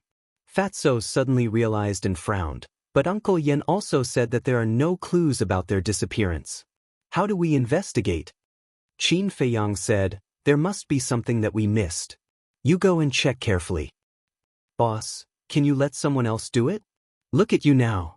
You are already a 1-star battle emperor, and Fat Lord is still a 5-star battle saint. If this continues, Fat Lord will have no value at all." Fatso complained again and again. Qin Feiyang said helplessly, "Is there anyone who knows the situation of the spiritual state better than you?" "Brother Wolf, Lu Hong, Pangolin. They are all the first to follow you. They know everything that I know," Fatso said. "There is still a long way to go. There is plenty of time for cultivation. I'm letting you go now because I trust your brain," Qin Feiyang said. Fatso smiled and said, "So, boss also thinks that Fat Lord is smarter than Brother Wolf and the others?" Qin Feiyang nodded. He had never denied this point. Although Fatty could be a little annoying at times, he was never careless when it came to serious matters. He was definitely a person worth entrusting. Fatso smiled proudly and said, "Since boss said so, then Fat Lord will go." Qin Feiyang took out the space-time gate and handed it to Wang Yangfeng and said, "When you go to the spiritual state, you have to listen to Fatso. Also, keep a low profile." Wang Yangfeng and the others nodded. "Go." Qin Feiyang waved his hand. Wang Yishan hurriedly said, "The Imperial Palace is full of danger. Should we leave a few people to protect you?" "It's okay. Lei Bao is here. Besides, there are seahorses and seals in the ancient tower, as well as those 9-star monarch beasts. They can all help me." Qin Feiyang smiled. "Okay then." Wang Yishan nodded. There was no shortage of powerhouses around the young master now. Boom. Wang Yangfeng waved his hand, and his battle aura surged, opening the space-time gate. Then, the group walked in without looking back. After the space-time gate disappeared, a white-clothed young man in the temple disciple uniform suddenly appeared in the main hall. It was Lu Xingchen. "You finally came out." Qin Feiyang looked up at Lu Xingchen as if he already knew that Lu Xingchen was hiding here. He didn't look surprised at all. Lu Xingchen glanced around and sat next to Qin Feiyang. He shook his head and said, "Your return this time is really surprising." Surprising? Qin Feiyang froze and asked, "How so? Can you stop playing dumb? You're a smart person. How can you not know what I'm talking about?" Lu Xingchen frowned. "I really don't know," Qin Feiyang said.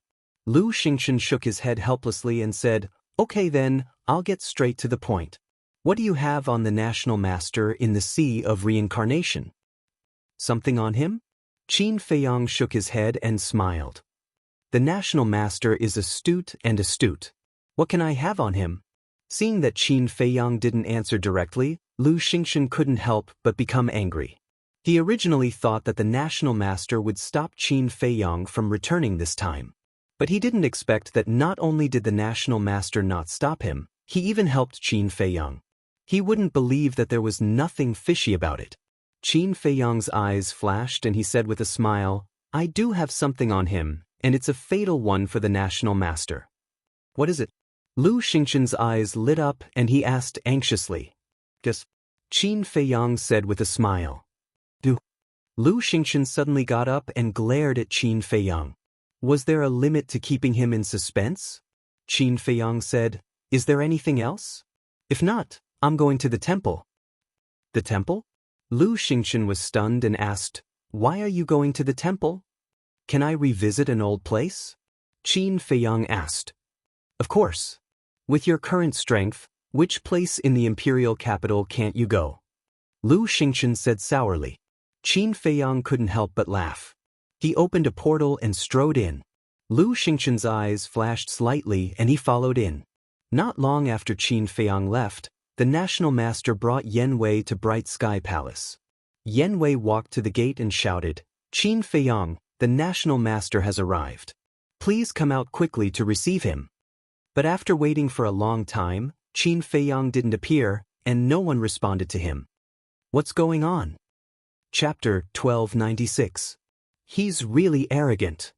The Imperial Preceptor secretly snorted and said, "Let's wait a little longer. It's not good to anger him now." There was no other way. Zhuge Shenfeng and Zhuge Mingyang were successively controlled by Qin Feiyang.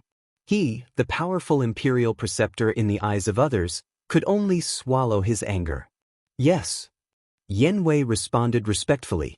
Ever since he clamored with Qin Feiyang in the First City District, the Imperial Preceptor began to take special care of him. There was even a tendency to nurture him as a trusted aide. After waiting for a while, seeing that Qin Feiyang still hadn't come out, the Imperial Preceptor finally lost his patience and said angrily, "You're going too far? Go in and take a look." Yan Wei nodded and strode in. So he hurriedly ran out again and looked at the Imperial Preceptor. "He's not inside." Not inside? The Imperial Preceptor was stunned. Had he waited for half a day in vain? A burst of anger rose uncontrollably in his heart. Killing intent flashed in his eyes, and he said in a deep voice, "I can't sit and wait for death like this." Yan Wei's heart trembled and he asked, "Sir, what do you mean?" The Imperial Preceptor said, "Doesn't Qin Feiyang have a few good friends in the temple? Especially that woman called Ren Wushuang. Go and capture her." "That's not good. His Majesty personally ordered that no one is allowed to harm anyone related to him within these 10 years. Yan Wei said, "Of course I know, but so what? As long as His Majesty doesn't know that we did it, isn't it fine?" The Imperial Preceptor said, "I understand. I'll do it right away. I guarantee that no one will know." Yan Wei smiled sinisterly, opened the portal and left. The Imperial Preceptor looked at the bright heaven palace, sneered, and turned to leave. At the same time, the Emperor's edict also spread in the imperial capital. Without a doubt, all the major cities were boiling. They didn't expect that the Emperor would pardon Qin Feiyang. Good. Treasure Pavilion. Sun Dehai, who received the news, was overjoyed. Although Zhenbao Pavilion was also loyal to the Emperor, as a businessman he was most concerned about profits. Now that Qin Feiyang was pardoned, it meant that in the future his precious treasure pavilion would no longer have to worry about not having potential pills. Furthermore, he could no longer be secretive about auctioning the potential pill. Some were happy while others were sad. For example, those who once had a grudge with Qin Feiyang had a worried look on their faces. For example, Marquis Jianghu. Back then, Qin Feiyang had killed his son, Feng Yun, and even caused a ruckus in the Marquis' estate. So he'd always harbored hatred towards Qin Feiyang. When he heard that Qin Feiyang had returned, he had wanted to meet the emperor to seek justice for him and avenge Feng Yun. However, he didn't expect that. Before he could enter the imperial palace, the emperor's decree of pardon came down. This was tantamount to shattering his hopes. There was also Lin Dian's father, who was also a marquis. Back then, Lin Dian followed the 13th prince and plotted against Qin Feiyang at the Black Dragon Lake. In the end, he was killed by Qin Feiyang. Therefore, Lin Dian's father also bore a grudge against Qin Feiyang. But when he heard the decree of pardon, he knew that it was impossible to avenge Lin Dian. Forget about the fact that there was no hope of revenge. What made them even more worried now was that based on their previous grudges, Qin Feiyang might take the initiative to find trouble with them. If Qin Feiyang had come back alone, with the foundation and strength of a martial marquis, there would be nothing to worry about. But the key point was, this time, Qin Feiyang had brought back more than a dozen 9-star combat emperors. Such a lineup was beyond their reach. So, now they were all very nervous. Temple. Look, isn't that Qin Feiyang? Didn't he go to the imperial palace? I heard that he destroyed the throne room again. What? Destroying the throne room once again? He's too bold. Isn't His Majesty going to do something about it? Do something about it? Tell me, what does His Majesty have to do about it? Could it be that he wants to gather the experts of the imperial palace and fight with him? That's not realistic. This will only hurt both sides. It won't benefit anyone. That's true. But now, why did he come to the temple? The person beside him seems to be Lu Xingchen, right? The relationship between the two is indeed not ordinary. The disciples of the temple ran out one after another and discussed animatedly. Qin Feiyang saw all of this, but he didn't pay any attention to it. He silently walked in the air above the shrine, looking at everything that was familiar to him. The past involuntarily surfaced in his mind, as if it had just happened yesterday. After you left, there weren't many changes here, but seeing that you're back, those martial marquis disciples should be very nervous now. Lu Xingchen laughed. I'm not interested in them. Qin Feiyang said lightly. Then why did you return to the temple? Lu Xingchen frowned. Qin Feiyang said with a faint smile, I just wanted to come back for a walk and meet some old friends. Old friends? Lu Xingchen was slightly taken aback and whispered, Speaking of this, I think of a few people. Qin Feiyang asked. Lu Xingchen said, Didn't I tell you last time that Ling Yu, Feng Ranran, Luo Dan, and Zhao Yu disappeared inexplicably? And now, Tan Wu and Dong Xingyang are also missing.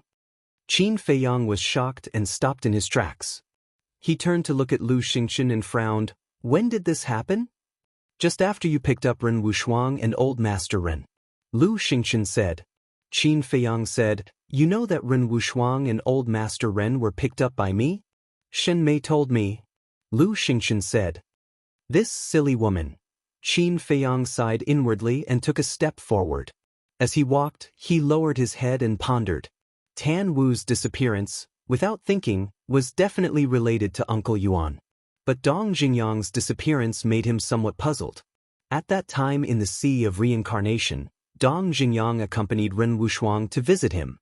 He also sincerely urged Dong Xingyang to stay, but Dong Xingyang did not stay.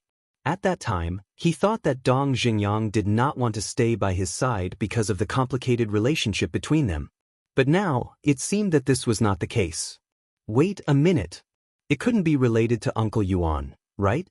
He remembered that Tan Wu said in the Magic Dragon Mountain range that Uncle Yuan had been helping him cultivate a force. Could this Dong Xingyang also be the target of Uncle Yuan's training? But it shouldn't be. Uncle Yuan should be clear about the grudge between Dong Xingyang and him. Moreover, if Dong Xingyang really followed Uncle Yuan, then why didn't Dong Xingyang directly tell him? It was not like that. Dong Xingyang's disappearance had nothing to do with Uncle Yuan. Very soon. Qin Feiyang rejected the previous idea. Because Dong Jingyang knew about his relationship with Uncle Yuan. And with Dong Jingyang's character and arrogance, he would rather die than submit to Uncle Yuan. It seems that this person is also full of secrets. Qin Feiyang muttered, exhaled a long breath, and asked, then what about Feng Wuxia, Xuening and Xuerhua, that pair of sisters? They're also gone. Lu Xingchen said. Interesting. The people who entered the imperial capital together with me, except for you and me, are all gone now. Do you think this is a coincidence? Qin Feiyang asked with a smile. Who knows? Lu Xingchen shrugged. That's right, who knows? But in this case, I don't have any old friends here. There's no need to go any further, let's go back. Qin Feiyang shook his head with a smile, opened the portal, and was about to walk in. Lu Xingchen said, why are you going back so early? I'll take you to a place, I guarantee it will interest you. What place? Qin Feiyang asked curiously. The War God Temple. Lu Xingchen said. Not interested. Qin Feiyang was disinterested when he heard it. Lu Xingchen said with a smile, what about the billboard list? Are you interested? Billboard list? Qin Feiyang frowned. You were born in the imperial capital, so you should know about the billboard list of the War God Temple. Only the top 10 of the War God Temple are qualified to be on the billboard list. As for Zhuge Mingyang, he's only ranked 9th on the Wind Cloud ranking. Lu Xingchen said. What? Qin Feiyang turned to Lu Xingchen and said in surprise, with Zhuge Mingyang's strength, he's only ranked 9th? Are you sure you're not joking with me? Is there a need for me to joke with you? Since the establishment of the Great Qin Empire, how many monstrous geniuses have been born? Most of them are in the War God Temple now. It's no exaggeration to say that if it weren't for some people looking down on the billboard list, Zhuge Mingyang wouldn't even be qualified to be on the billboard list. Lu Xingchen said. In that case, the War God Temple is a place with crouching tigers and hidden dragons. Qin Feiyang muttered. That's right. Lu Xingchen nodded and asked, so, are you interested now? A little. Qin Feiyang said. Just a little? Lu Xingchen muttered. Buzz. At this time, Qin Feiyang suddenly felt that the image crystal was moving. Qin Feiyang's eyes flashed as he turned to Lu Xingchen and said, I have something to do, I'll leave first. Swish. Without waiting for Lu Xingchen to react, Qin Feiyang went to the ancient castle and took out the image crystal. Yan Wei's shadow immediately appeared. What's wrong? Qin Feiyang asked. Yan Wei said in a deep voice, the Imperial Preceptor asked me to catch Ren Wushuang and the others. Qin Feiyang sneered, this old thing really doesn't stop at all, but I'm afraid he'll be disappointed. Ren Wushuang is by my side now. I know. But this is my best chance to get close to him. Think about it, if I really bring Ren Wushuang to him, what will he do? He will definitely put me in an important position. Yan Wei said. That's true. Qin Feiyang nodded, lowered his head and pondered for a while, then looked at Yan Wei and said, however, I can't let Ren Wushuang take the risk. Then won't I have to return empty-handed? Yan Wei frowned. I thought of someone. Qin Feiyang said, his eyes flashing. Yan Wei asked. Shen Mei. Qin Feiyang said. Isn't she Ren Wushuang's friend? Will Ren Wushuang blame you for doing this? Yan Wei frowned. I'm doing this for Shen Mei's sake. Because I want to test whether Lu Xingchen really likes Shen Mei. If he does, he will definitely try to rescue Shen Mei. And with his ability, it's easy for him to rescue Shen Mei. Besides, don't we have you? When the time comes, we can cooperate from the inside and outside. Shen Mei's life will not be in danger. Qin Feiyang said. I see. Yan Wei suddenly understood and said with a smile, okay, I'll go find her right away. Chapter 1297. With the help of Dan Wangkai, Wang Xiaojie had already embarked on the path of cultivation. In a short period of time, he had already broken through to become a 6-star martial artist. It could be seen that his talent was extraordinary. Of course, the biggest credit was still the elixirs. The body-tempering elixirs that Dan Wangkai refined basically had 4 or 5 patterns. The effect was naturally incomparable to ordinary body-tempering elixirs. At this very moment, Wang Xiaojie was sitting on the ground, reading a manual attentively. This manual recorded Dan Wangcai's understanding and experience in alchemy. One had to know. Dan Wangcai was the #1 alchemist in Qinghai. Even in the entire Forgotten Continent and the Great Qin Empire, he was a demon-level existence. It was not an exaggeration to say that in terms of alchemy attainments, Qin Feiyang was not necessarily much better than him. This was because Dan Wangcai was an alchemy maniac. He could be without extraordinary abilities or huge power, but he could not be without elixirs. Therefore, Dan Wangcai's understanding and experience was simply a huge treasure to Wang Xiaojie. He would benefit from it for the rest of his life. It could be said that Wang Xiaojie's current cultivation conditions were countless times better than Qin Feiyang's in the past. His starting point was higher than his peers. Feiyang. Suddenly, Yan Nanshan, Luo Qianxue and Lu Ji woke up from their cultivation. They got up and looked at Qin Feiyang. Uncle Yan, Auntie Xue, Auntie. Qin Feiyang bowed to them one by one. These three were the elders that he respected the most. Especially Luo Qianxue and Lu Ji. Besides respecting them, he felt guilty and blamed himself in his heart. Lu Ji stepped forward and grabbed Qin Feiyang's hand. She smiled and said, "Feiyang, there's something that I want to discuss with you." "Auntie, please go ahead." Qin Feiyang smiled and said, "Look, we're already at this age. We feel that there's no point in cultivating. We might as well enjoy life. Therefore, we've decided to go to your ancient pagoda and spend the rest of our lives with old Master Ren and the villagers." Lu Ji smiled and said, "Yeah. Right now, it's the world of you young people. Us old fellows can't interfere at all. Instead of making you worry and dragging you down, it's better to go to the castle and enjoy the rest of my life." Yan Nanshan and Luo Qianxue also nodded and smiled. "Thank you, Uncle Yan. Thank you, Aunt Xue. Thank you, Auntie." Qin Feiyang looked at the three of them gratefully and bowed deeply. The three of them had made this decision out of consideration for him, because in this way he wouldn't have any worries and could boldly wander the outside world. "Silly child, we should be the ones thanking you. If it weren't for you taking care of us all these years, I'm afraid we would have already turned into a pile of yellow soil. How could we still have the peaceful life we have now?" The three shook their heads and laughed. Qin Feiyang said, "Although you are not my parents, I still regard you as my parents, so this is what I should do." The three of them smiled at each other. Yan Nanshan smiled and said, "We are already very satisfied that you have such intentions. All right, send us to the ancient pagoda. To be honest, we are very curious about that place." Qin Feiyang nodded and personally led the three of them to the ancient pagoda. "It's so big?" Looking at the endless mountains and rivers, the three of them were immediately dumbfounded. A space divine item actually had such a large space? Qin Feiyang smiled and said, "When I first saw it, I was also very surprised." "You're here." At this moment, Lu Hong flew up and greeted Qin Feiyang with a smile. Then she looked at Yan Nanshan and the other two and bowed. "Uncle Yan, Aunt Xue, Aunt Lu Ji." Yan Nanshan smiled and said, "Little girl, you're getting more and more beautiful." Lu Hong blushed.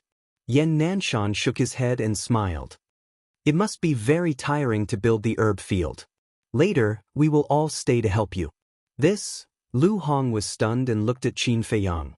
Qin Feiyang smiled and said, "The three of you will stay here to enjoy the rest of your life." "What elderly? Do you know how to talk? Are we very old?" Luo Qianxue pretended to be angry. "Ah." Qin Feiyang was stunned and hurriedly waved his hand. "Not old, not old. With your looks and energy, even those 17 or 18-year-old young people can't compare." "Nonsense." The three of them rolled their eyes, but their faces were full of smiles.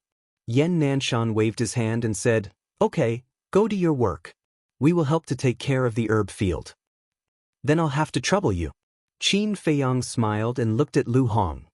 "Where are you going to build the herb field?" "Just outside the village.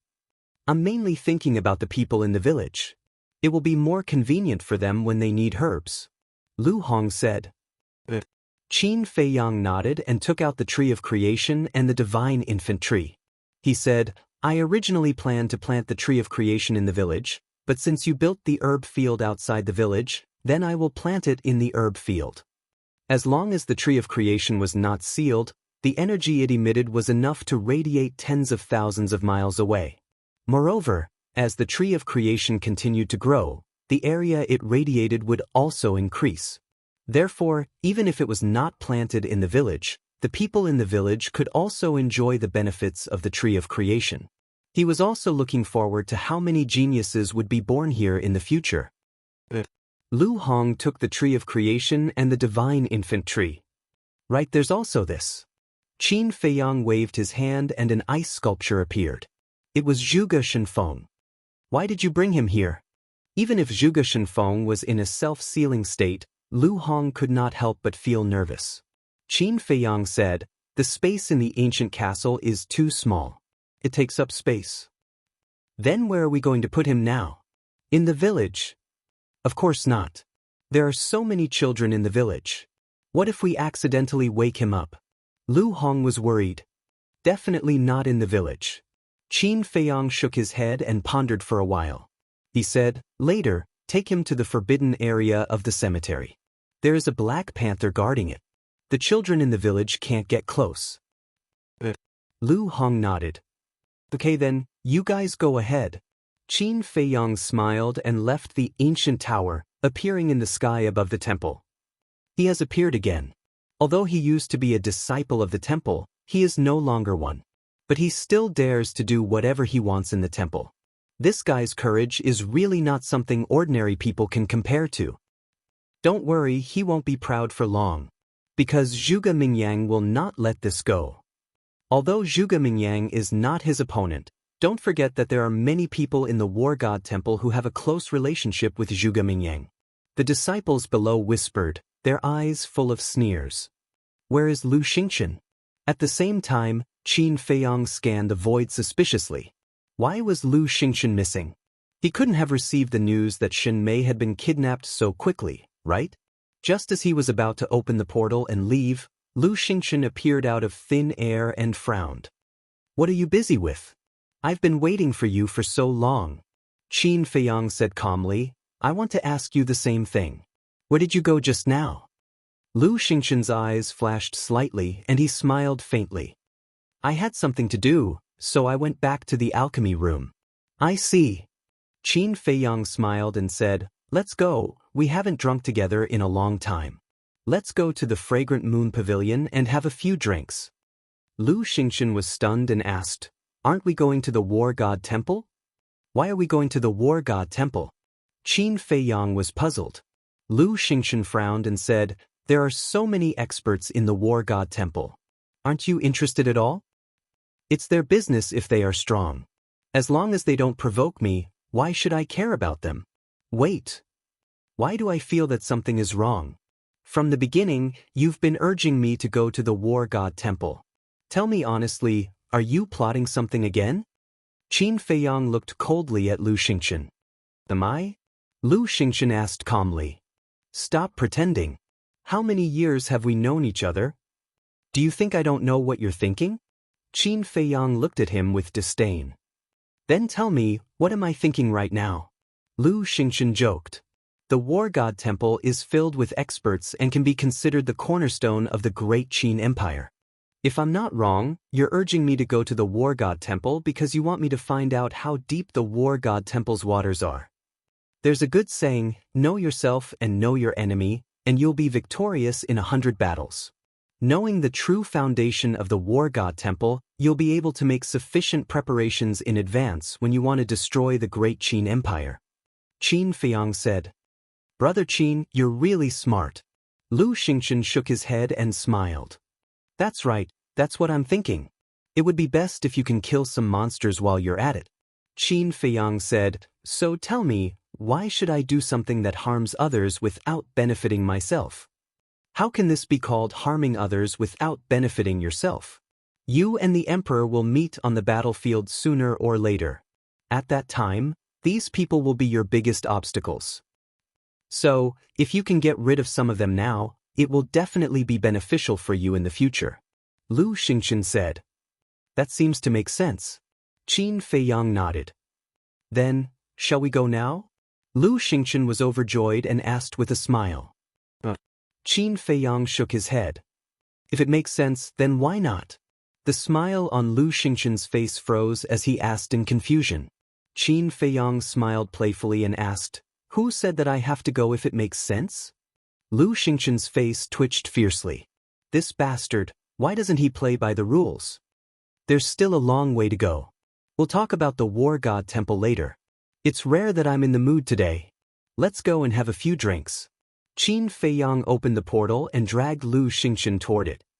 Okay, I can walk by myself. I really have to hand it to you. I don't know what you're thinking. Lu Xingchen looked at him helplessly and entered the portal. Qin Feiyang, I'll wait for you at the War God Temple. Come and fight with me quickly. But at this moment, a loud voice rolled out from the depths of the temple like thunder. Qin Feiyang raised his eyebrows and turned to look into the depths of the temple. Lu Xingchen smiled and immediately exited the portal. Standing beside Qin Feiyang, he looked into the depths of the temple and said with a smile, It seems that someone doesn't want you to leave. Is that so? Chapter 1298. The people from the War God Temple are so fast. I wonder who it is that is challenging Qin Feiyang? Do you think Qin Feiyang will accept the challenge? Is there a need to ask? With his arrogant personality, he will definitely accept the challenge. The disciples below were in an uproar. Looking at Qin Feiyang, the schadenfreude in his eyes was undisguised. Although Qin Feiyang had brought many experts with him, Qin Feiyang's cultivation was only a one-star combat emperor. In the War God Temple, a one-star combat emperor was nothing. Even if he defeated Zhuge Mingyang, there were countless people who were stronger than Zhuge Mingyang in the War God Temple. Lu Xingchen smiled and said, Brother Qin, this person is so arrogant. How can we tolerate it? Then, do you know who the person who's shouting is? Qin Feiyang asked. Lu Xingchen pondered and said, Judging from his voice, it seems to be Zhuge Jinghong, ranked 10th on the Fengyun list. Zhuge Jinghong? Qin Feiyang frowned. Lu Xingchen said, You might not be familiar with this Zhuge Jinghong, but if we are talking about Zhuge Nanhua, then you definitely know him. Zhuge Nanhua. Qin Feiyang's eyes flashed coldly.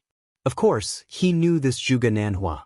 Not only was he the confidant of the imperial master, he was also Zhuge Mingyang's great-grandfather.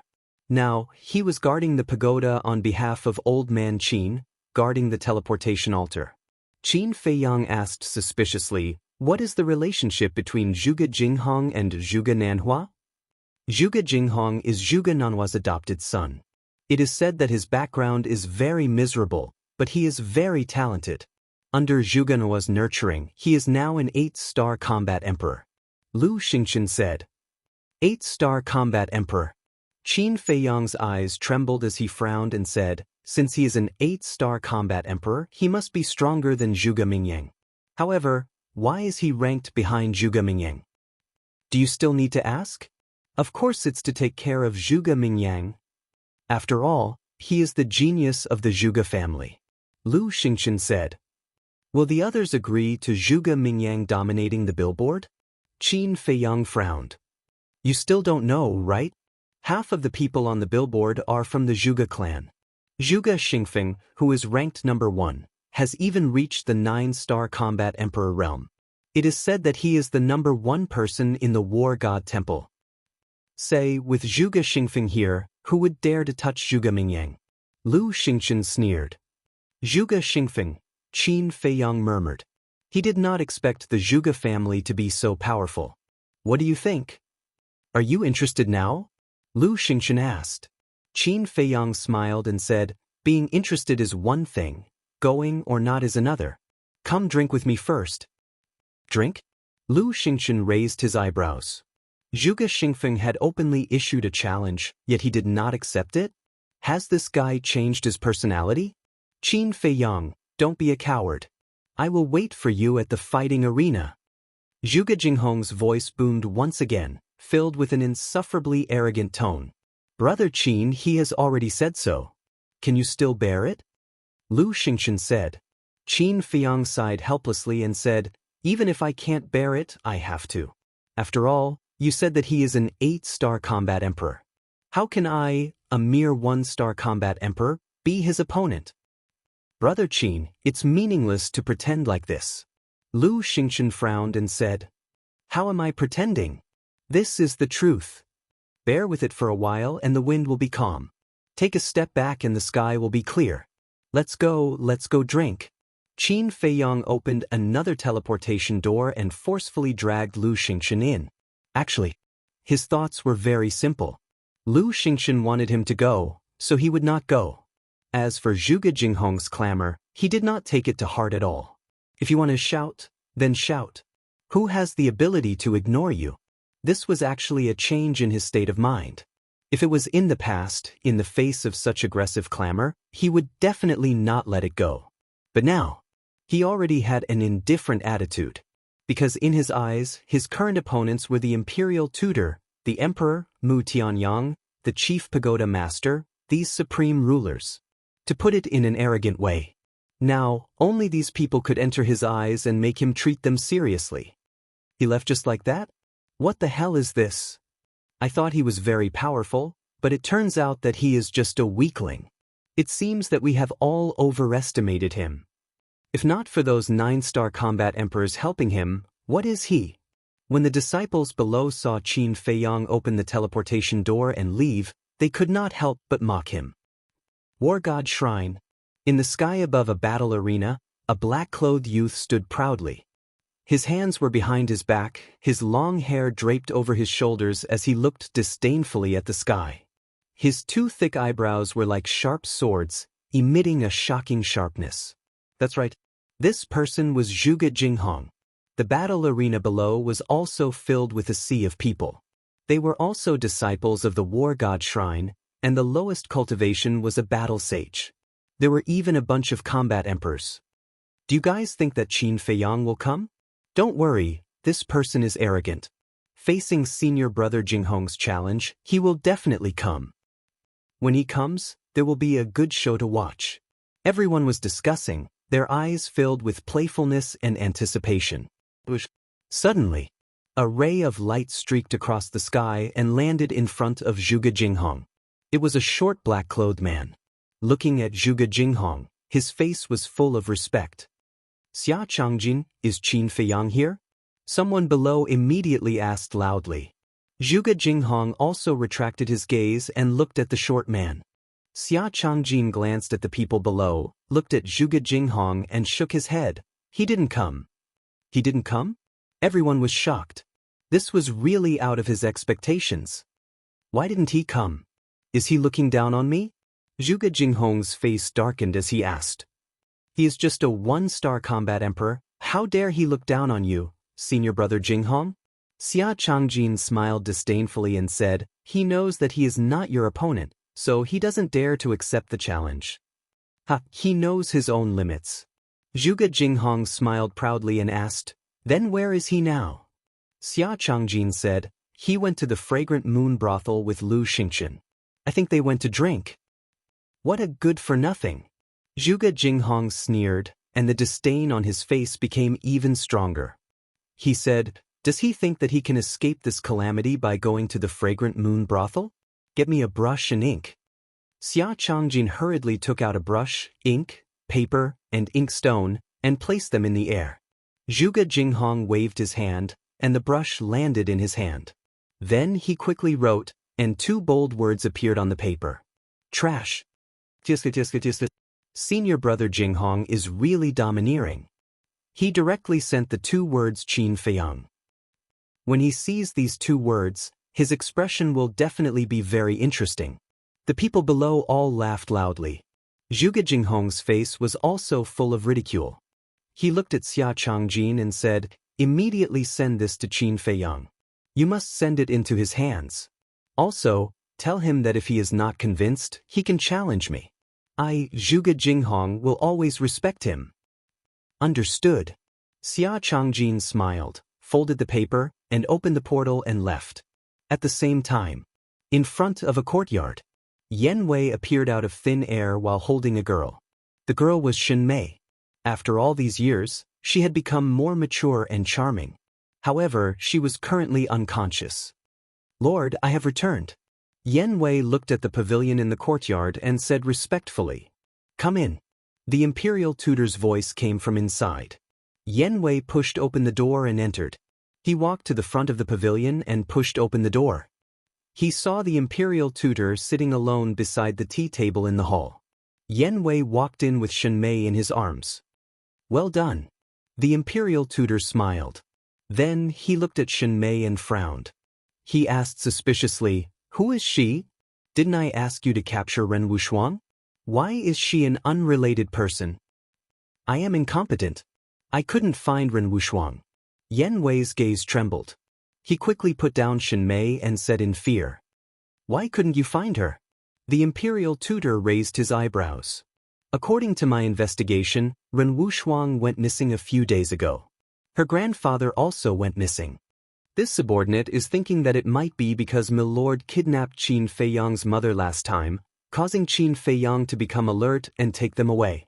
Yen Wei said calmly, "That damn little bastard. He is really difficult to deal with." The imperial tutor snorted and looked at Shin Mei. "Then who is she?" Yen Wei said, "Her name is Shin Mei. According to my investigation, she has a good relationship with Qin Feiyang. Most importantly, she and Ren Wushuang are like sisters." "Like sisters? Since they are so close, why didn't Qin Feiyang take her away with Ren Wushuang?" The imperial tutor frowned. "This should be her personal reason." "I don't know," Yen Wei said. The imperial tutor looked at Shin Mei and pondered for a while. "Well, it's better than nothing. Go find Qin Feiyang immediately and tell him that this woman is in our hands. See his reaction. If he has a big reaction, it means that he really cares about this woman." "Okay." Yen Wei nodded and immediately opened the portal and walked in. First District. Fragrant Moon Brothel. "Young Master Qin, you just came back and you came to our Fragrant Moon Brothel to play. We are really flattered. Come in, please." Seeing Qin Feiyang and Lu Xingxin enter the hall, two waiters hurried to greet them with flattering smiles. "Qin Feiyang. Why did he come to the Fragrant Moon Brothel again? I just received news that he went to the Divine Palace." Hearing the voices of the two waiters, the guests in the hall all put down their bowls, chopsticks, and wine glasses in their hands and turned to look at Qin Feiyang, their eyes full of suspicion. Qin Feiyang stood in front of the door, glanced at the crowd, and said with a smile, "I hope I didn't ruin everyone's mood." No. It's our honor to be able to eat and drink in the same place as young Master Qin, don't you think so?" Yes. Everyone nodded and flattered. Qin Feiyang shook his head and smiled. He looked at the two waiters and said, "Arrange a quiet place for me, and bring me 2 pots of the best wine in your store. I want to properly entertain this good brother of mine." "Good brother?" Everyone's heart trembled. Looking at Lu Xingxin next to Qin Feiyang, their pupils contracted slightly. They didn't expect Lu Xingxin and Qin Feiyang to be so close.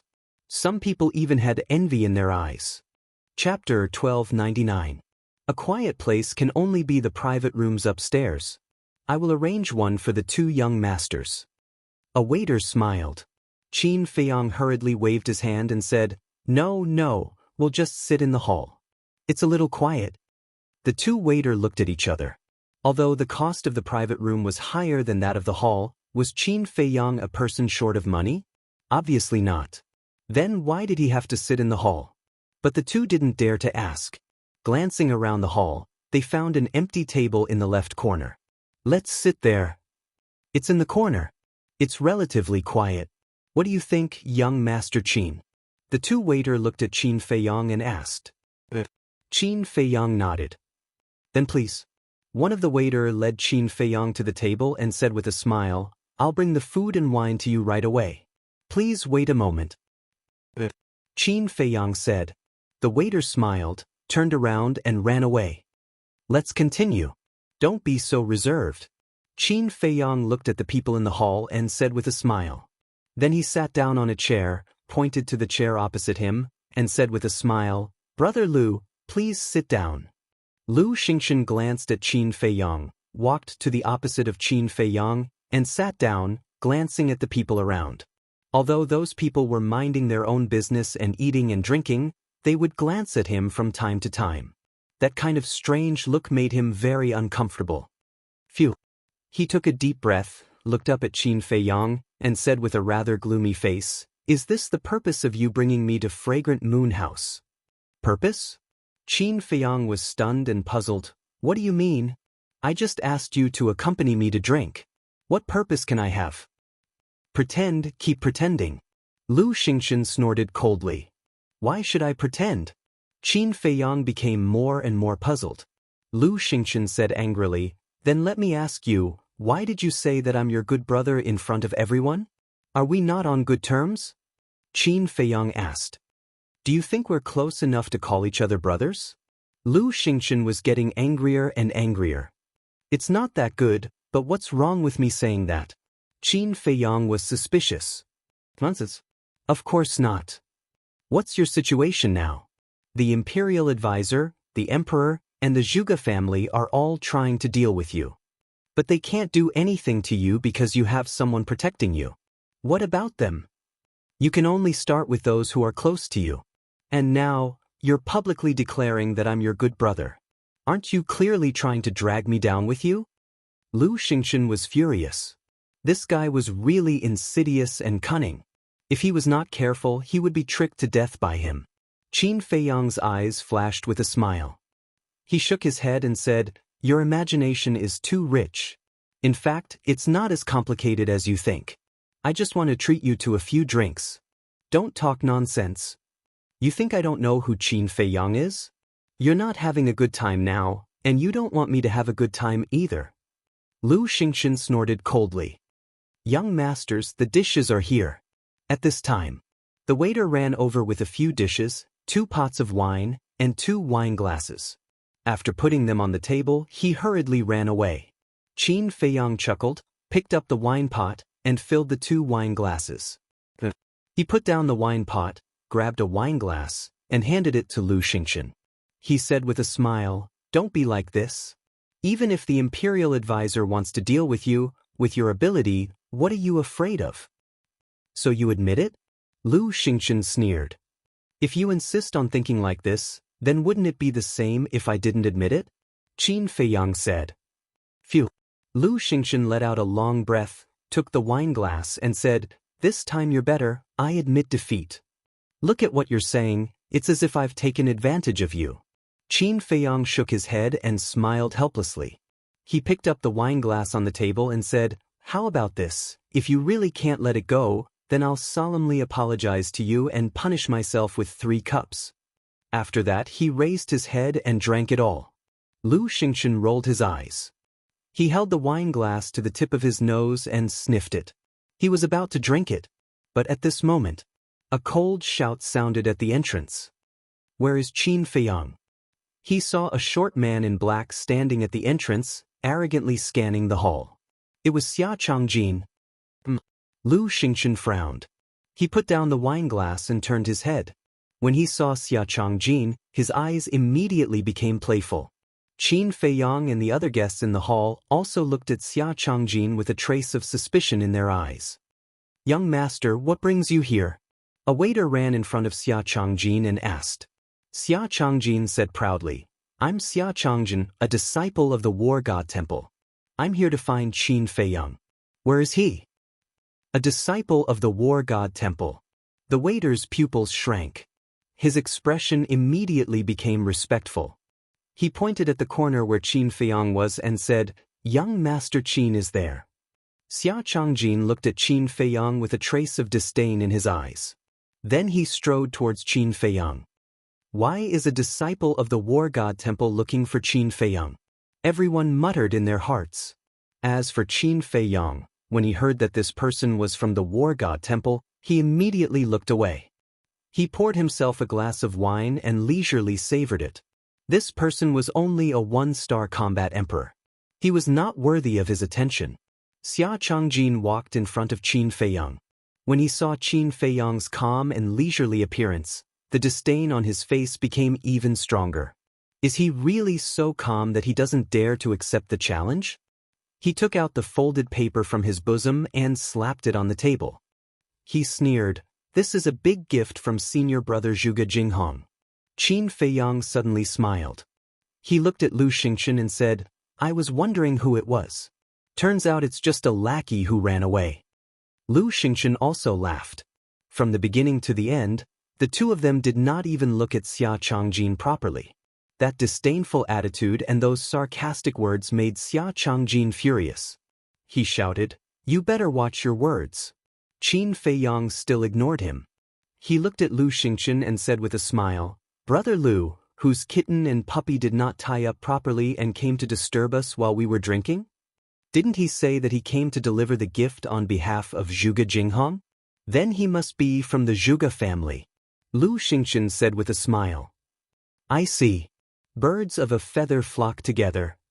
Qin Feiyang suddenly understood and said with a smile. The faces of the guests and waiters in the hall turned red. These two are really good. They don't even use vulgarities when cursing. However, Xia Changjin was about to explode in anger. He slapped away the wine glasses in Qin Feiyang's hands and shouted, "I dare you to say that again." Qin Feiyang's and Lu Xingchen's faces immediately darkened. They turned to look at Xia Changjin. Their cold eyes made Xia Changjin's body tremble. An indescribable fear emerged in his heart. However, when he thought of Zhuge Jinghong behind him, he became more confident. "What? Do you dare to touch me? Let me tell you, I came to deliver the gift on behalf of Senior Zhuge Jinghong.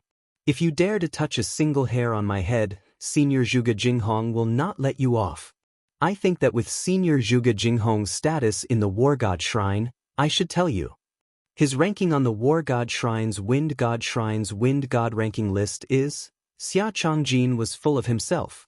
However, before he could finish speaking, Qin Feiyang suddenly stood up and grabbed his neck.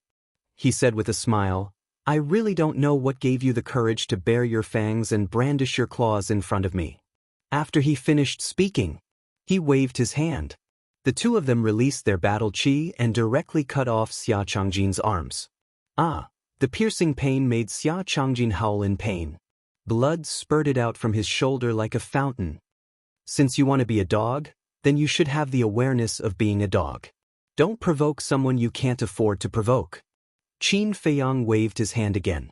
A wisp of battle chi entered Xia Changjin's lower abdomen, shattering his sea of chi, cutting off his arms and destroying his sea of chi. This person is indeed cruel. We can't afford to provoke him. The pupils of the people in the hall shrunk. They were terrified. Lu Xingchen looked at Xia Changjin and laughed. "Look, giving a gift is a good thing, but you forced Brother Qin to make a move. Are you satisfied now?" Xia Changjin was scared out of his wits. Qin Feiyang smiled faintly and released his 5 fingers. With a bang, Xia Changjin fell to the ground. His face was distorted from the pain. His blood also flowed to the ground. It was a shocking sight. Qin Feiyang returned to his seat, grabbed the piece of paper, and opened it. His eyes immediately flashed with killing intent. What's written on the paper? Everyone couldn't help but stand up and look around curiously. I saw it. The word, trash, is written on it. This Zhuge Jinghong actually gave him those 2 words. He's obviously looking for trouble. Everyone's heart trembled. This was forcing Qin Feiyang to make a move. Lu Xingchen looked at the 2 words on the paper and laughed. "Brother Qin, you can't take it anymore, right?" Qin Feiyang laughed loudly, and his expression was filled with a wisp of viciousness. He clenched his big hand and the paper immediately turned into ashes. Then he looked down at Xia Changjin and laughed. "Go back and tell Zhuge Jinghong to stop playing such childish tricks. This will only make him look more childish and stupid." Yes. "I'll definitely pass on the message." Xia Changjin nodded repeatedly. "Then get lost," Qin Feiyang said. Xia Changjin hurriedly got up and ran outside. However, when he turned around, his eyes were filled with hatred. "Is there something wrong with your ears? Didn't you hear me tell you to get lost?" Qin Feiyang said indifferently. Xia Changjin's body trembled. He turned to look at Qin Feiyang and said, "Aren't I going to leave immediately?" Lu Xingchen laughed. "Looks like you didn't understand Brother Qin's meaning. He told you to get lost, not walk. Get lost? Xia Changjin was stunned. After all, he was a disciple of the Temple of War. If he was told to get lost in front of everyone, how could he face others in the future? I've changed my mind. Don't you like being a dog? Now crawl up. While crawling, you have to bark like a dog.